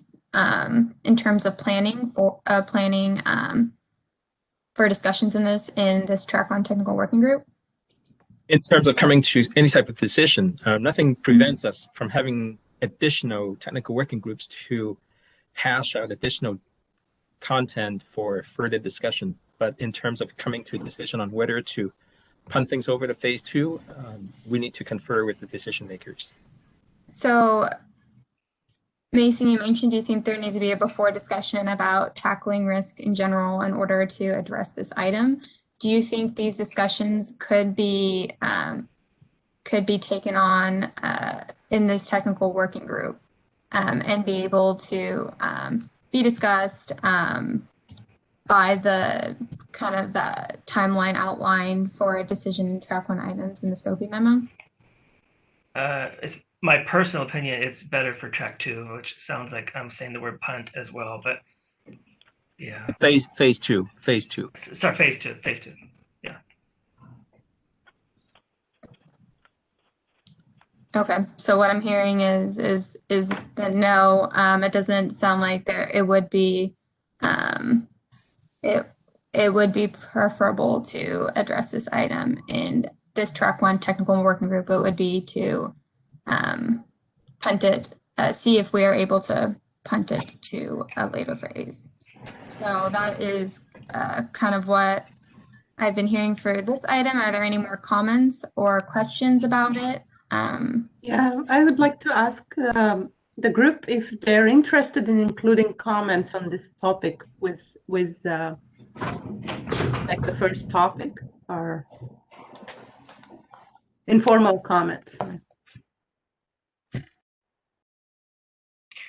I think we could do informal comments. I mean, I learned a lot from Schulman's presentation, Dr. Schulman's presentation, and I think it'd be nice to have that in the record somewhere.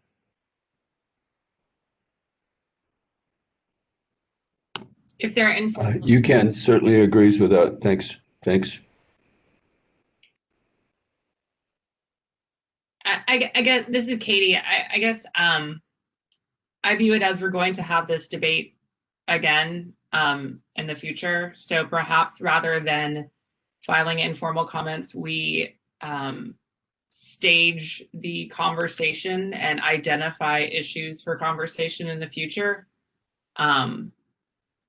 I think we all know that we will revisit many of our not change, but kind of go through these arguments again.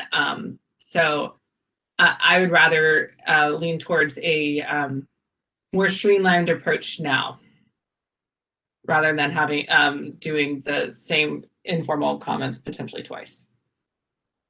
Yeah, I agree with you, Katie. I was just thinking that the idea was behind the informal comments is to capture the current discussion and key points that, and then scope or frame what will be discussed in phase 2. So if you want to call it informal, I don't know what you'd like to call it, informal comments or a working group document, something that would capture our discussion today and frame the upcoming discussion in phase 2.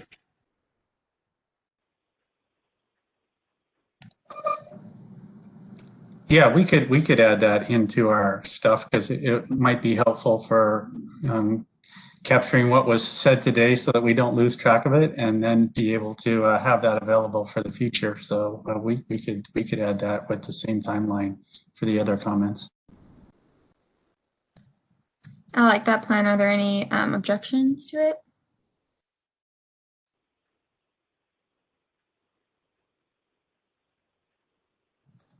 I'm not hearing any, so we'll add that item along with the first one. The next item we didn't have an opportunity to discuss due to our time, and it's about the transparency guidelines. I know we didn't have any preliminary discussions about it, but if possible, we would like to get an idea of how everyone thinks that we would like to get an opinion on how we should proceed with this item.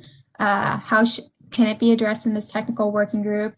And if so, what type of timeline do you think we would need to address it?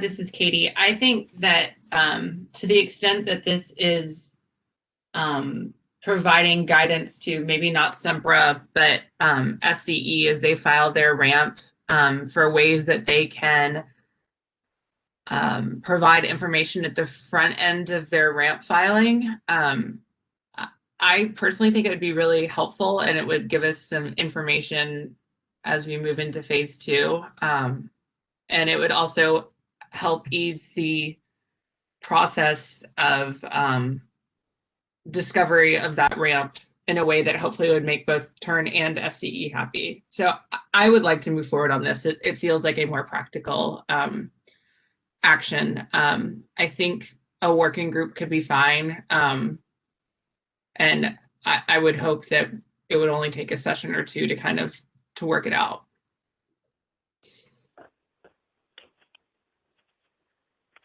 And I'm only picking on SCE there because PG&E just is in the middle of their ramp and SEMPRA's ramp is coming up before the decision would be out.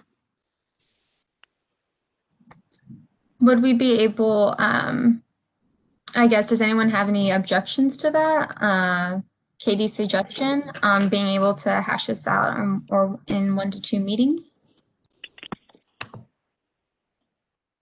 This is Chris Vias with SCE. I think Katie has a good idea about seeing if we can hash this out, discuss it, illuminate it in a technical working group, and SCE would happily participate in that. Great. I guess my next question is, would we be able to have these technical working group meetings this month or next month? When can we expect? What would work best with all of your schedules?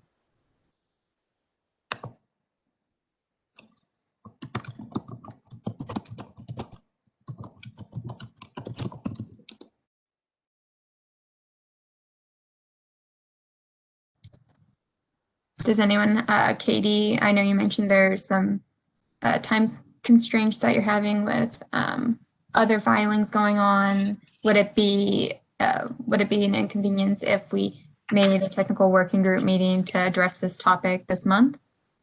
I'm literally looking up the calendar. Is that no problem. No problem. I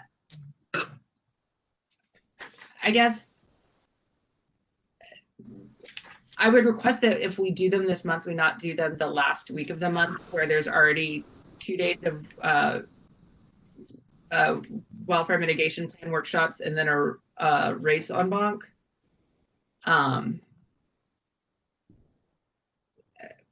But I don't know if the week before is too soon. I guess my perspective is I'd rather wait until the first week of March if the week of the 15th doesn't work.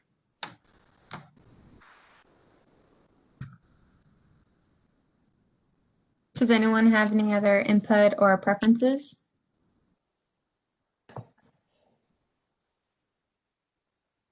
This is Chris Vias with Edison. I think March sounds fine. I do believe we have a comments deadline of March 1st currently in this proceeding, so maybe just a different day than March 1st. Okay, so we'll shoot for a date for the first week of March to hold the technical working group meeting to discuss the transparency guidelines. And with that, those were kind of the 3 main topics of this technical working group meeting. To recap, I'm going to ask Arnold, I know he was taking notes, would he feel comfortable summarizing what kind of are the dates and the items we discussed having for these items? Yeah, that's fine. So for the applicability of power load probability distribution, CPUC intends to send out an informal starter document by February 5th, so this Friday. And we're hoping we get comments on that document from all interested parties by February 19th. And we'll distribute these deadlines to the service list.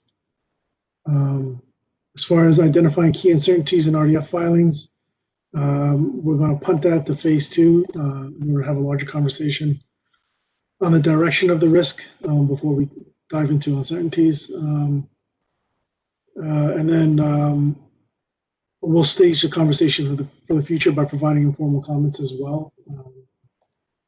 I didn't catch the date actually on that one. I think it was also by February 19th. I'm not sure. Yes, I remember those 2 were paired together with the same deadline. And then on the transparency guidelines for use of assumptions and estimates, we're going to set up a next working group meeting, which will hopefully only take 1 session to complete in the first week of March, not March 1st. Perfect. Thank you, Arnold. Yeah. Does anyone have any concerns about that? Or are we missing anything for summarizing kind of action items and next steps for these items?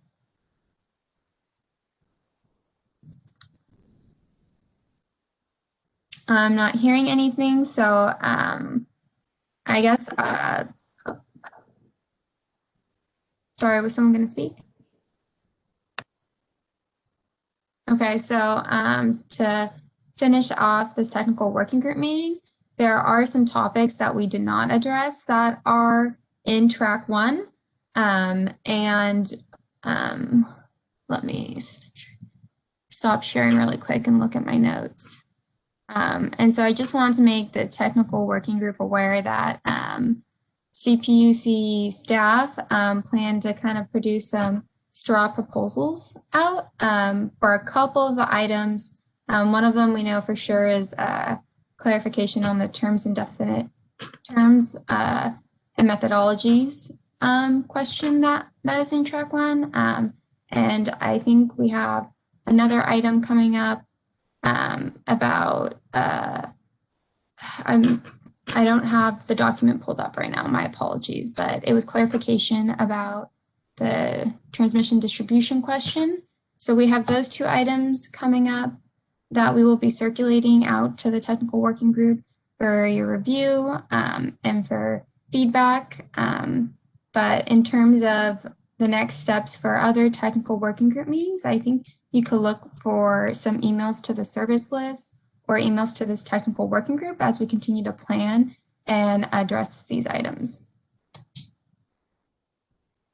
With that, I'm going to leave it open for any last comments or questions or comments from any other of my colleagues at CPUC of things that I might have missed.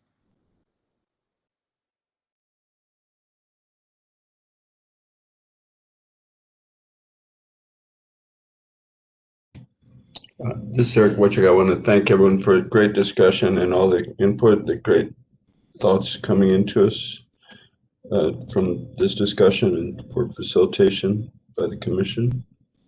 Great. Thank you.